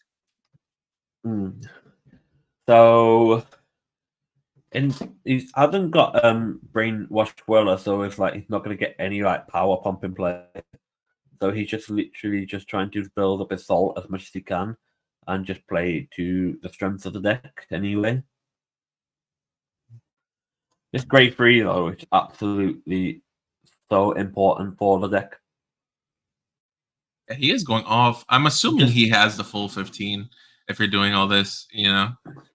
Yeah, it looks like. Yeah, that's what the Barrow does. It wants to pump as much as it can and then go just soul charge constantly. I don't know if it actually got the full 15 count here. I think he's missing. It might be close. I think mean, he both got of the these 10, but girls not are going to go to 15. Soul.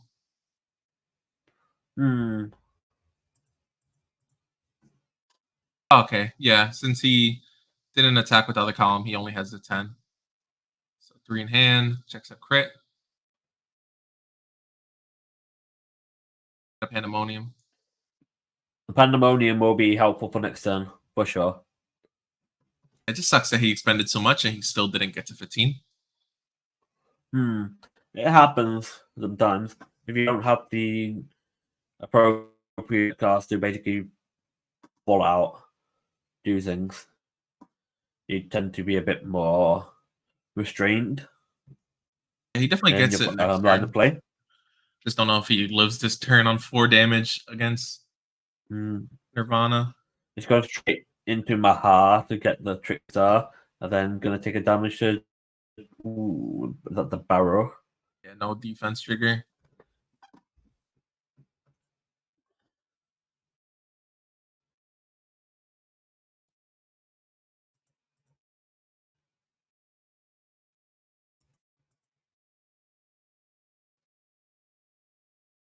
Full hands on both sides, though, honestly. Yeah. Because it's like Nirvana just extending just to basically just push into the aggro. But now he's basically got that Esperiada to solve us to go into multi. But obviously it just goes straight in. Straight in, Barrow goes straight to 6 and dies. Like a pretty fast game, really, this was. Just like not really much to think about on either side of line of play. Like Nirvana just rise up casually and then just pops off, while Barrow just struggled to get his maximum resources. To me, it seems like Barrow Magnus should have used their effects to get more shield value in hand. They were trying to get to the 15 soul and didn't, but it was a very all-in play. And if you just hedged a little bit, maybe got some triggers and from your soul or some guard, you could have probably lived that turn, you know? I feel like a Barrow is an all-in deck, but if you basically whip it to the 15, it's just like it's hard to do much. You just lose all that tempo. Yeah, exactly. It feels that's not how it feels like. It's just a turn 3 tempo deck. It's just like you just have to build it all up and just go hamming. If you don't do that, you tend to be on the back foot for the next following turn or two, and you could just easily just die.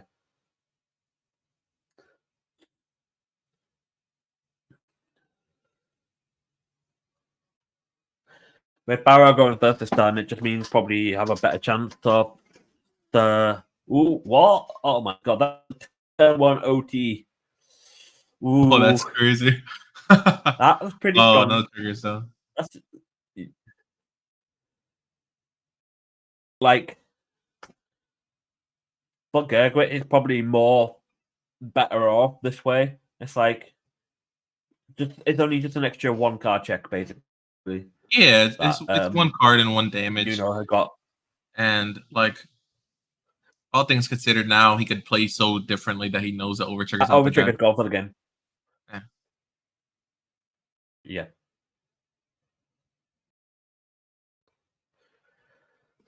Oof.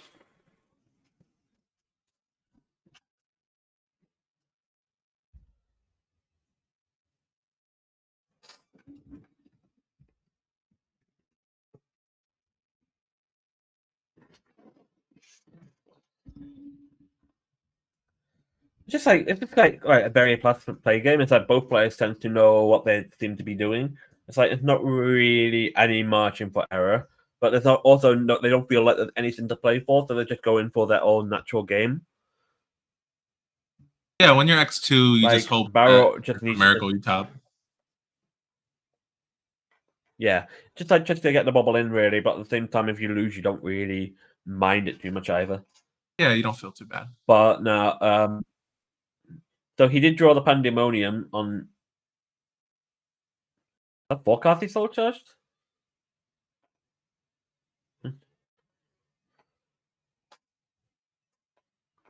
Yeah, just like now he's definitely going to be reaching that 15 card stall platform this time.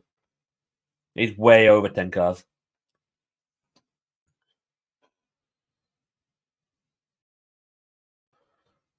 What streets are swinging?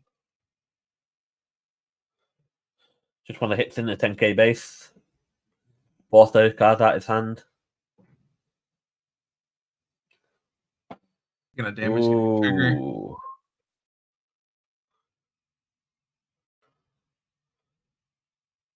Got the full 15, so gonna combo out. Call 2 units. He gets to draw, gets 2 units to call. But his soul doesn't really look like it's got that many good targets to call out. Yeah, not really. I mean, so there's a few things he could do here. He could just make one big column if he wanted to instead of 2 smaller columns.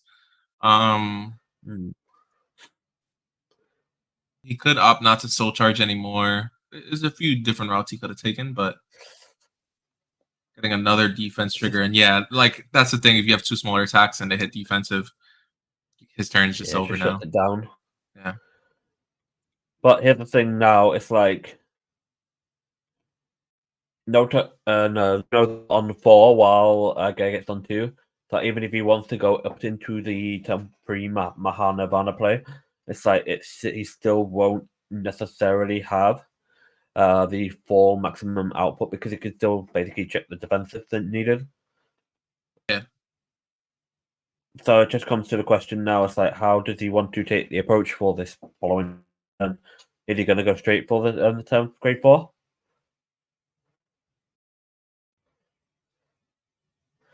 It's just first of all, just use the just going to start farming hand and defenses, just piling up because he's going to get soul regardless next turn anyway. And now he will be going into the grade 4. It's still 1 damage.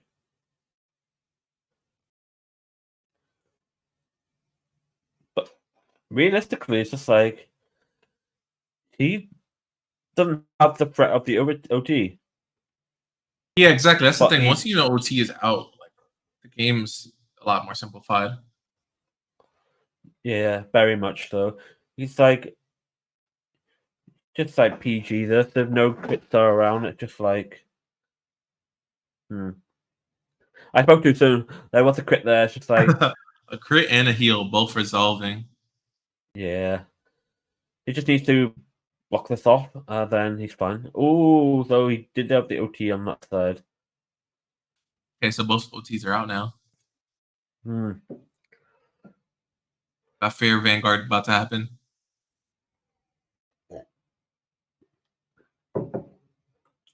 Now Gergit's just going to go pop off with 5 attacks here. Now, can you actually survive it with this hand state? He doesn't feel like he's got many cards in hand. Yeah, he It's been did a popular statement we've had today. Yeah. The popular statement we've had today is just that not many cards in hand. Yeah, for sure. Standard is not a lot of cards in hand usually most of the time.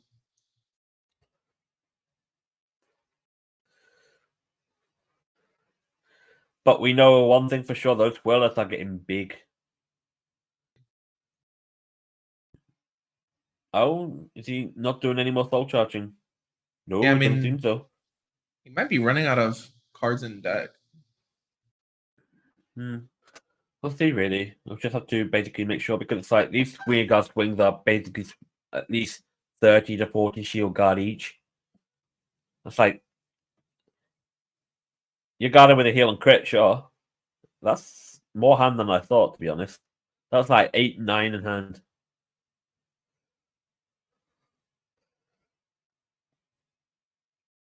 Oof. Just being able to take these guys. Damage. Does get a That defensive. defensive. Yeah, that defensive for me just feel like this game.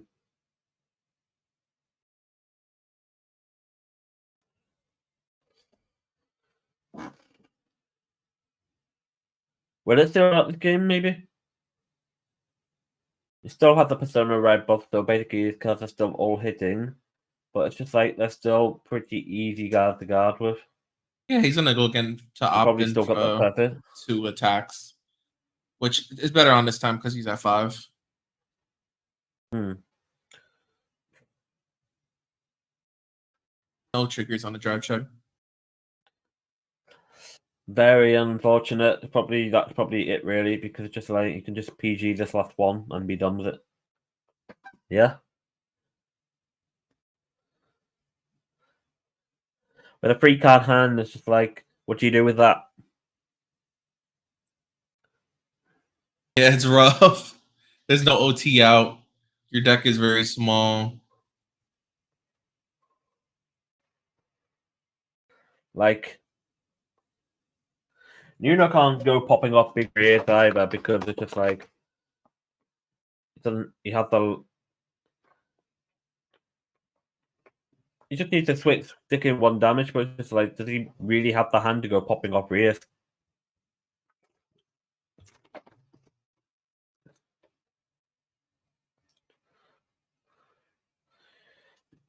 Just going in for 2 grade 4s to swing into face, I guess. Ooh, got some. Oh, just committing Slim more hand. completely. Uh-huh.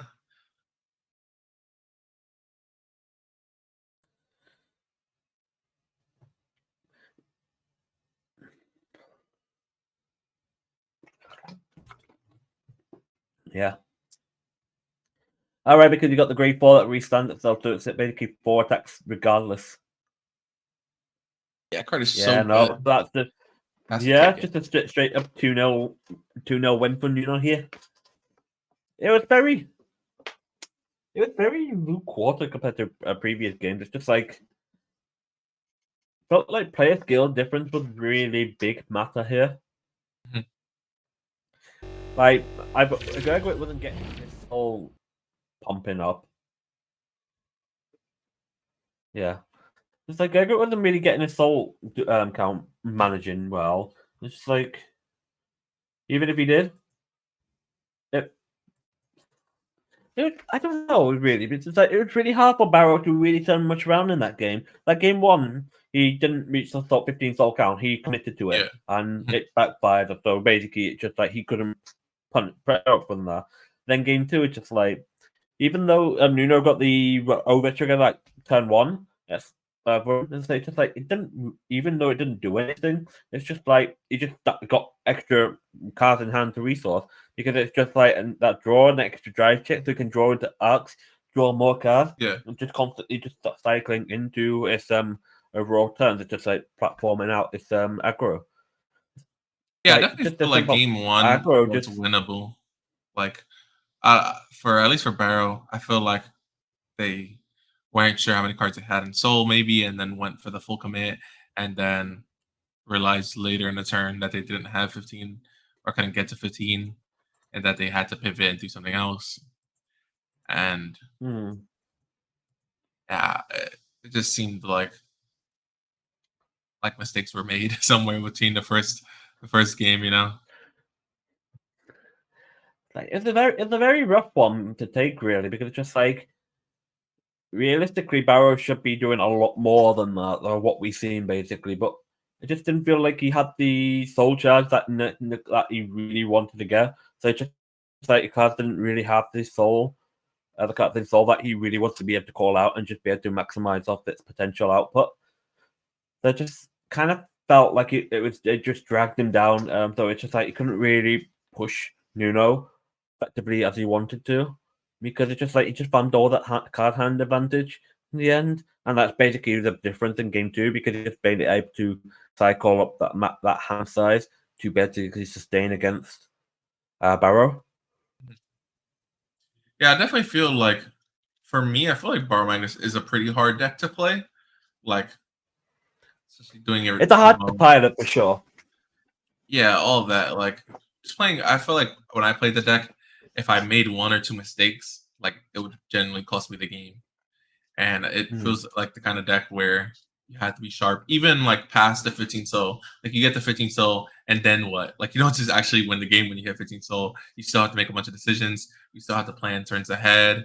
You have to find counterplay.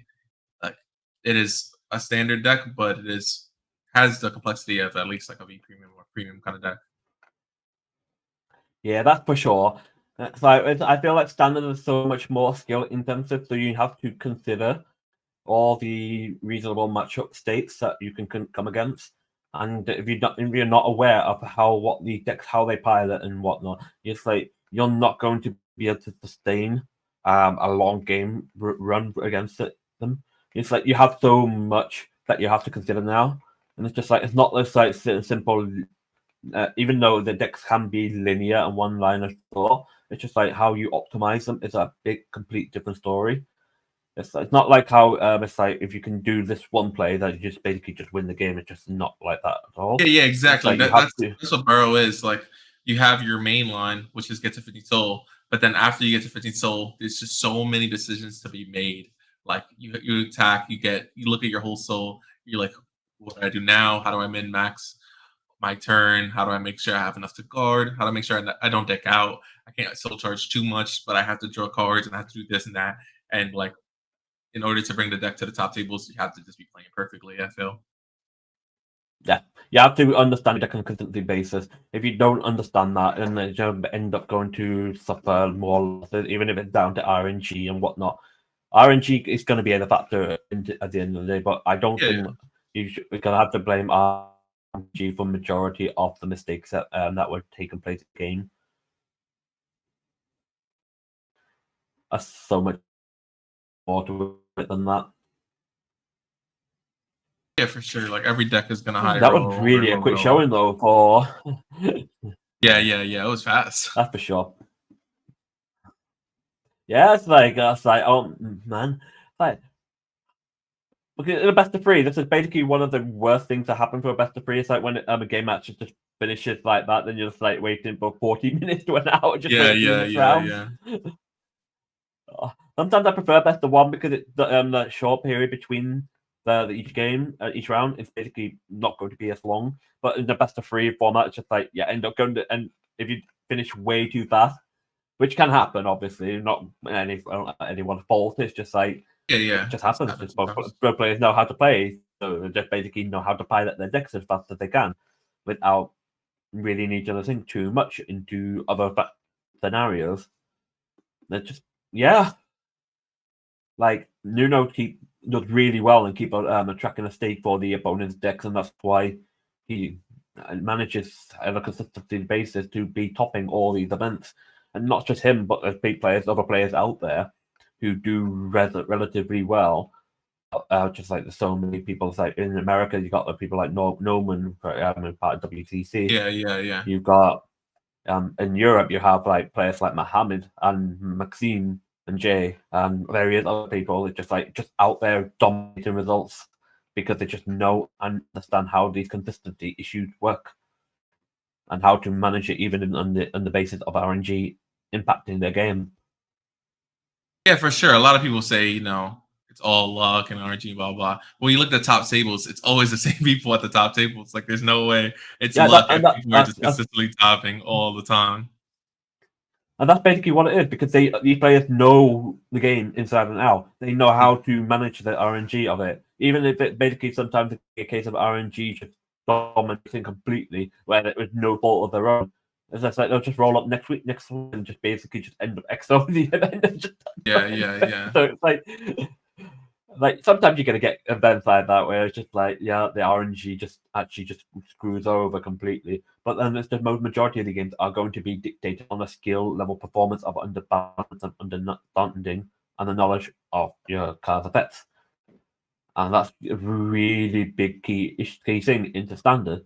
And I feel like even though so much is linear, it's basically quite simple to how to pilot and understand what these cards just do. It's like, shouldn't be that much difficult for it. Obviously, things may be unfortunate. It happens, but you can just use that experience of failure just to only get growing bigger and better. Yeah, you just gotta keep on going with these things. Like Vanguard is the kind of game where you'll have a bad tournament, you'll have a bad day, it happens. You got over triggered twice or whatever the case is, but it is all just about consistency. It's about placing as high as you can all the time, and it goes to show like the game does require a lot of skill because like we said, top tables always got the same people, the same names. They're repeated over and over, and Yeah. they don't change really.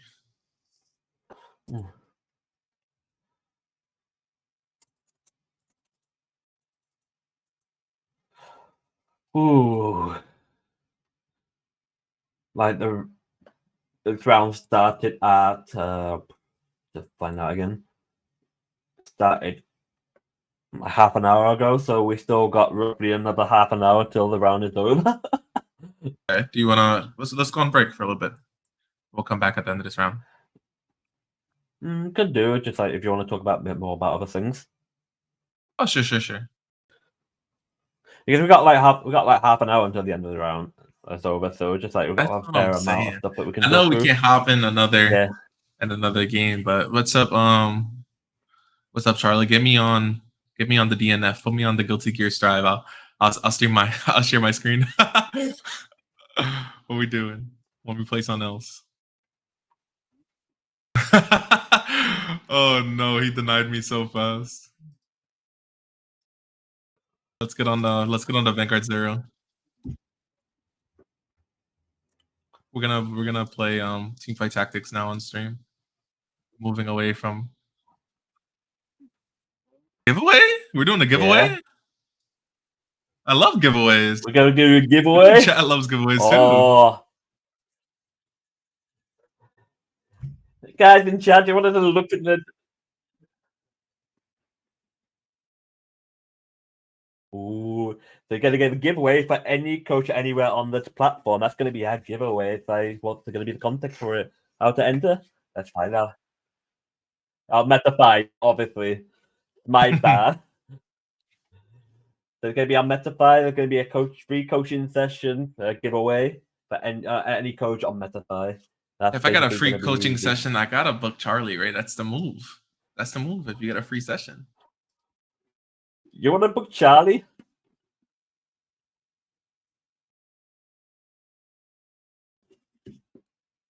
okay. Apparently, all you have to do is put a message in chat. Literally say anything. You could say what's up. You could give some shout outs, where you're from. Just put a message in chat. We're gonna be having a giveaway in about 5 minutes. Ooh, 5 minutes of chat. Come on, guys. There's a fun on chat. There's a giveaway going on for a free Metabyte coaching session. You can even get with the.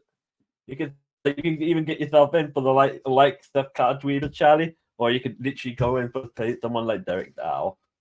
How do you want to do it? It's up to you. Or a different game. It doesn't even have to be just Vanguard. It could be any game. That's what I'm saying. Metafight does have a lot of stuff. Like you want to do CS:GO, Valorant. Oh, mods are not eligible for the thing. No. Put me in the giveaway anyway. Come on, bro. So rude. Sorry, we got 5 people again to enter the giveaway. All you have to do is type anything in the chat. You could say what's up. You could say hi. You could say where you're from. Got to shout out your home country, your home city. Let us know you're here. Shout out from Brexit. Damn. All I'm just saying is shout out from Brexit. That's what I'm saying.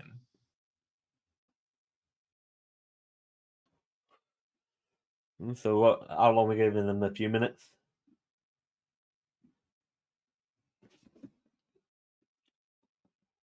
Probably would let us know when it's time to do the giveaway.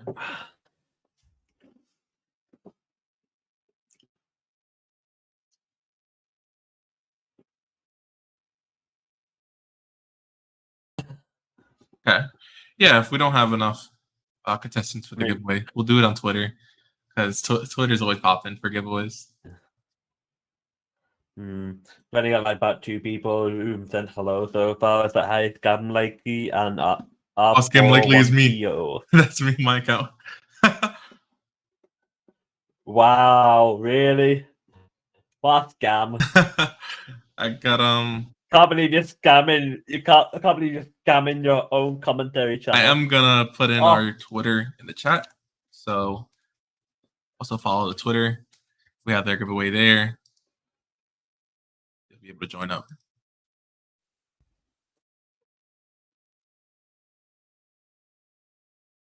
I noticed that during the game. I noticed that on my. I think it's fine at the moment. Is it not?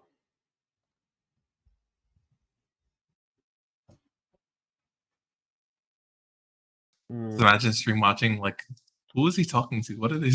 What's going on? We just need to get you in a call, honestly, Charlie. Just come through.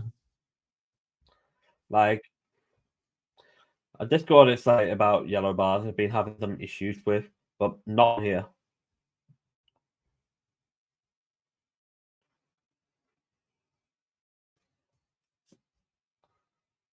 Twitter link. I think it's just Cardfight Vision, right?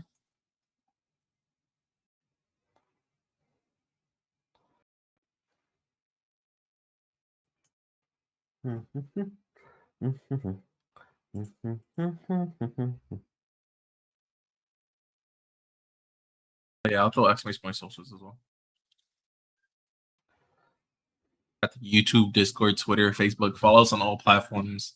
We usually post about these big events before we have them. I literally just opened up Twitter, and the first thing I see is one of our judges posting his math for Shadowverse. Hop on the Twitter right now.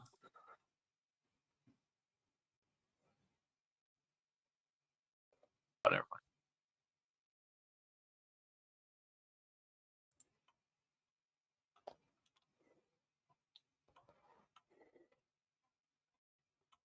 Oh, that's cool. We've been putting up all the rounds on Twitter.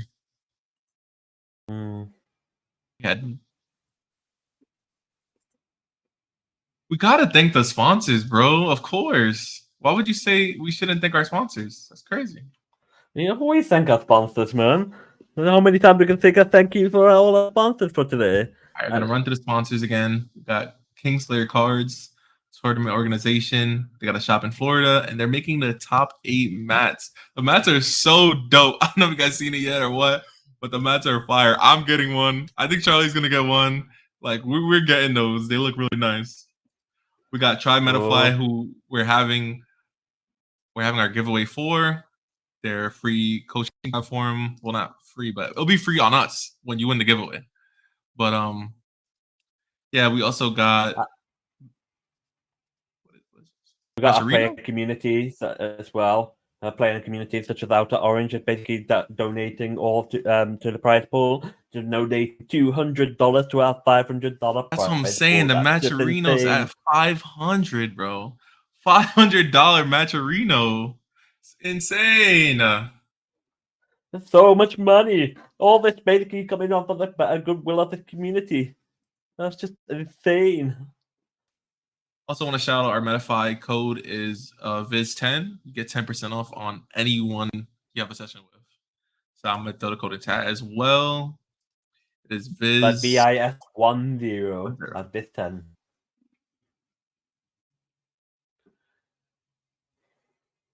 And if you guys want to keep liking and want to keep up with our channel, you can always just keep on the follow button on our Twitch channel here.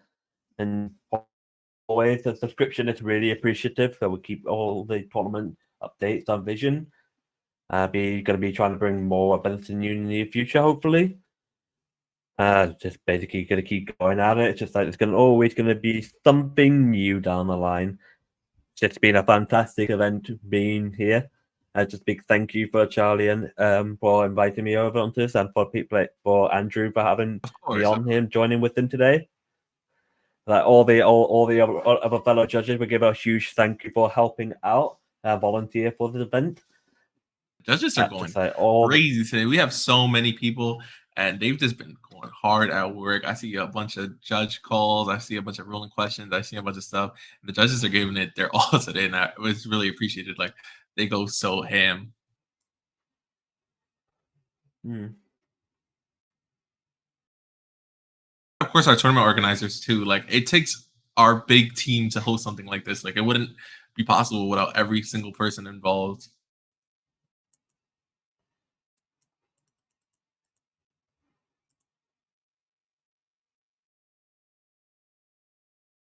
So for the Menify giveaway, in order to get your free session with literally anyone for any game that you want, just type a message in the chat. That's all you have to do. You could say hi, hello, anything you want. Just type a message in chat. You'll be instantly entered in the giveaway. It's free. And yeah, you win a free session with whoever you want. You just go bug some Vanguard player who is doing coaching, or you could go bug some video game player, whatever you want to do. It's free. All you have to do is type in chat.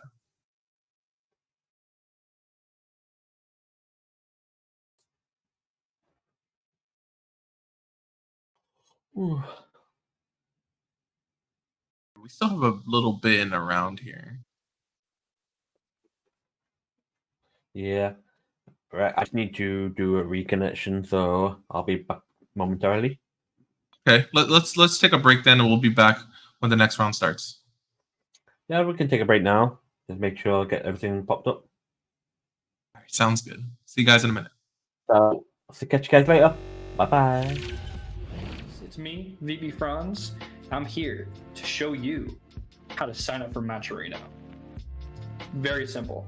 All you have to do, navigate over to matcherino.com, click on the login button, and choose your preferred sign-in method. Has everything you need from Twitch, Twitter, YouTube, Google, Facebook, Discord, even Line. After that, you're essentially in. You got your account set up. Now, what next, Franz? What do you want me to do next? Well, you can support our tournaments. There will be a prize pool that you contribute to. You can also claim codes. Each claim code is 25 cents into the prize pool. You get 50 codes for that. If you get all 50, that's $12.50 that you've added to the prize pool of the tournament without doing anything, without any cost to anyone. Now, if you would like to directly contribute to these tournaments, there is a direct contribution section for you. You can put as much as you want in there. Be our guest. Now, moving on to Marketplace. There's so many things that we can do with this. We can do Discord roles. We can do merch coming soon. We can do sleeves, mats, any apparel, anything like that you can imagine. All these will have specific values that you can buy them for, and those values you can also get extra bonuses that'll go to our prize pool. You can buy a shirt for $10, $15, and you can contribute $5, $10 to the tournament while you're at it. And all that at zero extra cost to you. That money just goes from your purchase directly into the prize pool. Super cool stuff. Now, the last thing I really want to talk about here is quests. Now, over on the sidebar there, you'll see a bunch of quests going down. It can be anything from following things on Twitter, subbing on YouTube, to anything a little more in depth, like looking at a link, doing a small survey, anything like that.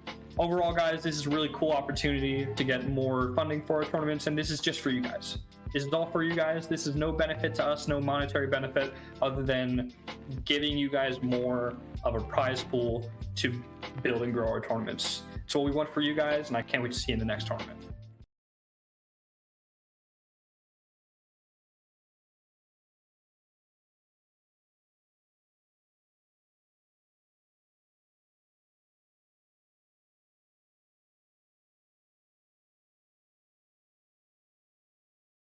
So I wanted to take a minute to appreciate some of our sponsors and partnerships that we've accumulated for this tournament. First off, I want to thank Kingslayer Cards for partnering with us for this specific tournament. They are a tournament organization and a shop based in Florida. You can find them at kingslayercards.com or on any social media at Kingslayer Cards. Next, we have Legacy, which is also another shop/tournament organization that hosts tournaments in New York. You can find them on any social media at Legacy CFV or their website, Legacy fcvanguardinc.com. Next, we have famous content creator Outer Orange partnering with us for any future tournaments, and also you might see her sometimes in commentary. You can find her on any social media at Outer Orange and on her YouTube, of course, Outer Orange. Next, we have Metafy, who help sponsor the prize pool with their community fund. You can find Metafy at metafy.gg for any coaching sessions. You can find them on any social media at TryMetafy. Next, we have Matcherino, which is a platform that allows us to basically distribute prize money and add more money to the prize pool by doing a few tasks. If you haven't already, please go onto our Matcherino page and contribute for free by clicking claim code on the Matcherino page to add free money to the prize pool. You can find them at matcherino.com or on any of their socials at Matcherino. Lastly, we are affiliated with TCG Player. We currently don't have a link yet, but you can find TCG Player, of course, at tcgplayer.com. This is your one-stop shop for all your card game needs. And yeah, I just want to quickly appreciate them before going with the tournament, and I hope you guys have been enjoying the tournament so far.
We are back, everyone. Round 6 starting. Our biggest remote fight event ever. $500 in the prize pool. It's crazy. I'm here with Moko. How you doing? In other news, I'm in the future. It's the next day for me. It's currently Sunday now. Oh, I say yeah. goodbye to you, Saturday people. Yeah, it's only 7 for me, but sheesh, we're up. We're out here. At midnight all the way over here. We're going to be at this for another few hours. What kind of game do you think we're going to be popping up against now? I mean, we just haven't seen any Gravidia. I feel like we're due for a Gravidia, right? Yeah, let's get some good video on for this round. I mean, What kind of mashup do you want to see Gravidia against? Though is the question. of course, anything that's not Dragon Empire, right? But really, no, really. It's a Gravidia versus Magnolia. That'd be fun. Oh, that would be interesting. Yeah, I mean, I just want to see some top tables now. I want to see some high level Vanguard and really get into it. Let's have a quick look and see who is on roughly the top table. It's like Human the Homo sapien to actually beat Nico Fernando. Nice, getting that bounty. He's EXO and he was playing with Kyrie, if I was believe correctly from what's been told. We have Gravity L and Josh. Yes, just Josh.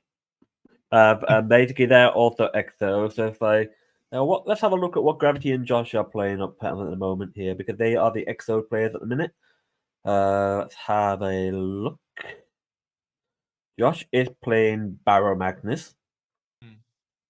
And then Gravity L is playing... I think we might have seen Gravity L earlier. I might have. I can't remember on top of my head.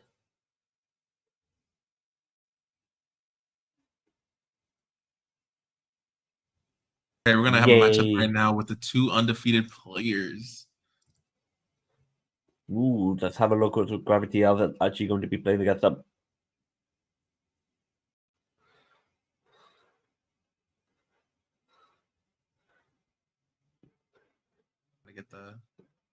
We'll get legs. We got a leg stream here. We got literal leg stream.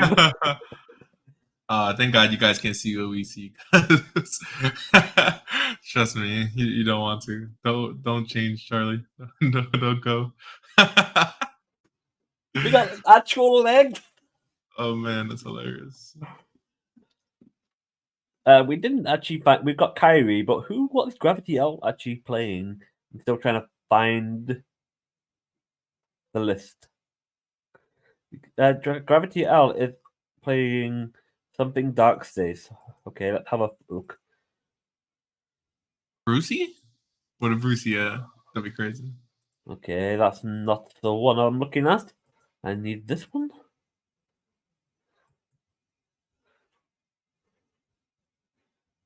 It is Bruce. We got Kyrie versus Bruce. Oh, that's crazy. I called it, Chad. We got Bruce at the top tables undefeated on the day. We got Kyrie versus Bruce. We got EXO smashing contest. Like, let's see who's gonna be mashing first, Bruce with Final Rush or Kyrie with friendship. Because friendship is the best thing ever, don't you agree? Oh, for sure. I mean, in game, not in game. But yeah, the friendship build is just strong. Like the power they get, the aggressive plays on grade 4, that just goes. Shall I say something funny? It's the fact that both of these players have White Schwartz playing that on them right now. Oh yeah. We got some White players here, Gotta keep it Bushy Road always. We got Dan Machi and Ruby here. Speaking of in terms of like White Schwartz, it's like I got Charlie and Kuro playing White now. Oh yeah. Yeah, this So just looking at the list real quick, this friend list does look pretty similar to the one we saw before. Pretty standard. Yeah, the Bruce list seems to be pretty substandard as well. Like for Leonard, for Derek, for Megan. Just like a 20k beater. For Marjorie, then 4 of the standard Bruce, and like Apparently the starter is like no printing. Yeah. No, I have the same thing either. I guess he just doesn't have a starter. Yeah. The 4 health blast full ride orders. So it's going to be a pretty consistent, straight up engine for Bruce. It's like no light text mostly, just basically just straight up 4 off in the deck. Yeah. Very consistent build. Mm. I also like the fact that I'm seeing a lot of people play the new heals today. When they first came out, they were announced, they were revealed. People were kind of iffy on them, kind of weird about it. But from what I'm seeing today, a lot of people are trying them. A lot of people think they're good, especially the one if your opponent has extra critical. I feel like that one comes up so much. You know. It sounds like going to be a pretty spicy matchup because we've got 2 XOs right here competing to get into. It pretty much whoever wins this game is pretty much almost guaranteed. Guaranteed. Yeah. Straight into the mix for that massive prize pool that we got of $500. $500. Half a grand in your hand. $500 on a prize pool.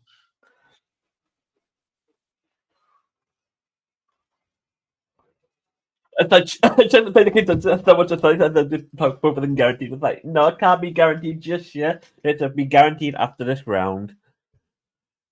Kyrie listing to be a bit more. It's like more techie this Kyrie list compared to what I've seen before. It's like there's quite so many different options here.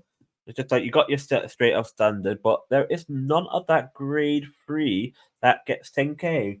So there's none of that beta stuff. It's just basically just the other version, which basically allows you to put cards into Soul and then get 10k by the cost, but not another free 10k power pumper. So we'll see how this one goes. So he's undefeated right now, so it seems like something's working, you know. Yeah, it's just like it's quite different compared to what we've seen already. Hopefully, we actually see something really pop off this time with Kyrie, so that we can now get.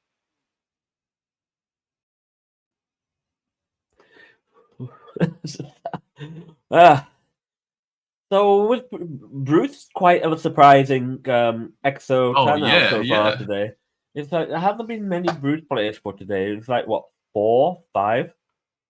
I'd say 4-3 or something like that. I don't think there's many Bruce players out there today. The fact to remain undefeated in the world of prisons and Gravidias and all the craziness. 5 Bruce players today. That's strong, yeah. Yeah, so I got with the current EXOs, we have Bruce, Barrow, and Kyrie. So there's no EXO Gravidia. There's no EXO Gravidia, and there's no EXO Nirvana, and no. Yeah, so we're gonna be popping straight into the game now. So we're gonna get to start to see a good old EXO matchup between Bruce and Kyrie. Let's pop into the undefeated. Let's go pop into the game.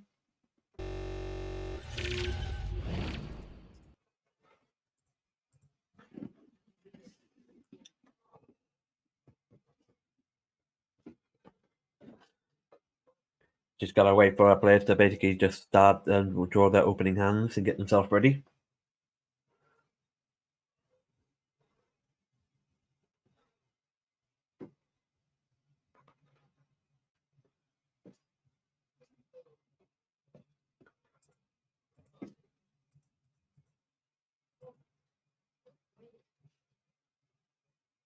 They're going to mulligans now.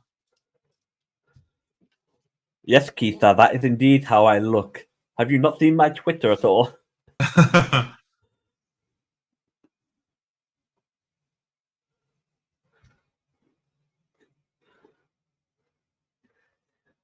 Speaking of Twitter, while we're still waiting, we can, if you just guys would like to look at the links, so we could be following from Twitter. We'll be posting all of the games that we'd be having today. We also got all our Battlefy logs, so if you want to check in, they'll be in the Twitch chat below. And if you want to keep up to date with the content on Twitch, you can just follow on the button below, and you can also subscribe to our channel. Obviously, preferable if you can subscribe. It's always helpful. So just always appreciative for the work done for the channel. Yeah, I'm gonna put the command for the social story now, as well as the Matcherino. If anyone needs them, they will be inside Twitch chat.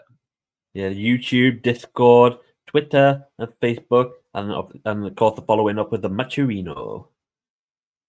We've now players are now almost ready to start off with the game, so we can get ourselves going underway. First player going first.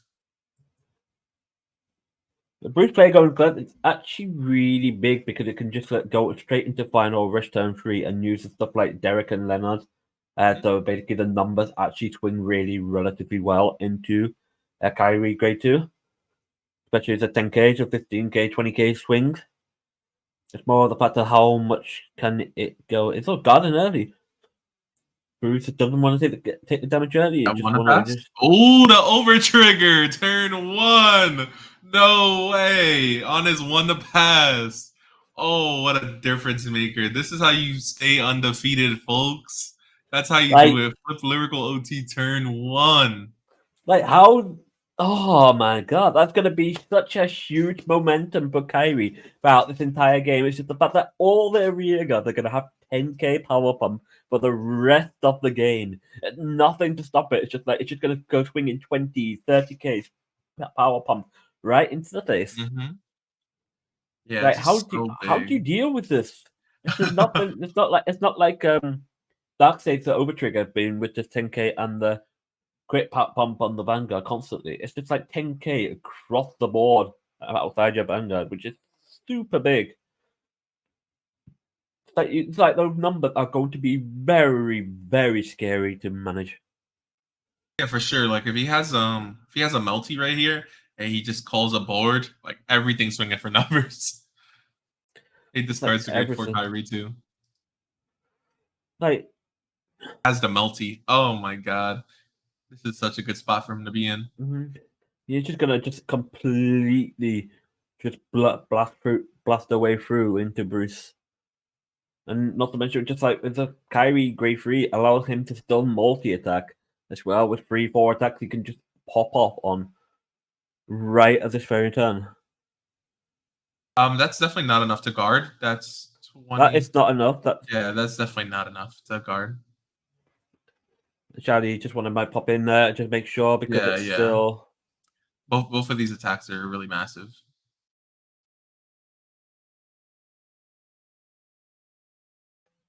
Yeah, all his units get plus 10k, so it is. It would have 38 been now. at least 38. It would have been at Yeah, least yeah, 30k shield. 15 was not enough.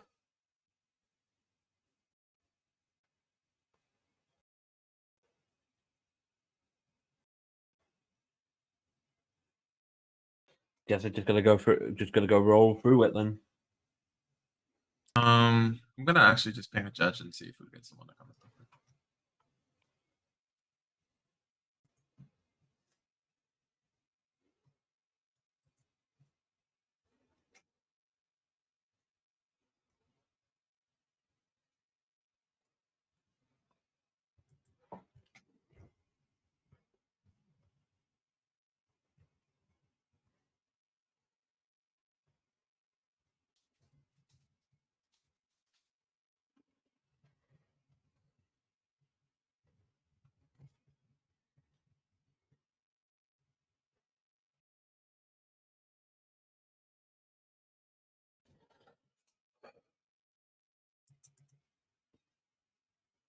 Okay, hopefully someone lets him know before he continues this turn. He's gonna square the card to the bottom. It's still pretty big numbers here. It's like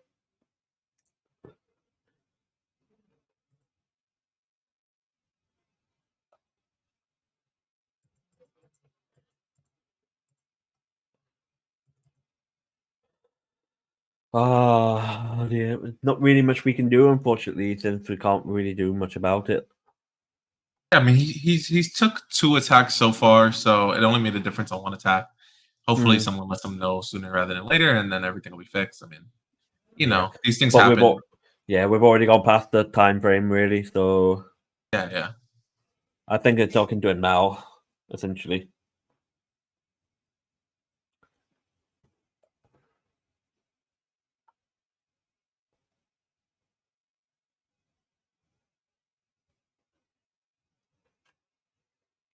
Because it's already past the point now. It's just like you can't really.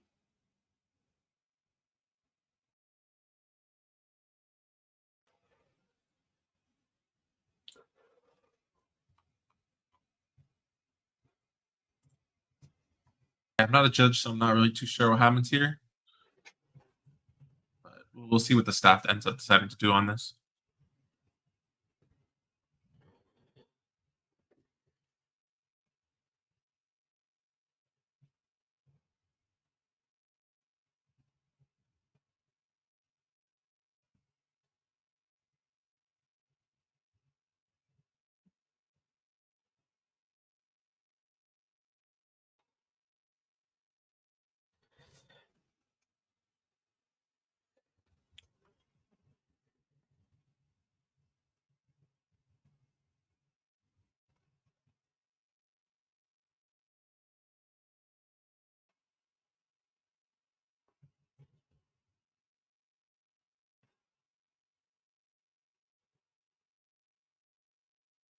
No, I mean they won't have him take a damage. It'll either be That's a basically a case warning. of going to be a double warning on both sides because both players should be taking account of the fact that the over trigger was checked turn one and the bullet effect of the over trigger mean it's 10k power bomb to the entire rear guard, all rear guards on Kyrie's board. The fact that they both did not confirm it clearly enough, meaning that both would basically be a warning because it's just like they've already accepted that other game state and just continued on. Yeah. It was agreeable game state. They both thought it was what it was, and the game will go on. Yeah, just going to keep continuing on. Sorry for the misinformation being presented across to the viewers, but just like just try and just keep on top of things here. He's pushing him to 5 damage right now. Yeah, just like that's what because it's just that over trigger that just makes the numbers really hard to be Yeah. dealing with. It's like it's not easy to sustain 30k guards on every single swing repeatedly. It's just not feasible. So it's just got a case of how much can you theoretically do. It's like Bruce, like Kyrie's literally on what 2 damage at the moment, and like the only way that Bruce can really do anything about it is just by just going absolute all in and then just flip triggers like mad. Yeah. You're gonna have to flip like 2 or 3 heals in order to stay in this kind of game because you're so far behind.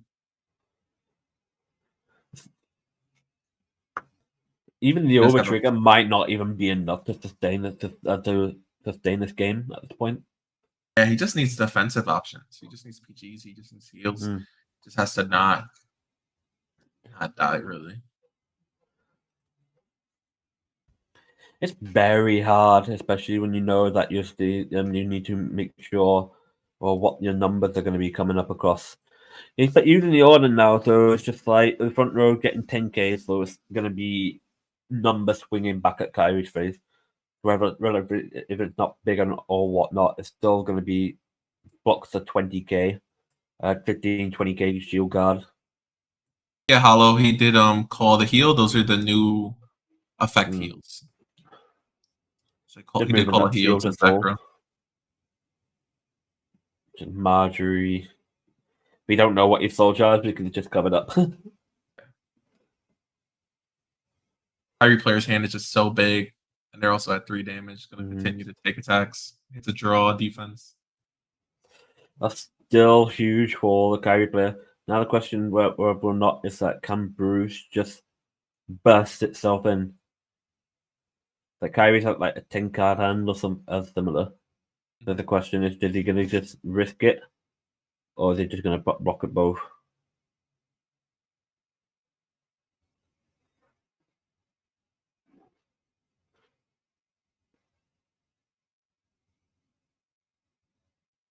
Front? Ooh. Front's going to be good. Because it's just standing that Vanguard up again. Yeah. It's going to be standing the whole front row. It's like leaving about 2-3 cards left in Soul for the next turn, providing there is a next turn. But yeah, that's the thing. It's like, do you see the turn after this? Like, he can't do Marjorie for a second time, so Just have to see whether or not this one drive check can change the state of this game. Because it's 23-33 currently. Kyrie's just 23. I'm just gonna see it off with the perfect guard, just to keep it from any risk. There's still no trigger check. So Kyrie can just take the 1 damage still. And still be fine.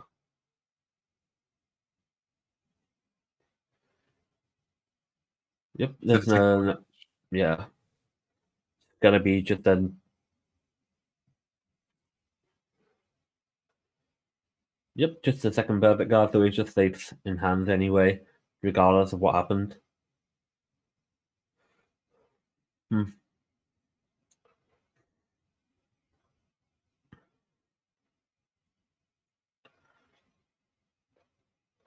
Here comes grade 4. It's gonna now start popping off. It's just like Bruce is on 5.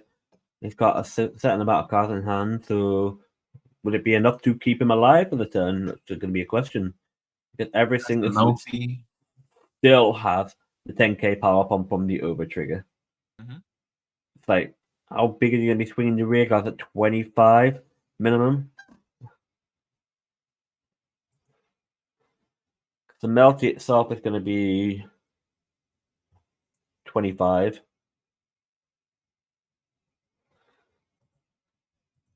It's so massive. All these columns are huge. Yeah, no, it's just going to go at 43 here. Wait, is it 43 or is it going to be 48?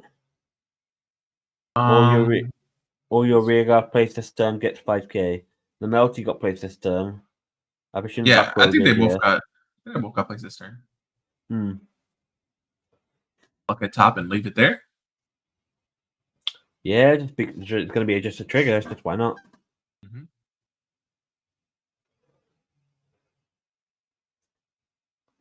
So the grade 2 should be 25, while the grade 1 should be 23. If my math is not 48? mistaken. Yeah, 48 it should be. Yeah.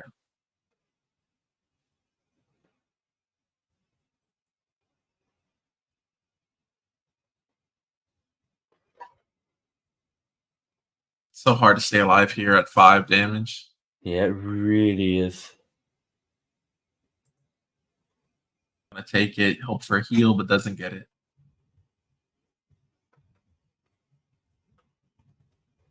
That's 6 damage, right? Yeah, it's 6 damage. All right. On to game 2.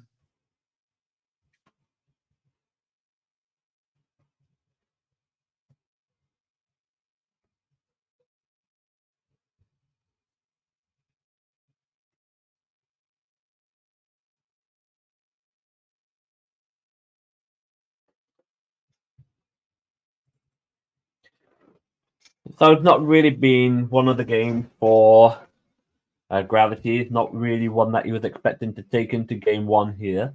The fact that the turn 1 over trigger just basically just screwed its entire game plan because it's just of how much power swing that was just going out. See how much further in. Just couldn't really deal with it. You're just struggling to just even keep his board going consistently. And plus, the turn where it just like goes into the restanding brute, it just didn't really see triggers either. So it just like it was going to be a poor game stance for him. So hopefully in game 2 it'd be a lot more efficient and more stronger going in, and so it didn't have to go for the turn 1 over trigger scenario again.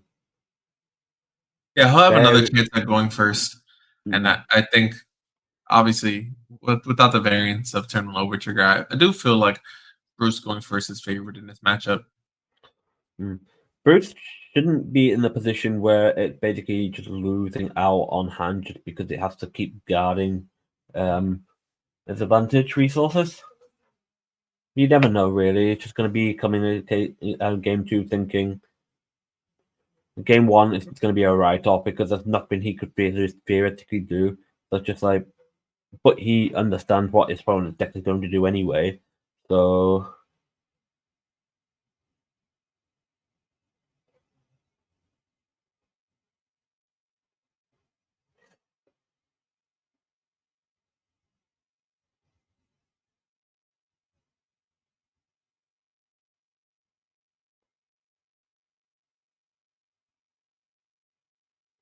So we're on round 6 right now. After this round, we'll have one more round being round 7, and then after this, tomorrow we will be streaming again for top 8 cut. Everyone in top 8 will be receiving prizing, but obviously first gets more than 8th, so everyone's still gonna be trying the hardest. But yeah, top 8 guaranteed a little piece of that 500, and it's gonna be crazy.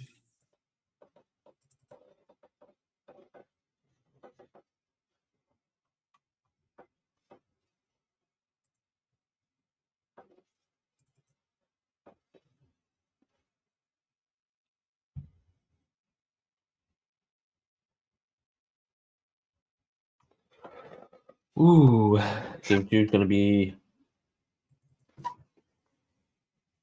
something for win scenario, and much needed win scenario for Bruce, because he needs to get this game win to try and take it to game 3.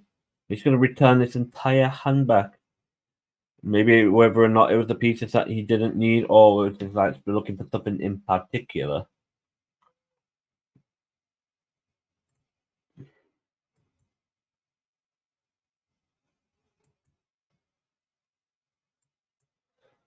Ooh.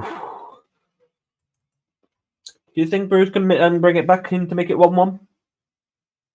I think so. I mean, like, you're going first in the grade 4 mirror match, like really Yes. riding up to 4 before your opponent should be enough to at least set you ahead for a little while. Yeah, just don't want another scenario like the over trigger happening again. Yeah.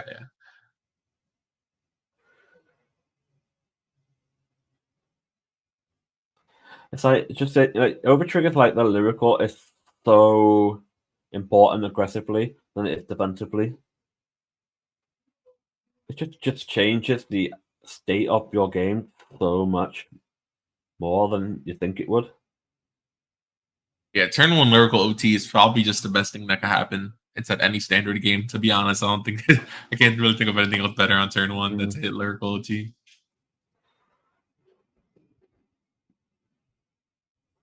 The starter skill is called background. Mm-hmm. That is a crit. Not an OT this time, but it's still not. Oof, too defensive. 2 defensive crits is not exactly what Bruce wants to see early. Especially when it doesn't really do anything for him at this stage of the game. Just want to start to think about, does he want to push in aggro? He's going to go to committing board and then just try and get some aggro back into the game. Just to get some. Plan to have Kyrie is very susceptible to this because they don't have a lot of plays really until turn 4. So if you can rush them down early, it definitely helps the matchup. Definitely. Just being able to get that push in just forces them to make an unnecessary guard that they do not wish to be doing. Because now that Leonard as well is going to be swinging and just getting that extra soul charge and just calling out some stuff.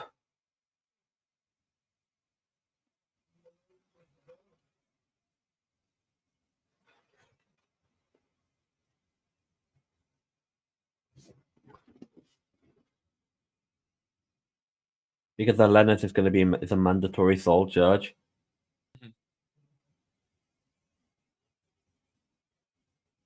Because he's not in final rushes, it means it's just not going to get the Vanguard column side swing. It just only gets to hit the Vanguard itself. Kyrie's just going for a singular swing here. They're just going to no guard this and just get some more counter blasts available. Just going to keep it low in. Nothing wrong with that. Yeah, fair enough. You heal block your opponent also, and you're fine at 3 damage. Because next turn, Kyrie's not doing anything scary probably again anyway. And now he's going on for Bruce here.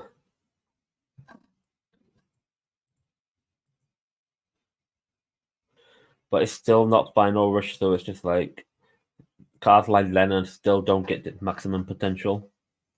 Ooh, the good trigger here. Still very, very, very effective trigger here. Now they're going to put ship right to 4 or even 5 even. Kyrie's hand looking a bit. Going to start to get trimmed down here. If he lets that Leonard hit, that's just 3 soul for bruise and just 2 damaged wings to the face. I feel like they usually have enough soul anyway. I feel like you just let it hit.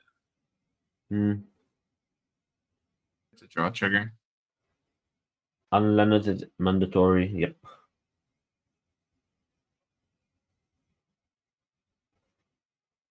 I feel like a new Bruce build, they always have the 5 soul when they ride up to grade 4. Yeah. So there's no real denying it. Because 0, 1, 2, 3. Plus the Yeah, grade 2 took the grade 0 back into soul. Yeah, so you pretty much have 5 soul at grade 4. But yeah, still got.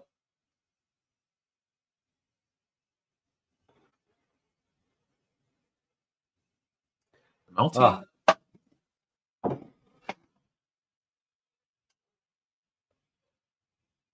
Grade 3, the draw. Ooh. The question would be: is that you're gonna try it and start poking into the rear as well, than just using Vanguard swinging,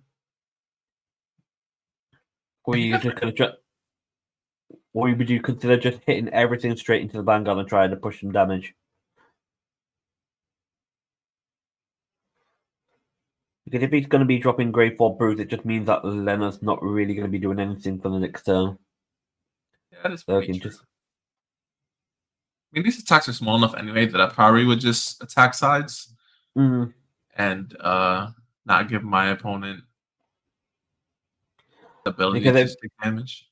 Yeah, if Kyrie's going to just bring the back front row rear guard, that would potentially be the case. Yep. Yeah. What are you going to call? At this point, I'd be considered just no guarding. Yeah, he's that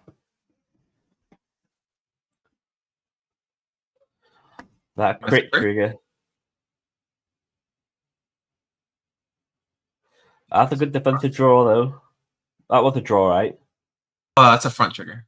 Oh, the front trigger. I thought that was a draw trigger for a moment. Yeah, the colors look very similar, not gonna lie. Yeah, they really do. It's just like when you're looking through the camera, it's like sometimes it's a little bit.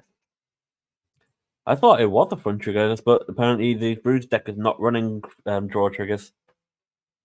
They're just going to be fronts only. It's running like 2 of each of the vanilla heal and the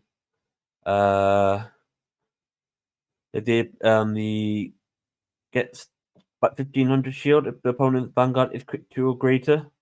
By long the effect heals have been coming in clutch today. I've seen a lot of people running those. It's not something you're going to be running at 4 off because the 5k 15k shield tends to be a lot more important than you think. So they only end up being clutch shield defensive.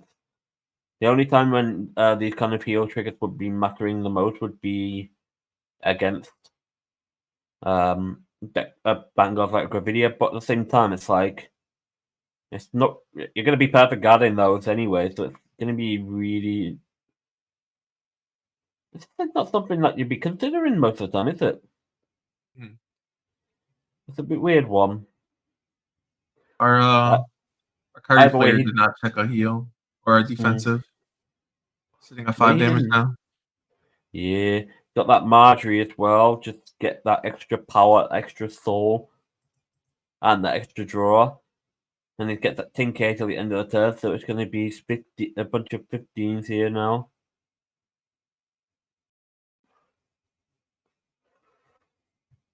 Has to drop basically his entire hand if he wants to stay alive at this point. This is the power of grade 4 Bruce. Because just like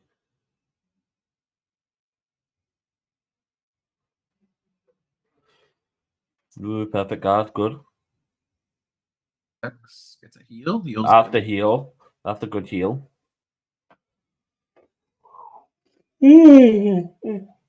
Pardon me. That's good. We've been here almost 8 hours now. Yeah, it's like a long haul today. 25 to 1 in the morning here. Like, we've still got for another good hour, a good round to go here. We could probably be here till about 2:30 in the morning, probably. Ooh, that great ball Bruce gonna just stand this front row and just wing again. How many cards are in? Ooh, no guard in this. Oh, Take it in, checks the crit. that is a big crit to check.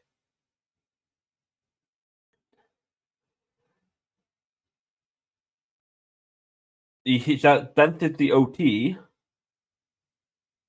but can he get a heal?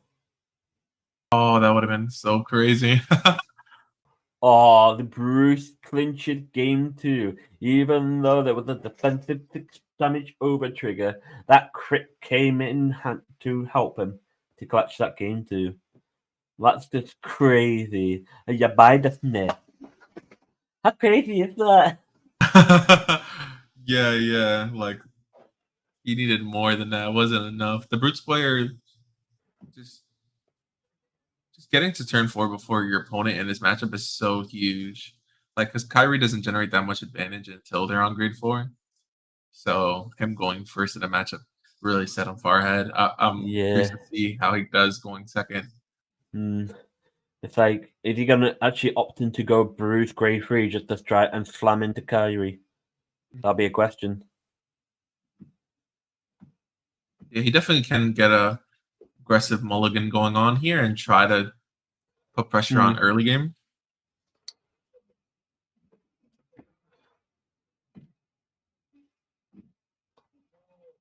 That's the thing with the friend version of the list.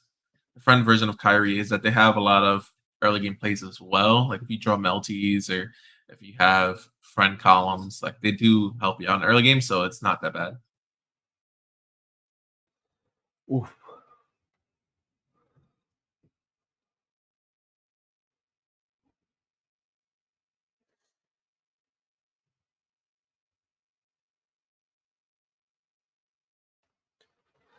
You notice the amount of people who have blackout sleeves for their deck? Oh yeah. Popular today. They're just so they just look so aesthetically pleasing. I just like to prefer the Daybreak ones, to be honest. Yeah, I have to agree with you there. So I need to get myself the white Daybreak sleeves. I prefer white over black. Nah, I'm never giving up my Vision sleeves, bro. I got my Vision sleeves on the custom order, and if you ever see me at an event with the Vision sleeves, of course, come say hi, say what's up. But man, That had to require me to go to America first. In which place are you gonna pay for my flight? we'll see. We'll see what we got in the budget for that. That integrate me into the American community. I'll be all like cheer dancing, everything. That's like Happy Call Me dancing.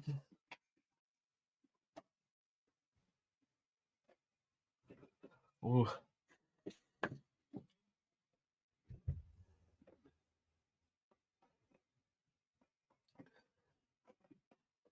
It'd be interesting to see whether or not the Bruce player can get the over trigger revenge back in this game. Oh yeah. It does feel deserved at this point.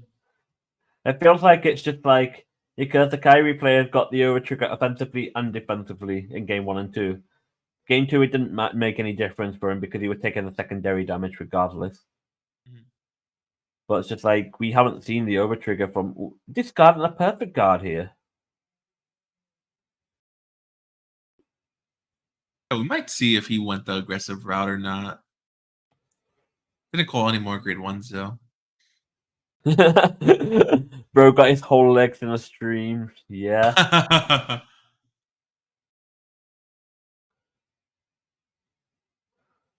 mean, that's how you go undefeated on a day. You gotta sit in a meditation pose. You gotta be thinking, you know. You just gotta meditate properly every round. Just be like, you put your deck on there and you just like, I believe.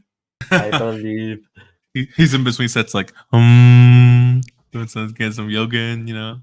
Some good old meditation. The Kyrie player's got a Russian. Oh yeah, using a Melty to get some swings, and this is a little unexpected, not gonna lie, but Melty's just so good at all points in the game. Just get that grade 2 to bounce back to hand so we can just go for the early game rush and still just recover that hand back. It's just so good because it's just like you don't really lose so much. It's a crit. Was that upside down?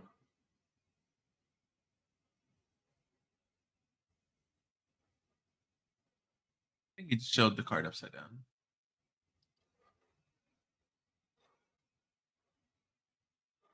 He's not gonna have a great turn 3, so he has to make his turn 2 and 4 as good as possible. Yeah, for sure. Like Kyrie turn 3 is where the deck struggles. But he's going against Bruce, who's also not gonna have a great turn 3, so I feel like right now it's in Kyrie's favor. It's a discarded a PG. This discarded a PG for that swing. So he just didn't want to take the damage. Like, is he going to do the cut back on it? Or just by slamming some rear guards to the front? Oh no, he's just going to go for the other option and just swing into swinging into We're gonna rear swing here. side. Oof. Done a damage tonight at this point, just so he can't do counter blast plays on turn 3. Yeah, so he shuts off the multi that he knows his opponent has. He does slow him down, but I mean, Kyrie's only gonna get better. Like I don't really know how much I agree with it. Like Kyrie wants to play the slow game. They want to make it to 4 at low damage. He's still just calling a board anyway because he's gonna bounce it. You can just like it doesn't matter to him. It's just like you can just now 2 past this Kyrie. Obviously, you're gonna bounce back card back to hand, but it's just like it's just 2 past it. Pass. A heal. Of course, he puts up man. He has nothing else to do. And gets a G4 Kyrie, which is a good drive check, honestly. That great ball was good, but the heal's a bit.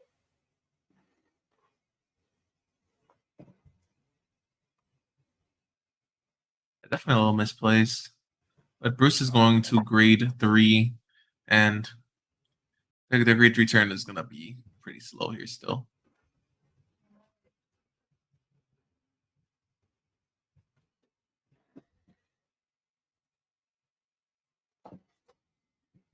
It's not even going to do too much for it. He's just going to go straight in with the 1 rearguard swing. Ooh. Let's check a crit. Now you're going to take the 2 damage.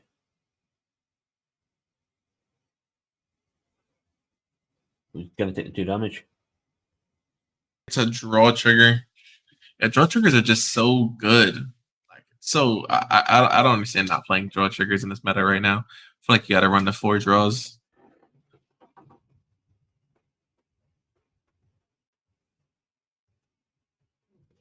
And now it's time for full power Kyrie. Gonna see why this deck is undefeated right now. Why it's about a top 8 this tournament. This is what it does. He got a multi that he had from the start of the game. About to call it full board.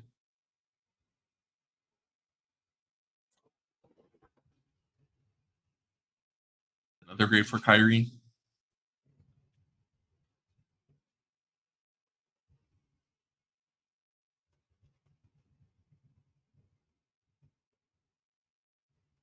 They're asking if he has any more cards upside down. Doesn't look like it. Oh, he did have 1. I don't think that'll matter too much here. It's just at turn 2, he had a crit upside down, and then he just rotated his card round before he done his check with the which was the draw trigger.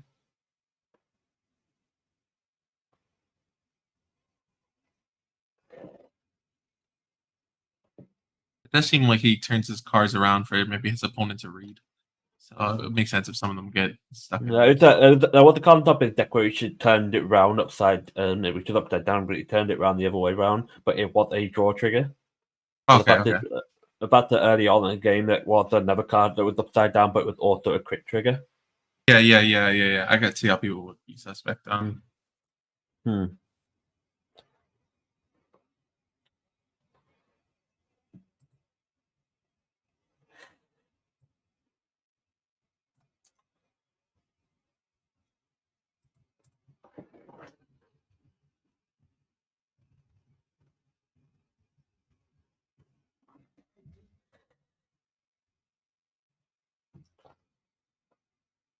Yeah, I mean, having upside down cards with blackout sleeves is, obviously you could tell the card's upside down. So we'll see if Yeah. the judges want to do anything about that. The fact of the matter is, it's just like there was 2 triggers that were upside down, and he changed one around, which was the draw trigger. The fact is, they were just like,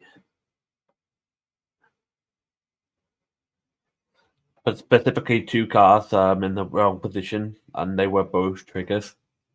There's a bit. Yeah, we currently have 2 judges inside the Discord call. So Yeah. I think they'll get it sorted soon.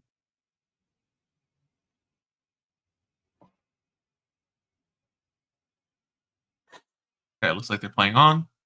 Mm-hmm.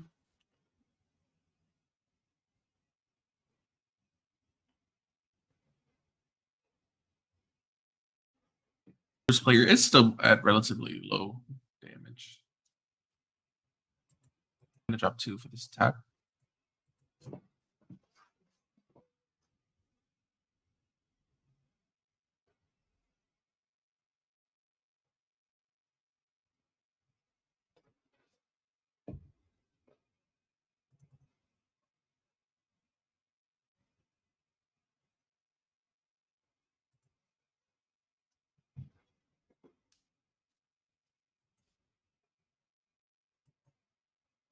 Swinging with Van. Looks like they're counting some numbers up. Yeah. Gonna take the swing.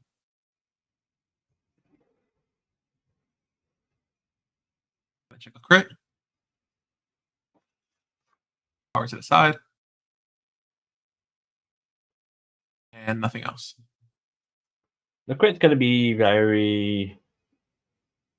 Depends though, because if Bruce is like on 4 damage now, he can still sustain another swing and then go into grade 4. Mhm. But it's just like Kyrie's turn 4 has not been that impressive. Yeah. No, most definitely. Like, I could definitely see Bruce swinging this game back because Bruce's turn 4 is always really good. And that's the reason why he's undefeated right now, is because once you get to 4, like, Yeah. you're strong. Drop a PG on the last swing. That's like 3 perfect guards out for this game currently. It's like Bruce can only just do 1 more perfect guard block, but he can also try and win for this current turn here. Oh, he's not riding out. That's interesting. He's in final rush. He's going to use the skill. Yeah. So he didn't ride up, it seems. Yeah, he's staying at 3 on purpose, I believe. He could also just not have it, but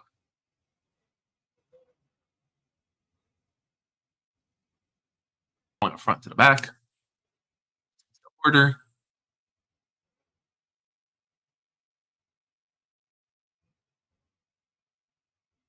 This is another one of Bruce's strengths. Also, is that even without the grade 4, grade he 4, can still do. yeah, he still has a lot of plays available to him.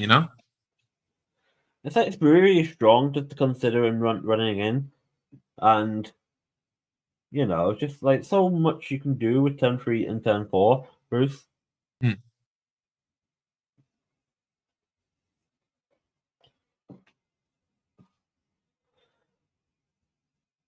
Oof.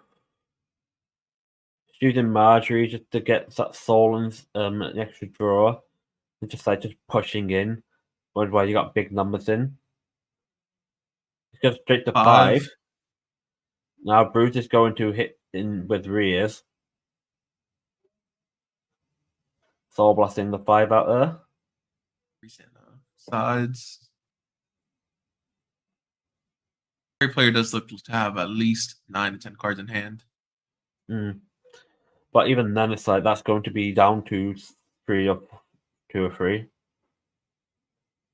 Yeah, he's at 5. He has to just hard guard the rest of these.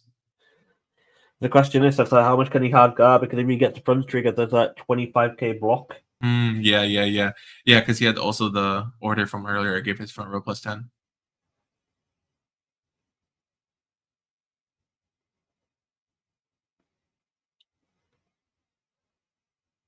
I think they're kind of triggers. He might not have any fronts left, actually. I think we already seen 4. We've seen at least 3. We've been having a lot of. Ooh, he's gonna hard guard this. Over T can win this game right here. Take 2 to pass. Oh, that the We'll check first 1. trigger.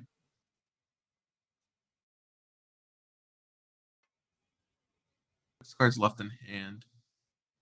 Currently for 2 to pass here. There's the expectation that Kyrie does have PGs in the time for the following 2. Do you consider putting straight in the van? That's the big question to ask. I mean, he has 6 cards in his hand. If I'm in this situation, about to go into undefeated, like, I think I'm gonna risk it, you know? Yeah, I'd end up being risking it myself because just like there's a case of if you don't try the commission, it just ends up being a case of your 2 rear guards can just be blocked out with it. I putting it all onto the rear Marjorie. Ooh, go. They basically made the correct call there. This is 33 to swing. I think Kyrie's sitting there with 6 cards in their hand. I mean, it is a friend list, so they don't have the defensive shields. He does The over trigger. So he offensively checked it, defensively checked it, and guarded with it. Nice. Got drop 2 more. And then go on to his turn.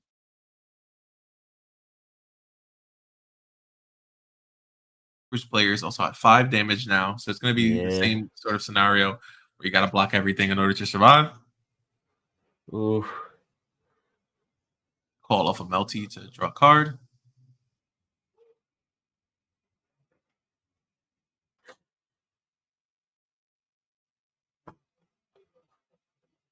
I fully resolve the first skill. Then I'm going to use the other skill.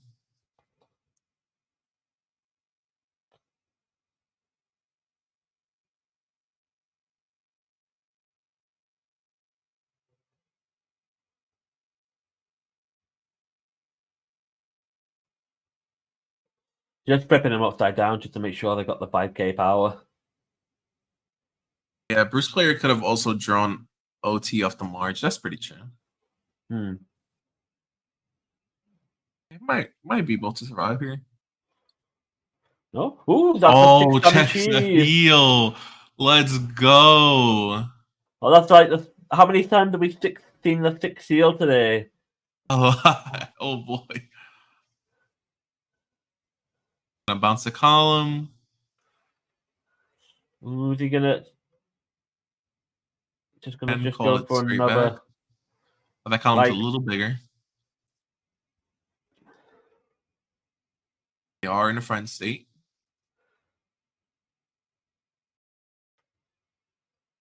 Imagine a brute player just guards with an OT here.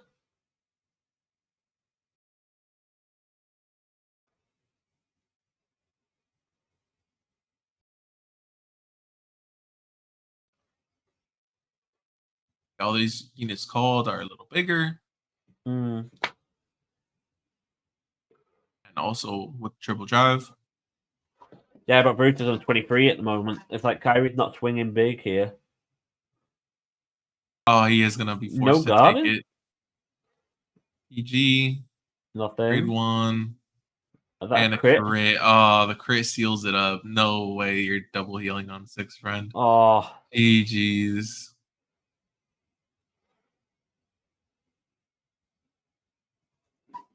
Yeah, I mean, they did go all the way. They made it to game 3. A pretty close match, honestly.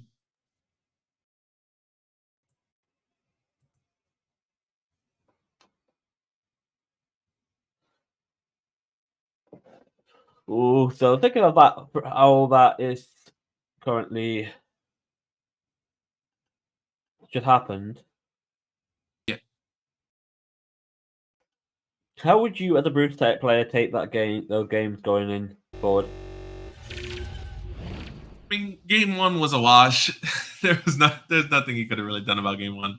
They hit lyrical OT against him, but yeah, I don't know. Like, I do think his list could have been better. Like, I feel like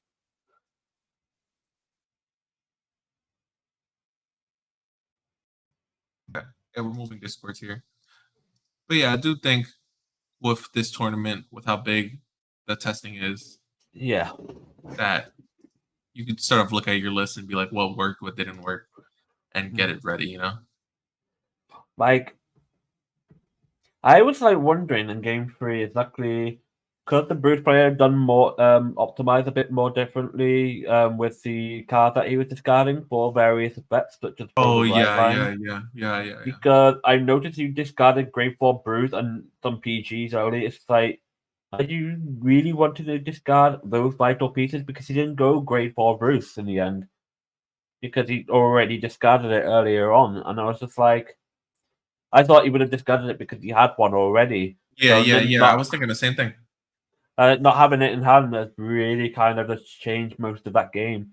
Because if he had that Grade 4 Bruce to go in, he could have potentially have just won that game right there and then. Yeah, for sure. I mean, the grade 4 turn is so much better than staying on 3 and not Yeah. not doing anything, right? Like, some of the games today I've seen are just like the case of players haven't had a chance to go right into the ride line that they wanted to do to just go into the optimal platform. I'm not sure if that's a consistency thing. It's just really weird just watching it happen off. Like for example, just like you saw Barrow not having a 15 soul platform. You've had the games earlier where um Tamaya didn't get to grade 3.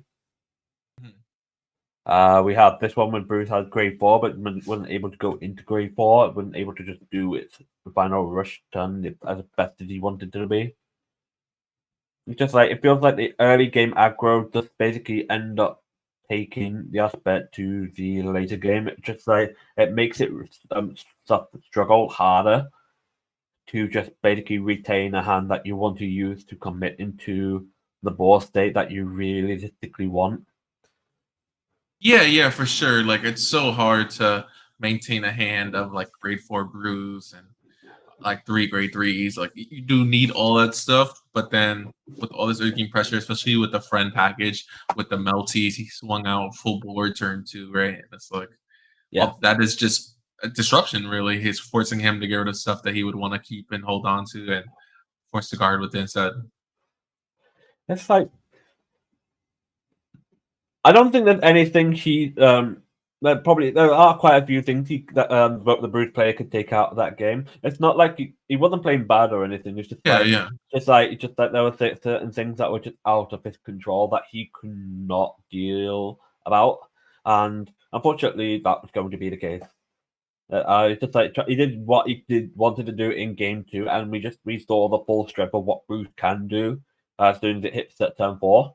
Especially going first, it just basically just go bot blitz in and just does everything it wants to do, just like with correct line of a play. Yeah, you should definitely feel proud. I mean, you taking Bruce into this meta, like Yeah, it's being been really undefeated to strong. the point, like, yeah, you're really showing that it's still around. It's a force to be reckoned with, you know? Yeah, Bruce has been can show to be a very strong deck even into the current standard format. It's like most people have been rejecting it for the Kyrie or Nirvana or Barrow or Basagra, but not Basagra, Gavidia. And it's just shown that it can still be a very strong 5-6 card attack deck. And it can still do things very strong. It's just the fact that it's still like it's not just under the same period of Bastion Prime essentially. It has it has a very strong turn 4 play, but it just feels like you're a bit slow going into that turn because it's just like if you can't go pushing early, and it's just like you don't really have the threat when it goes into turn 4. Because just like if your opponent's on like 2 damage, just like your turn 4 is not going to do as optimally as you want it to be, because you're not going to you're not going to put like force guards out the opponent's hand. It's just like it's just there. Yeah, they're just going to take your Vanguard swings, and you're not really going to you care about much of it.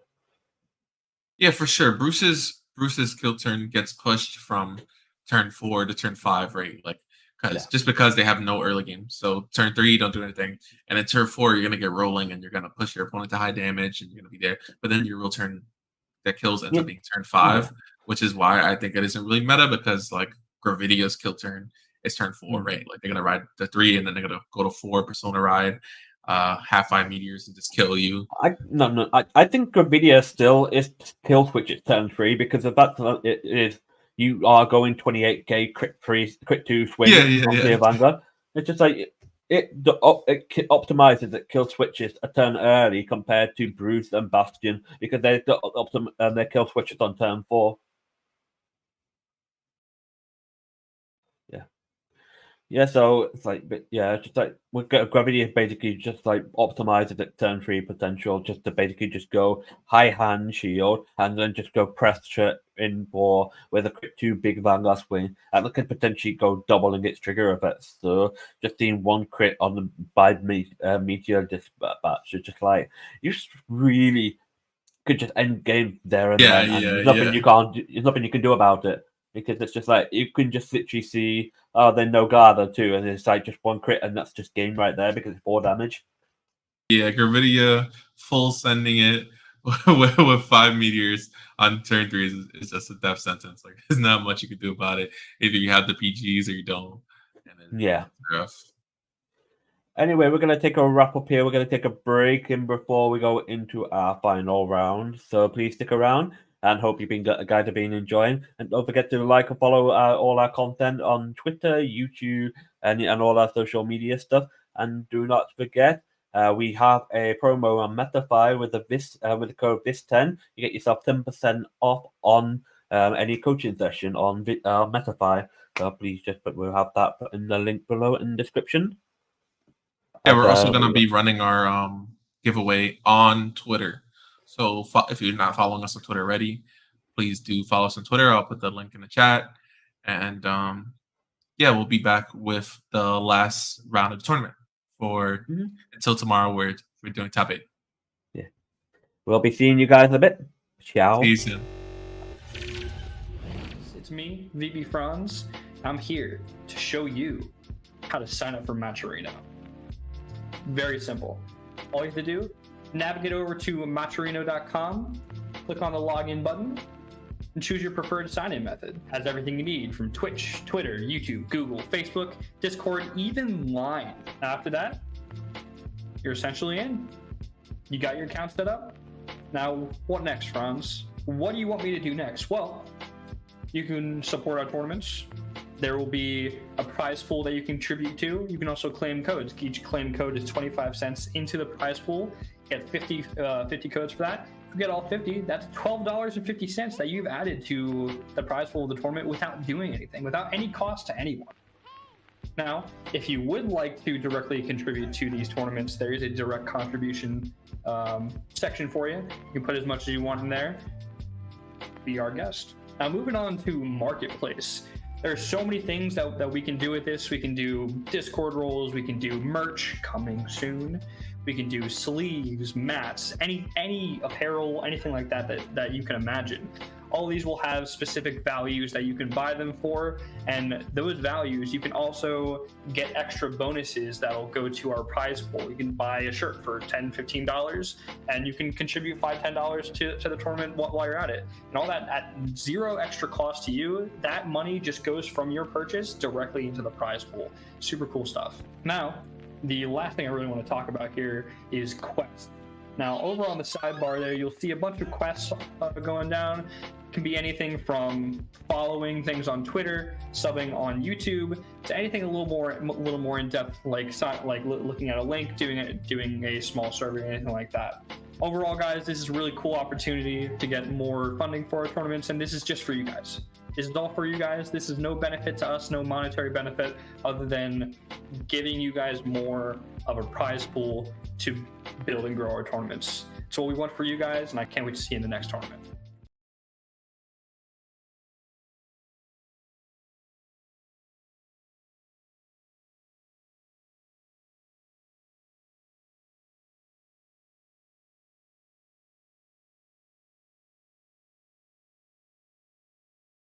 So I wanted to take a minute to appreciate some of our sponsors and partnerships that we've accumulated for this tournament. First off, I want to thank Kingslayer Cards for partnering with us for this specific tournament. They are a tournament organization and a shop based in Florida. You can find them at kingslayercards.com or on any social media at Kingslayer Cards. Next, we have Legacy, which is also another shop/tournament organization that hosts tournaments in New York. You can find them on any social media at Legacy CFV or their website legacyvanguardinc.com.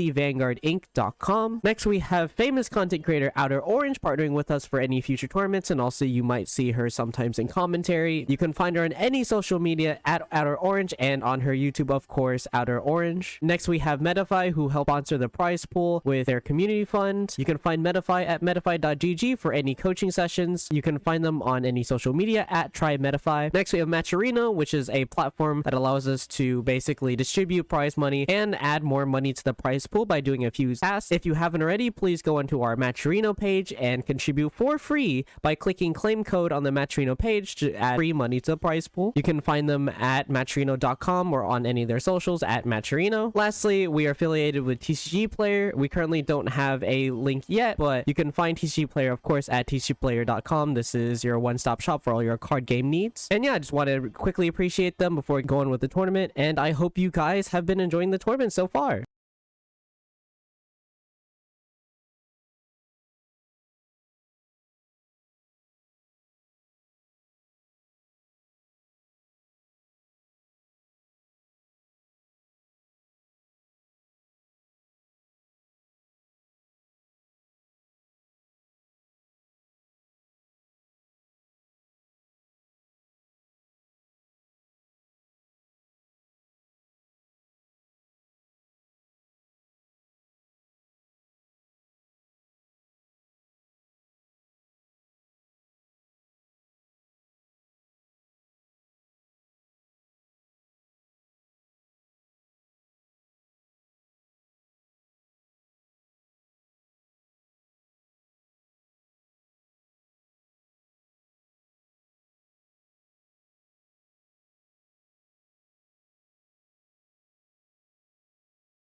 Welcome back, everyone. The last round of the day. Round 7. $500. $500. Best of 3. Crazy. Round 7. We here. And then 8+ hours stream. We still got 30 people in the chat. Yo, shout out to you guys for real. Staying with us the whole way. How Really, crazy really, is that? for real. Like 8+ hours stream right now. We're about to hit probably 9 o'clock until this thing ends. And oh man. What a day it's been, huh? We've had some fantastic adventures with some fantastic games on stream. It's just hopefully going to be so much more. And we still got more content for tomorrow, too. So I hope That's what you I'm guys are going to be saying. hopping around for that. Top 8 matches tomorrow are going to be even crazier. Oh my god. And after round 7 is finished, we'll be going through the whole top 8 bracket with you, including all the parents and standings to see what will be popping off for tomorrow. 8 more hours. Oh, for real.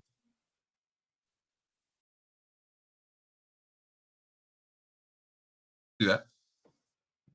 Do we not want Gravidia? That's fine. Yeah, let's go with Zorga. Let's go Zorga. That's what I'm saying. We're gonna see some of the. Hopefully, he's running the news, Orga. We'll see some of that new stuff that's going on. I can't wait for some rolling questions for the. We gotta put these judges to work. Yeah, We gotta. we gotta get Kuro to do all that. Yo, for real. Shout out to Kuro. Shout out to Vi, head judge today. Been honestly amazing. All the judges, all the staff, everyone making this happen. Charlie being a big bro, just setting everything up, just basically just manhandling everything. For real. Oh. Yeah, it's looking like we'll start here in just a second. But what do you think of the matchup though? Zorga versus Magnolia, I think it's very interesting, but I don't know how Zorga can actually manage to do into Magnolia, because Magnolia, if it goes popping off, it just basically just mashes through Zorga. But Zorga is consistent in basically being able to grind and generate hand advantage on board without doing too much with resource usage. It's like being able to go depends on the Magnolia build as well. If it's going to operate like the Zorga build with the Zorga ride line, then it's going to be a very interesting early game, because that early game will dictate how turn 3 is going to plan out. If Zorga can optimize and basically push into Magnolia before Magnolia can do its stuff, then either the Zorga will have a good hand advantage to deal with the Magnolia pressure. If it doesn't, then Magnolia will be having the board presence to basically run into Zorga. So it's a question of who will actually pilots its main engine off effectively first. Yeah, and just if you take a look at the Zorga list, it's in the Twitch chat. It's a strange one. Like he's not playing the order ride line. He's only playing 2 orders at all, and just choosing to opt into more offensive units. He's playing this grade 2 I've never seen before, so I'll read it out loud. It's Sylvanhorn Beast N bar. It says when it's placed on rear or guardian, if your Vanguard's Magnolia, it gets plus 5k shield, plus 5,000 power, and then at the end of battle, in the back row that it attacked, you can bounce it back to your hand. The Magnolia deck is a bit. It's very surprising, because it's only running 3 of each of the Magnolia and grade 3 and 4. Yeah. Opting for more early game stuff, it seems like. Yeah, it's just like using the Ember and one of the Gabrig and 3 Bear, 3. It's just like so many tech pieces literally thrown in. It's just like the Empix is like being at 18k back row. It's like with also basically having the option to deny opponent being able to choose that for attack the column for target effects. Yeah, he's also running this grade 1 that I don't see too often. It says when your other unit attacks, if it's the 5th battle of this turn, put it into your soul and countercharge 1. Yeah, because it's like most of the cards that want to go attacking will to use counterblast to plus into the other unit power range. I'm very surprised though, because it's like there's not really much to use in terms of counterblast in this deck. Yeah, for sure. It doesn't seem like they would run through that many resources that fast. But either way, I do think that the Zorga list looks a lot more solid. I feel like I don't know. I feel like just playing the dragons is so good right now. If you're in Stoichia at all, I feel like dragons is one of their best cards, and I did like the fact that the other Magnolia was playing the dragons with orders. I feel like that list might have been better than this one. Yeah, that's a quite close up view for gunmetal. They'll be able to see its board quite clearly, I guess. Oh yeah, the remote fight setups never cease to amaze me. It's always so funny, to be honest. Everyone's just trying to make do with what they have. Mm, I do like the matching setup though. Got the matching sleeves with the mat. It's looking clean. yeah. Like, if I was to playing Magnolia, I'd be playing the more build that Nico Fernando was using, because I feel like you optimizing that grade 1 order with the dragons is just so good. Yeah. The early game plays where he just called 2 dragons was insane, right? Like, seems like something probably like the top play the deck can make, to be honest. Turn 1 having the order plus 2 dragons swinging in for 3 free units, pretty much. Oof. He has the Crayon Tiger sleeves. Also got the OG. Yeah, they are the OG ones. The And OG you got player the here. Zoa. Huh? You got the Zoa sleeves and the Zoa mat as well. Yeah, we're good to go. Yeah, we're we're good ready to to go. go. Popping straight into the match now. Final match of the day. Round 7. $500 prize pool. Scary stuff. Match of the day. Who's gonna look like Magnolia is going to be popping off first. The question is though, how much will Zorga be doing? Catching the dragon early. Getting that dragon early is really good. Just start filtering up that so it's not going to get any early game pressure, but he gets off a crit, so it's like that's going to be really substantial going forward. He is playing one of the grade 1 orders, so he does have some plays he can make if he gets lucky, but yeah, just not that many, opting in more for the grade 3s and the grade 2s. Yeah.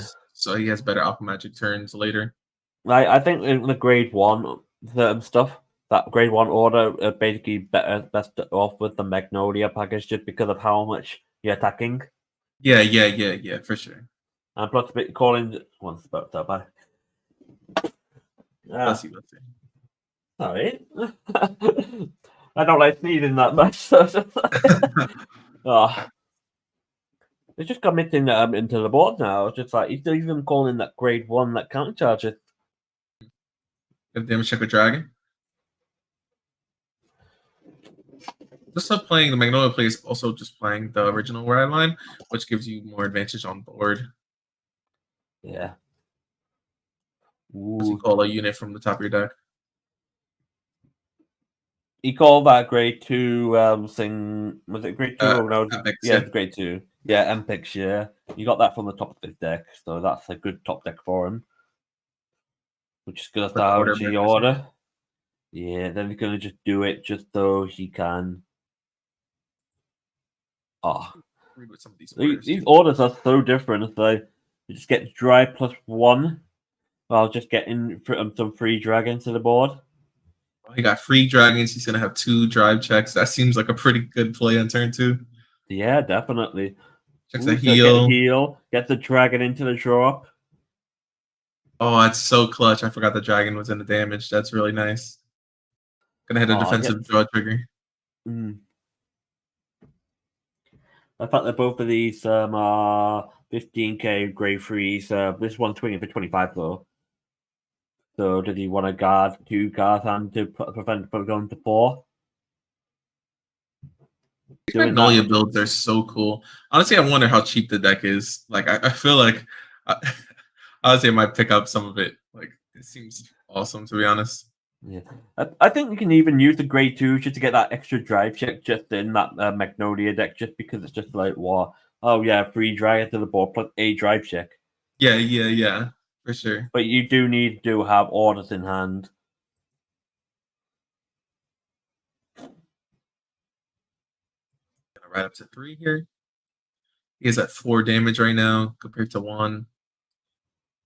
Yeah, that's just basically where Zorga tends to win the battle more.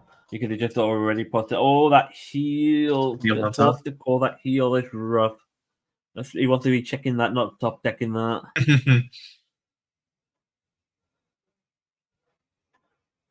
It's like.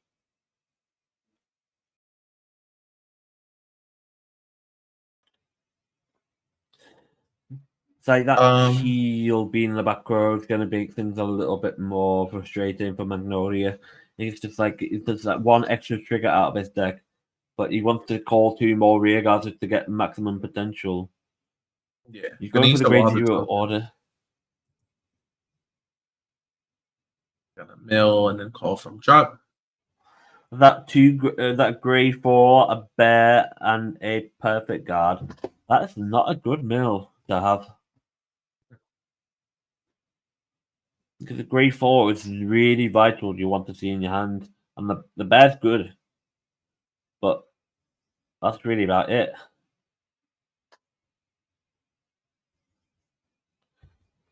You get a 2 cold bears. Does have CB to use these bears. Oh, because the grade 0 order can call 2 basically instead of 1 if you got Magnolia grade 3. That's pretty cool.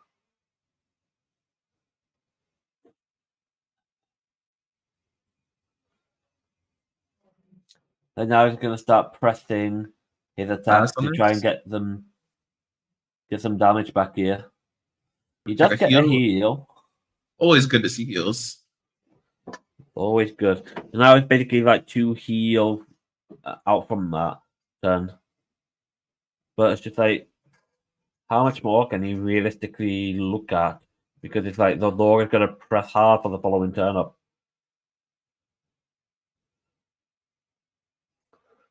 I'm surprised he didn't give power to the bear and use bear to give extra power to the grade 1 thing. Oh yeah, that's true. Definitely could have sequenced it better. It's just like it was easier for him to guard.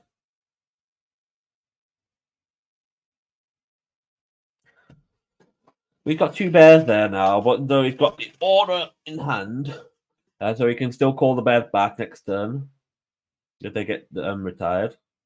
Yeah, I'm pretty sure the Zorga order tires. I'm not mistaken.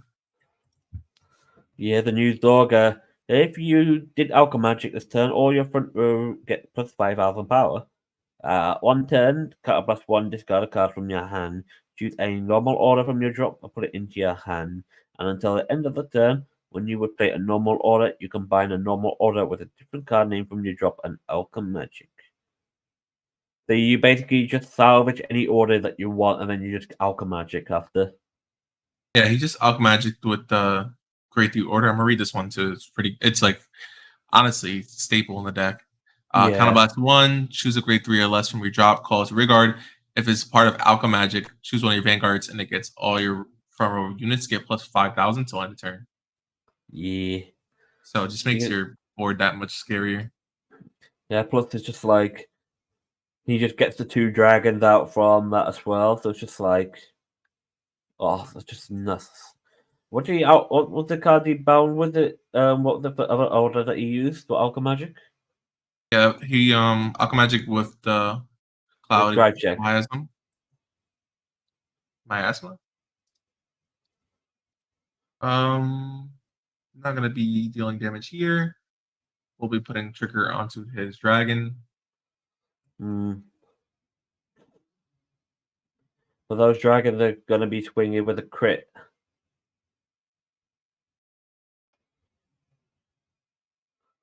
Because he already gets the 10k because the front row and then the grade 3 order as well.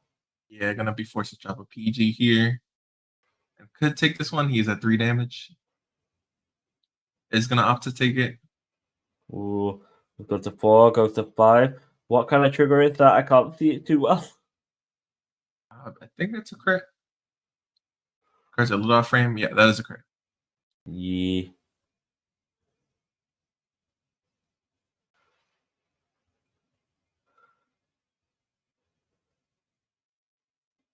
That's Persona Ride. So he does get the multi-attack off, but it's just not a grade 4. Yeah, I'm not sure how I feel about the list. I feel like you're better off just playing 4 of the grade 4 and then playing like 1 of the other Magnolia. No, grade 4. He does have 3 counterblast. Yeah, he milled 2 grade 4s off that order. That's just a bit grim. He's gonna just pull 3 bears from his 2 bears from his drop and have 3 bears. Oh man, just 3 bears. Just just go for it. I guess his he only has 3 counterblasts, so his Vanguard would take 1. He wouldn't be able to do 3 bears, but still, even the 2 bears are gonna go really hard this turn. Sorry, if the Magnolia doesn't win this turn, I don't think he wins, which is probably a fair assessment of that. But at the same time, it's just like Zorga's on 3, but he's got like 10 cards in hand, roughly. It's like he doesn't have to worry too much, but Magnolia has 3, but he's not really having intercepts for the turn. Plus, majority of his crits are already out at this point.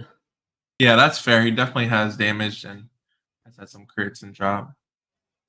It's just basically player is now going to ask for a trigger count here.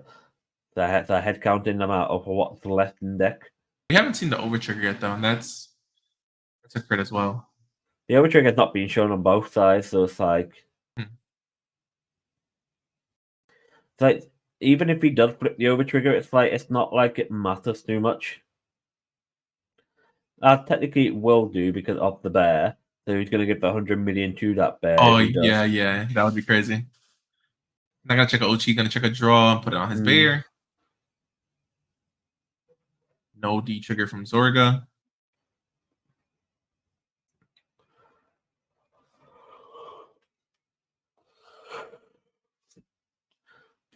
He's just gonna go bear, power pump the other bear, other bear, power pump something else. Yeah.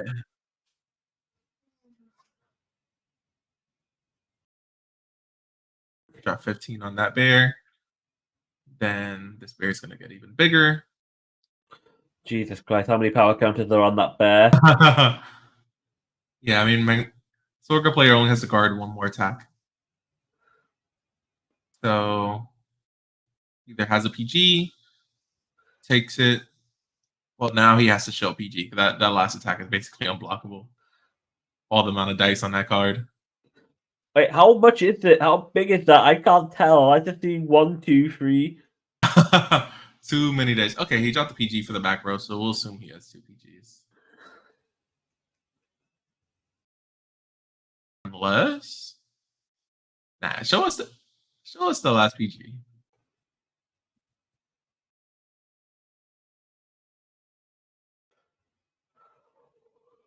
Yep.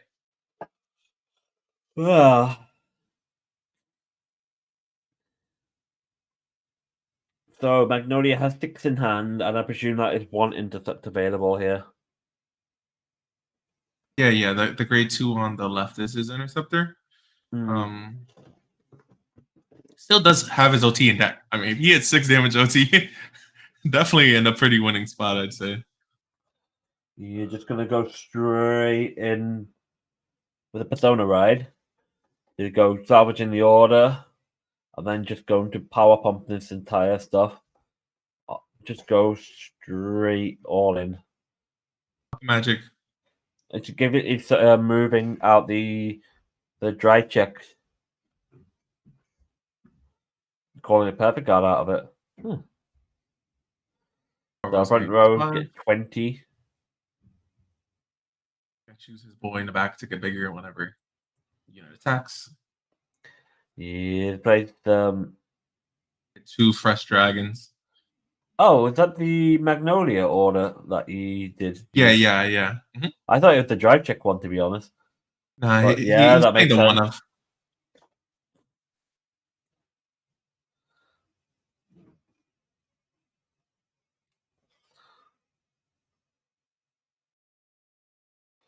Oof. This Magnolia, this dog is going to be swinging big. Oh, Heal? he's no guard in this. Yeah, really, you just need. Oh, no. Crit as well. Oh, that's so painful. No trigger. That's Game game 1 for Zorga. Yeah.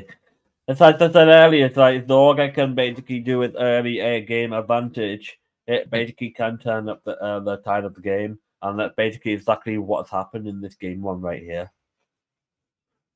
Because even though Magnolia could do its own game, it's just like it wasn't effective enough to basically counterbalance the fact that Zorga was pushing him so far that it was forcing him out of cards in hand. He just had to try and counteract everything he could to throw back at the opponent. But maybe this time it's just like a case of will Magnolia be able to go right into its grade 4 this time?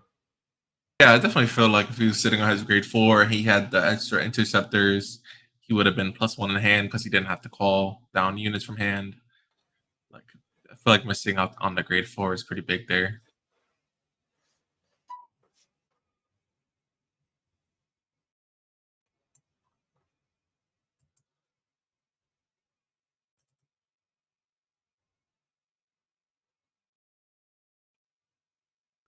What's definitely going on here? I don't know.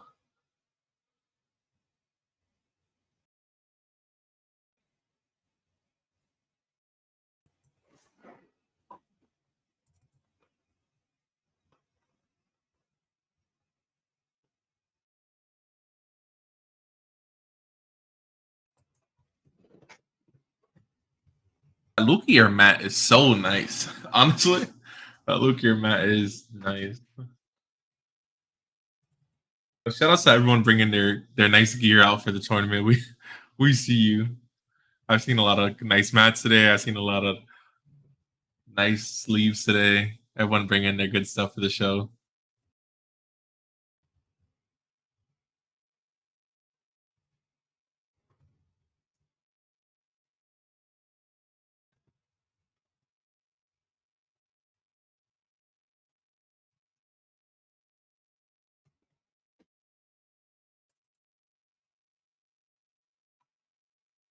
All right, we're on to game 2. Last round. Mm-hmm. Magnolia going first once again.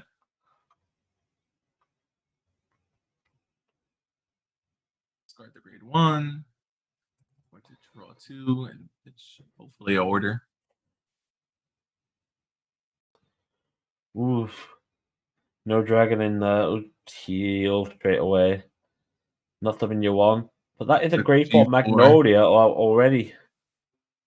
That's the problem with playing 3. If 1 or 2 gets Yeah. lots of damage, then you're just sitting there looking for your last one.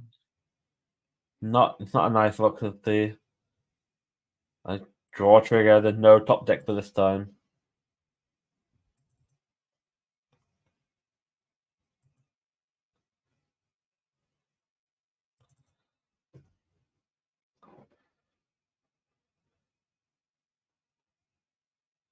No passing this.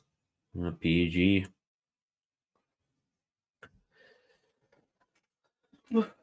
Using that trigger as an attacker, though, that's what I'm saying. You get free units, you got to swing with them, turn them sideways.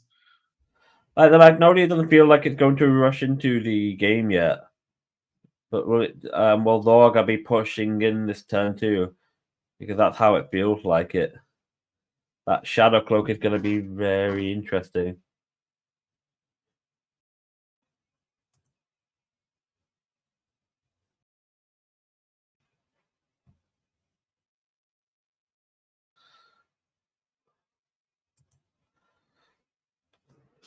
I'm gonna call another one. You just want to go for deck filtering for Alchemy Magic, really. I'm gonna use it to call his one of order. To be fair, because the grade 3 Stalker allows him to salvage the order that he needs, so you just basically use Shadow Cloak to dispatch the order that you want to Alchemy Magic with, one to hand and one to drop zone, basically, and then you just do whatever you want on turn 3. Yeah, lets you toolbox pretty much for whatever you need and want at the time. Another Magnolia goes to damage. Again, Zorgan pushing. Yeah, again, Zorgan pushing Magnolia to 4 damage. Just ditching a PG here for Magnolia Ride. Ooh. That's an over trigger. Oh, the OT on top. These flips have been so unlucky. Not like this, gamers. No. It's not much you can do, unfortunately, with this kind of game. It's just like, how do you change this now? It's like having just top decking the OT just changes this game completely. Yeah, for sure. Just mill 2 triggers off that surveillance as well.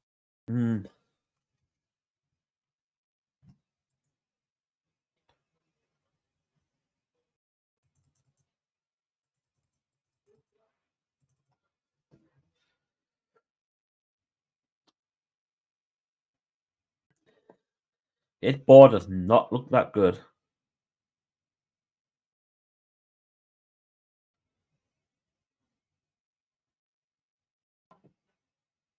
Yeah, his board is looking pretty trashy right now, honestly.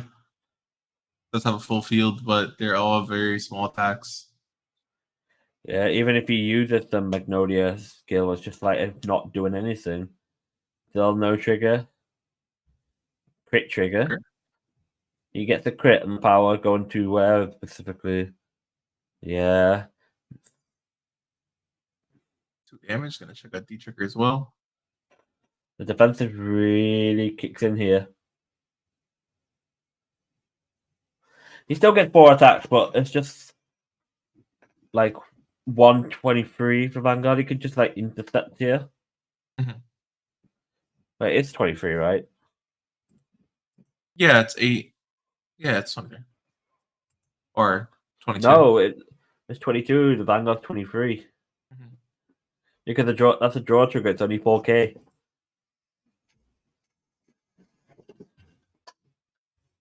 Gonna guard the rest. Mm-hmm. We're gonna play at 3 damage. Opponents at 4 damage with about 6 cards left in hand. 6 cards in hand, 1 being a blank and 1 being a crit. No over trigger, so because it's on the board currently, it's very, very dangerous going forward it's gonna now. be lethal right here, honestly. Like, that's almost nothing you can do at this point.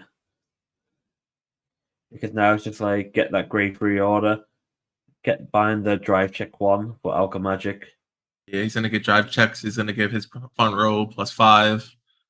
Plus Logger itself, it gets it played. So basically, the front, it's almost essentially a weight up a thermal ride. Also, dragon for free as well. Yeah, the dragon with a crit. Did he give it 10k or did he get the crit? It's like we can't tell because it's just like just dice. He's gonna swing. Magnolia player has to do something a little greedy here. Maybe you want to pass. It's a 23 with triple drive here, so he can't just measly one past it.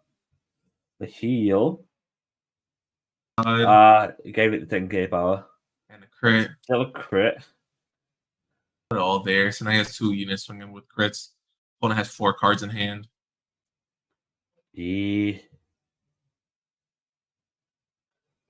Like, that's just pushing it down.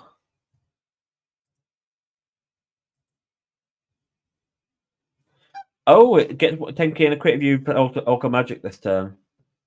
So you get You get both both? of it. Oh, that's You nice. get both. So that's why it's like 15k with crit. So it's Cards like at a PG. He does live this turn, but only one card in hand. His board is still very, very weak. It's really upset top deck. He has got the the grade grade 4. 4. But what did he call out though? Just a grade 2. Have a better attacker. Yeah, that's what he's thinking about doing. He's gonna call it to a back row, right? Because the grade 4 is allowed to give you all front row power. All your rear guard can attack and step, so everything plus 5k. Mhm. Then Wallace has triple drive, but it's only 13k. That's the biggest downside with this Magnolia Elder. It's just like its power isn't that strong. Oh, God with the OT, so we can't break through this, irregardless.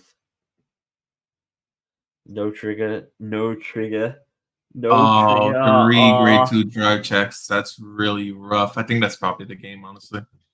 Yeah, even if it's just one defensive just shuts down this turn. Even if not, next turn he has no cards to guard. He has no over trigger out. He would have to heal twice probably to live. He's gonna boost and go for yeah. No defensives either, so it's gonna be 2 swings to guard. He's got one with the heal. He's got a swing again. That's with the crit. Yeah, it's such a bad spot now for the Magnolia player. You have intercepts and you have 2s, but your shield value is so low. So it's like what 3 5Ks in his hand and 2 5Ks on the front back row. Yeah, That's yeah. that's not good. Like Lorgo is definitely going to be Alchemagicking again this turn. I'll be swinging for another 23k. But will he Persona Ride? Is the question. Guess not. There's no Persona Ride for him.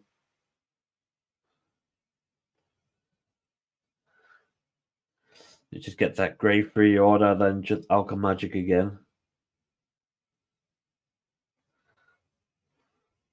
I'm gonna bind the grade 3 order from drop. And just sack 2.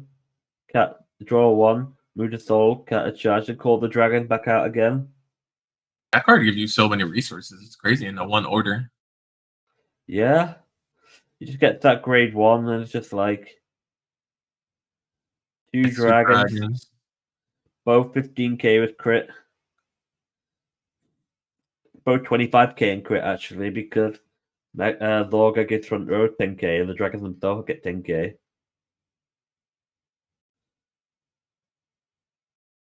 No guard. No triggers here. 1 damage. It's... Ooh. Crit? Put on ban. Yeah, just get that defensive just to basically try and make things guarding a bit more easier. But it's still so much to guard with. That's still 38. That I is have enough. 20. Ooh, that's still 5k more.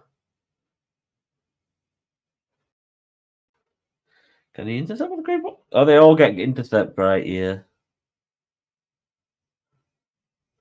Yeah, he could intercept. That was in the front row also. All your rear guard can attack and intercept from the back row. I call the Bears. Oh, he has 2 Bears. This is huge, actually.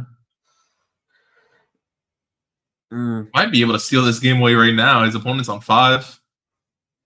He has 2 Bears. Thorga not being able to kinship the previous turn is probably going to hurt him now. Yeah, last turn was supposed to be the final turn. But now we're here. Nobly player got 2 Bears.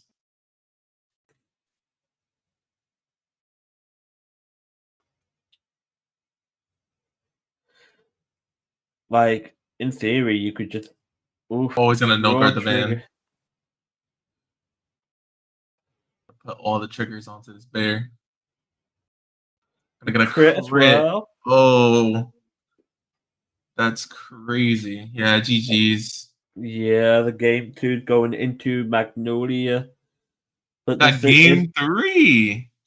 could be a very big uphill scale battle for Magnolia, especially because Lorga isn't going to go first this time. Great game 3 final round. Oh my god, we're going all the way. There's going to be a very, very shocking turn of events going on here. Magnolia Clutch is coming second. It's going to be a very big comeback considering he was lost game 1. He wins game 2, but could he still go game 3? That's going to be the biggest question asked here. Can he come back at the game 3?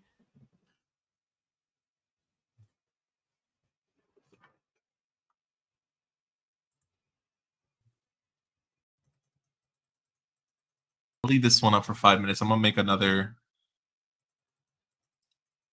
prediction. Let's see who will win 5 in a row. Let's see who will win game 3 right now. I'm gonna put in theory.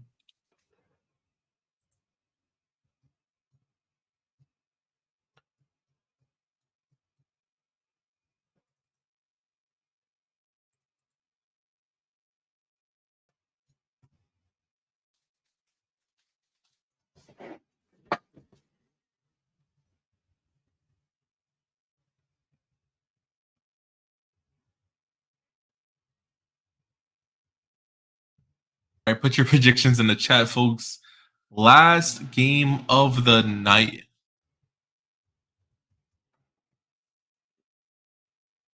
And all your channel points. That's it. It's time. I'm going to spend channel points on this thing. Oh, I have 4.6k channel points. Maybe I can. I can't do that. I'm a commentator. I can't have bias. Do it. Dump those channel points. Let's go. Who won game 3, round 7, final match of the night? Magnolia, Zorga.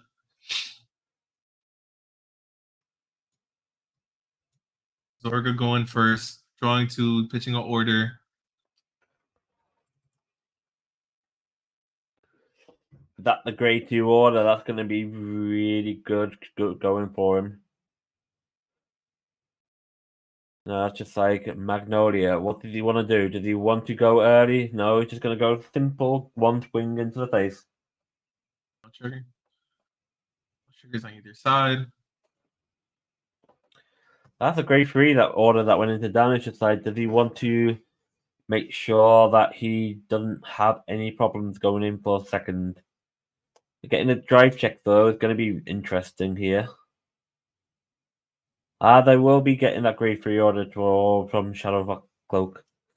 That will basically make it so good. Just makes his turn 3 play just even more solid and strong. In fact, it's just that power, it's just a board call, and it's just like easy. The double Shadow Cloak again. Opening the nuts. He's doing it. He did it twice now. Just getting exactly what he needs.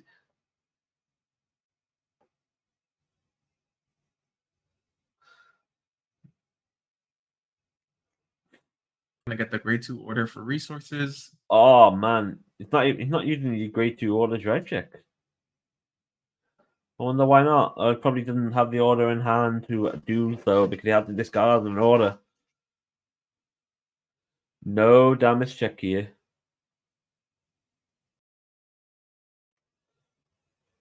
Or going first is even so much scarier also. Yeah. It's like just dragon. Still 18, still 15 card block. Heal trigger goes off.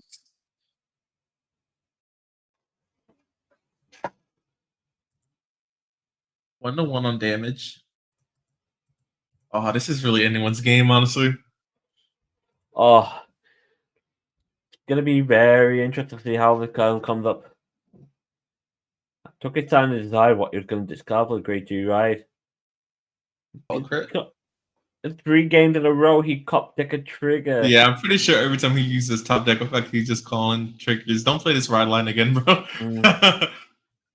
No, the game one he didn't do that. He got the grade 2 8K thing, but he can't Oh everything yeah. every time since then he top deck It's been trigger. a trigger. Yeah, it's been rough. Maybe Zorga ride line is best ride line copium. I had the grade 2, Counterblast, Soul Blast, calling it from drop. Crazy. That's a set 1 card too, and it's still seeing play. It's just so good. It's nice seeing that set 1 cards I still played. It just felt like most of them got phased out, but this card is still pretty nuts for what it does. And that's it. It's just going for 10K and then 15K and an 8K. Another crit. Oh. Zorga does not want to be seeing this. Damage triggers. 13K is going to just intercept with the Shadow Cloak, and then just they're going to do for this one guard and intercept. Does it want to take any more damage from this turn? Because it's just like being on 4 against Magnolia, it's just not what you want to be. Mm-hmm. He does have time. Magnolia's going second. It'll be a little while for his big push turn. Yeah. Currently, Zorga is going to start pushing aggro into him. It's like knowing that Magnolia has 6 cards in hand. It's just going to push in, and hopefully you can push him to high damage count. Doing this, getting that drive check, and also discarding the order that he couldn't do for the previous turn. Now he's going to be calling out dragons and a bunch of stuff. Oh. No dragons in drop? I think he has 1. Yeah. There we go. I have to. And they're both 25K with crit. Stoyk is going to over trigger. Ooh, crit right back. The 2 damage. Well. He gets a defensive draw, but they still has 2 quick 2 bodies swinging in. That's going to be really tense for Gunmetal Getter. He's got to make sure to see whether or not he wants to be taking this or guarding this to keep himself on low damage count. If he takes this, going to 5. If he takes this, it can potentially heal back down. But if he guards it, he loses out so much hand into the forthcoming turns. He's going to take it. No, he's still double thinking. What did he want to do? Did he want to guard? A 15K is not going to be enough to guard this. Because that grade 3 itself, it's 25K. And they got the boost as well. He's guarding 20K here. It's the last one. It's going to 5 damage here. That is not good for Magnolia, because it's just like being on 5 damage, it's like it's going to have to guard so many numbers, huge numbers to follow up them. Yeah, for sure. I mean, he does gain the benefit of getting outs for heals now. So if he checks heals or if he checks OT, it will let him heal back down, and then at that point he will be really strong. But it's just so unlikely, that he checks any of that. Like, I wouldn't want to have to go try and betting on to whether or not he gets a heal. Yeah, exactly. An OT. It's like you don't want to be sitting on 5 damage. And top decking the crit as well. It's like, again, so unfortunate. Another trigger. Hero in the chat cheering for Barry. We love to see it. Your boy made it. Final round. I don't actually know that both these players' score results. Are they both X1 or X2? Let's have a double check. Not sure. I believe they're both X1, but not 100% sure. Barry is X2. Okay. While Gunmetal is also X2. They're basically. Here's the big thing. They are both in the top part of the X2 bracket. Okay. They're fighting for a lot. For a chance. Yeah, any little bit of hope they got.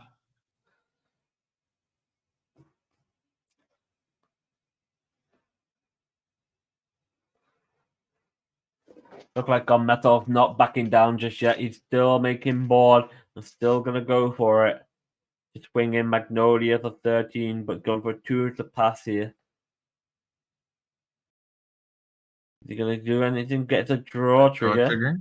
Gonna slam it immediately on the bed. Oh, I'm gonna put it on the bear. Okay. He's gonna put it on the bear. He seemed a little excited about that one. Gonna check a crit though. Oh. Oh, could have did it. It's alright. Gonna put it on the bear. On the bear. You can decide the bear's gonna be swinging on for big damage swings, but you're gonna need to counterblast to get the bear to be able to swing. Then he's gonna just do counterblast again to give it power to another rear guard. He's gonna put it all on the crit, but this bear had the 2 crits, so it's like moving all the craziest amounts of dice onto that unit. I don't even know how much that dice is meant to be. Honestly, the numbers are crazy. Wait, where was the crit gone? Did it put the crit on the front row rear guard instead?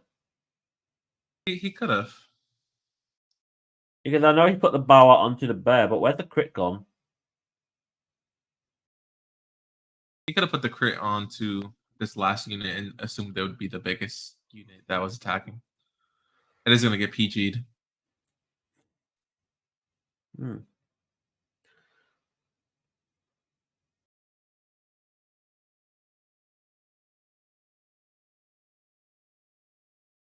Wait, what's going on here? Not sure.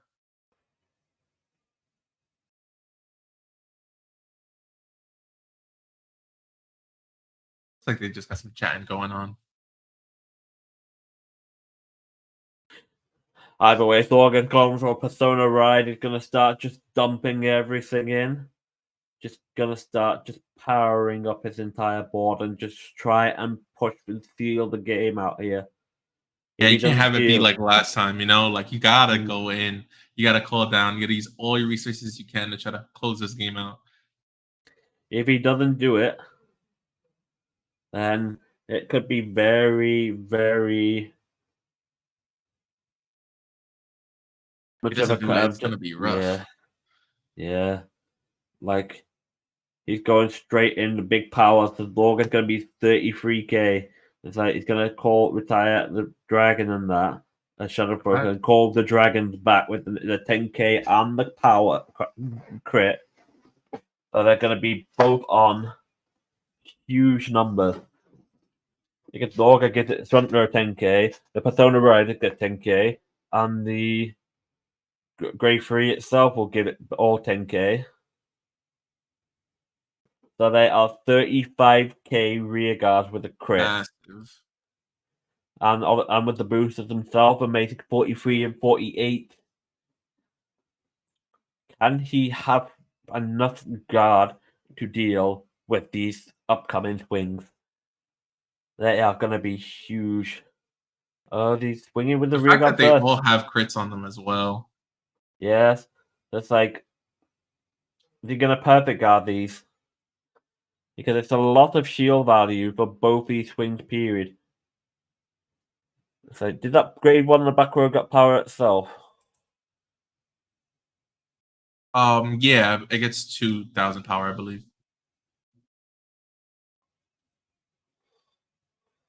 At 2,000 if you play the order this turn.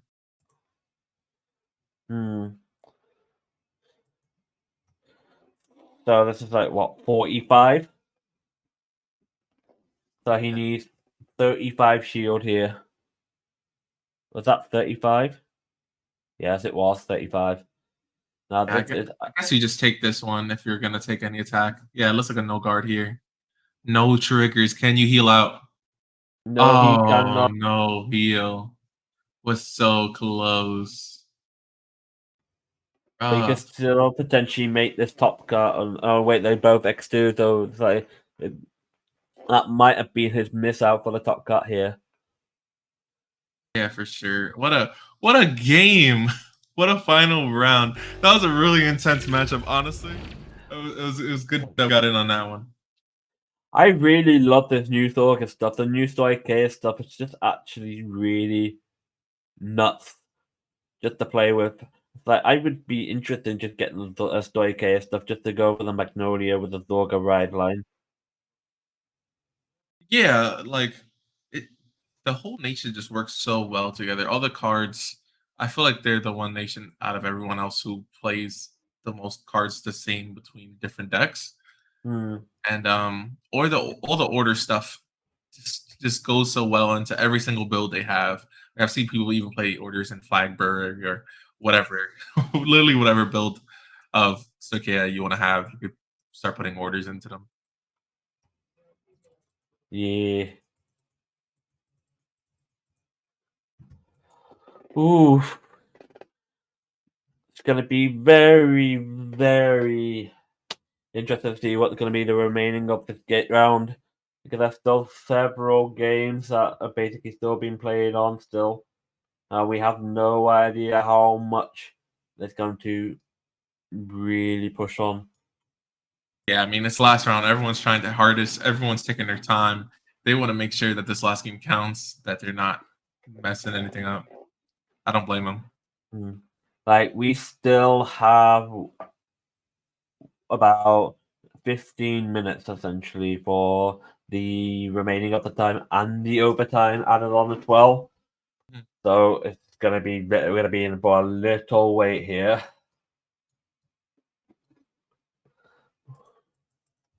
Ah, It's been a long stream. It's been a long stream. How's chat doing? We appreciate everyone coming out. We're going on a 9-hour mark for this stream. We yeah, appreciate hitting the everyone 9 watching this hours. long. We can still be hitting the 10 because we're still gonna do all the talk about the top cut and whatnot as well. That's gonna be fun. Yeah, Top Cut seems exciting so far. So what do you think the top cut's gonna be like? We're gonna see some Zorga, we're gonna see some Kyrie, and we're gonna see some other random stuff. Yeah, I definitely expect probably 2 of the Kyries to have made it. Not sure about the Gravidias. I know there was no undefeated Gravidia at the time. Yeah. So it was like the Bruise and it was the Bruise that was EXO after that. Oof.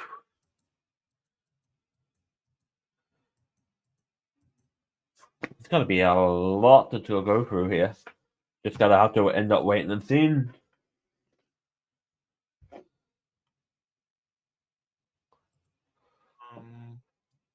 Yeah, well, we got like 15 minutes. You want to go on break and then come back for the final recap, or?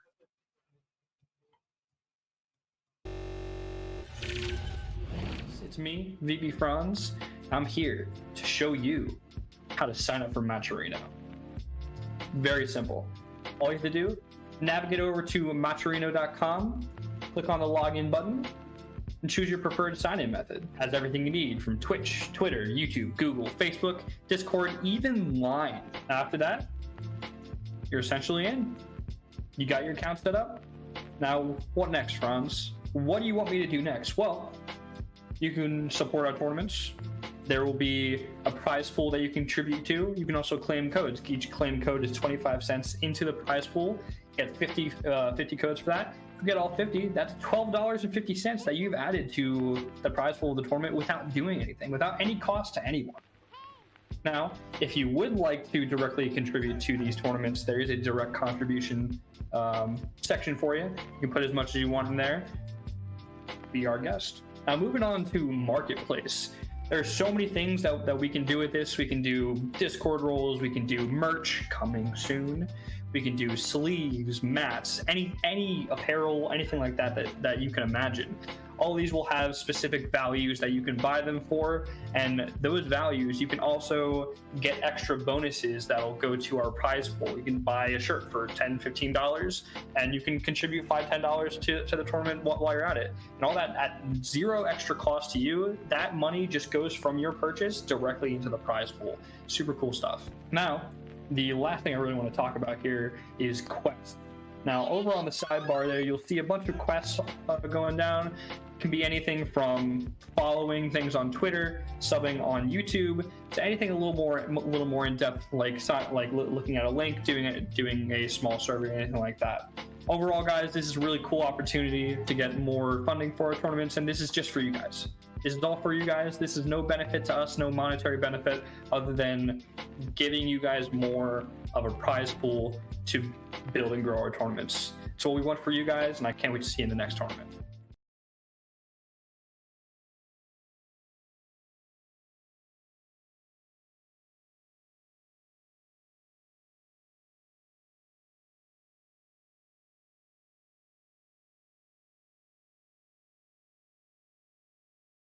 So I wanted to take a minute to appreciate some of our sponsors and partnerships that we've accumulated for this tournament. First off, I want to thank Kingslayer Cards for partnering with us for this specific tournament.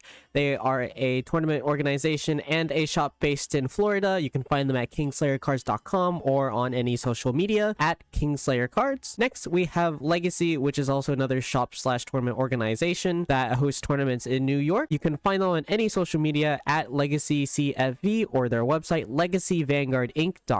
Next, we have famous content creator Outer Orange partnering with us for any future tournaments, and also you might see her sometimes in commentary. You can find her on any social media at Outer Orange and on her YouTube, of course, Outer Orange. Next, we have Metafy, who help sponsor the prize pool with their community fund. You can find Metafy at metafy.gg for any coaching sessions. You can find them on any social media at TryMetafy. Next, we have Matcherino, which is a platform that allows us to basically distribute prize money and add more money to the prize pool by doing a few tasks. If you haven't already, please go onto our Matcherino page and contribute for free by clicking claim code on the Matcherino page to add free money to the prize pool. You can find them at matcherino.com or on any of their socials at Matcherino. Lastly, we are affiliated with TCG Player. We currently don't have a link yet, but you can find TCG Player, of course, at tcgplayer.com. This is your one-stop shop for all your card game needs. And yeah, I just want to quickly appreciate them before going with the tournament, and I hope you guys have been enjoying the tournament so far.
Welcome back. We just finished up round 7, $500 cash pool tournament. Oh my god, the decks, the matchups, everything was just crazy.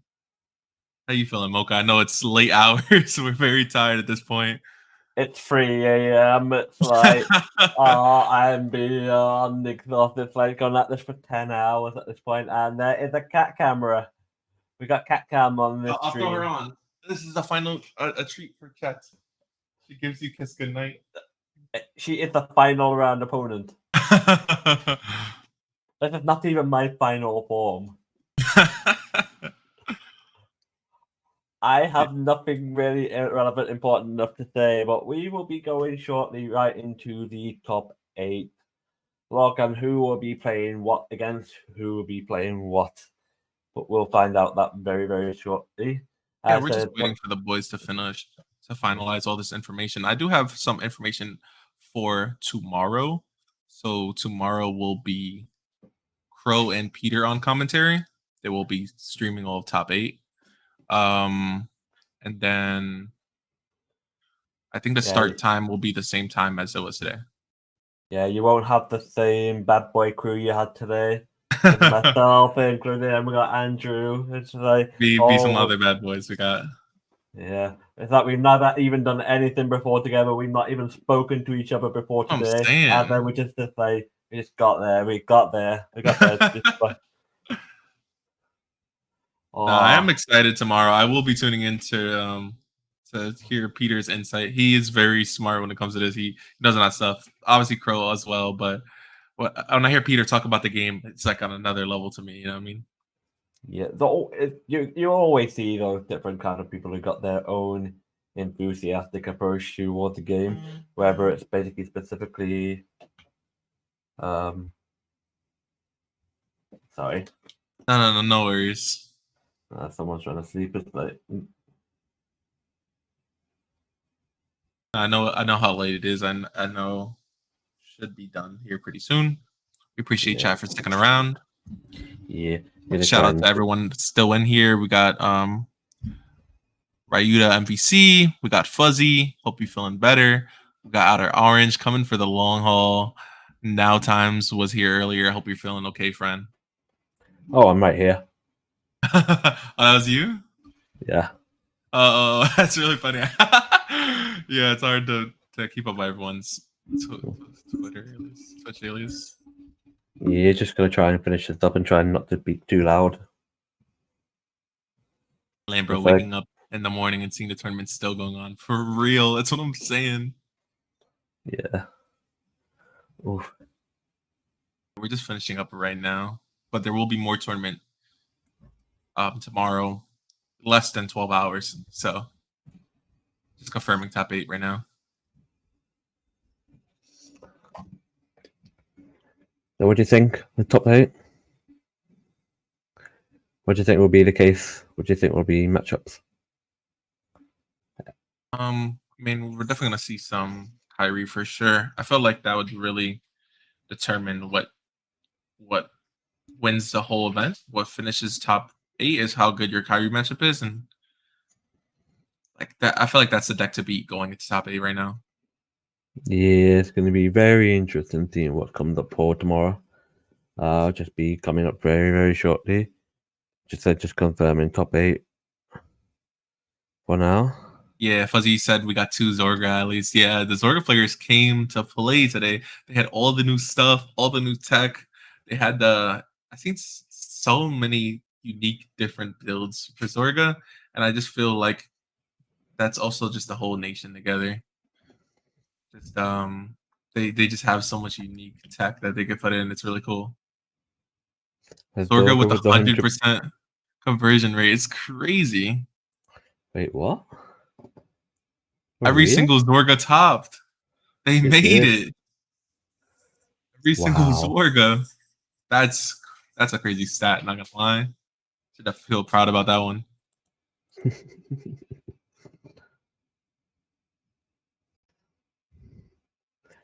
So tired at the moment. I'm just like trying not to speak too loud. Zorga best deck confirmed.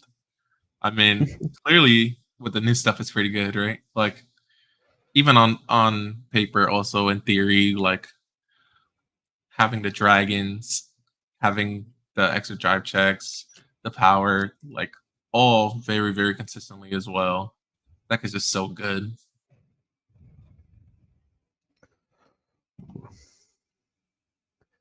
I'm just gonna see if they got the deck list. Or just gonna go quickly double check, make sure see if they got all the lists up ready for us.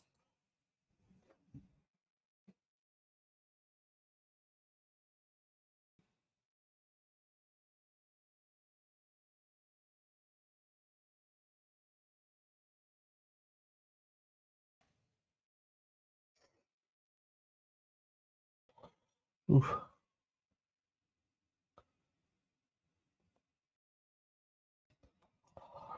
Oh my days. Also, quick shout out for everyone who put into the Matcherino, everyone who claimed codes. We did have 34 codes be claimed, which is awesome. Payouts tomorrow are gonna be so nice.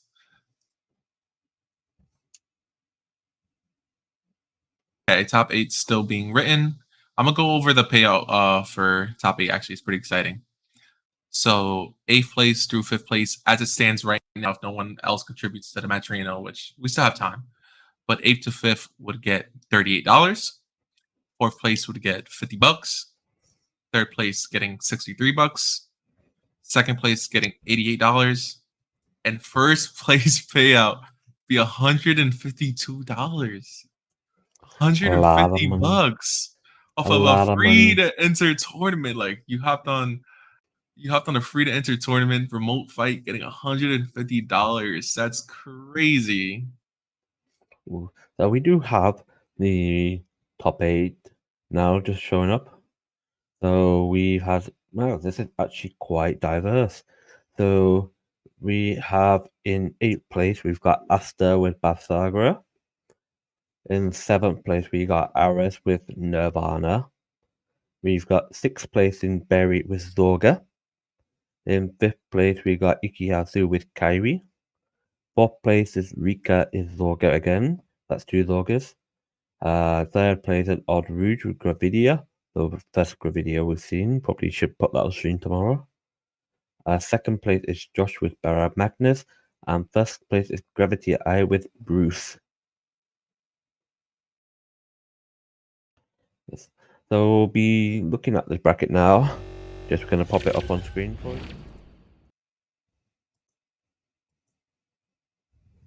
Yeah, the Bruce player went undefeated. That's crazy. What a showing. Honestly, a lot of sleeper decks really came out today. It's like so many different decks out in this top cut. It's just the only thing that was multiples was basically Dorga. Yeah. Crazy. Although, do we talk about the mystery fighter that we are not allowed to have in top cut today? We can. It's up to you. I'm not doing it. Can I have confirmation from the background staff here if I'm allowed to speak about it?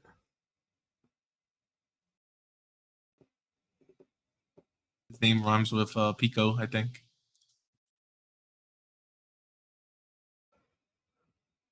Oh, Charlie's already gone. He fell asleep. It's too late. He's asleep. Just asking if we could speak about the mystery player that made it into top 8 but is not allowed to play in top 8.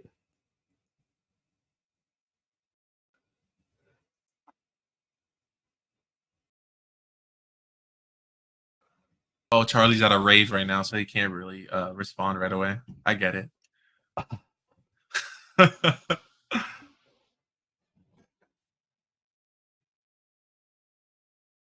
Got the pairings going up in the chat. Appreciate you, Casey, for that one. Yeah, that's good appreciation here. Oh, Charlie's allowing me. He's allowing me.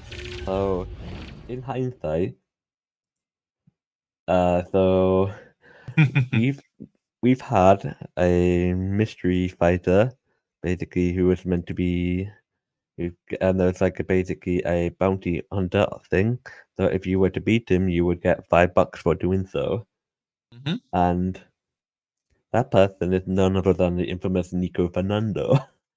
He did make it X2 to actually supposed to qualify, but because of the whole bounty hunter ruling that we had, he was not eligible to actually play into the top cut. Nico. Who's Nico? Ah, god damn it, Case. All right, and before we yeah. go, I just want to give one more shout out to our sponsors for today, and of course, the whole Vision team. But let's start with we had Kingslayer Games, the tournament organizers. They have a shop in Florida, and they are providing us with our top 8 mats. Hopefully, you'll see them tomorrow. We have Try Metafly, which is a coaching platform. You gotta use code Metafly, Viz10. Get Bug Charlie. Just use your code Bug Charlie. It's a win-win. All right. We're also having a giveaway on Twitter for a free session, so you don't have to pay to Bug Charlie. Use a Bug Charlie for free. Then big shout outs to everyone who contributed to the Matcherino. Thank you, Outer Orange. You're the best. Literally got our prize pool up to 500 right now. We're sitting at 508. Tomorrow it's supposed to be even bigger. Like we could end up at 550, 600. Like we got no limits right now. We do appreciate everyone who contributed so much. But yeah, I think that's everything for today. We will be streaming tomorrow, same time. And yeah, thanks everyone for tuning in. I am, of course, Andrew NYC. And I am from Mocha's Corner, or aka Now Time. I am from the Brexit land, so it is 3 a.m. I must be departing to the bedroom, which is behind me. Yeah, 10-hour stream. We're done. We're out for the day. But yeah, if you ever need me, you could just honestly contact the Vision Twitter or any Vision platform, and I'll be connected. So, I mean, I'm not connected. I'm not part of Vision, so you can't contact me that way. Freedom. Where can they contact you at? Or you can find me anywhere. Got my Twitter, basically my at tag on the stream. At Now Times, you can find me on my Twitter account through that. That's pretty much the most likely place I'm actually going to be anywhere. So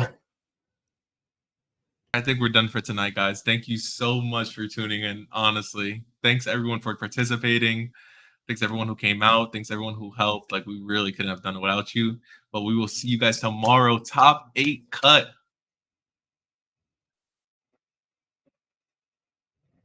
Yeah, of course. One last thing. Tomorrow's commentators. I said it a little bit earlier, but we got Crow and Peter. Crow and Peter will be commentating. You won't have to deal with us anymore and our annoying voices. So Crow and Peter instead. It'll be so great.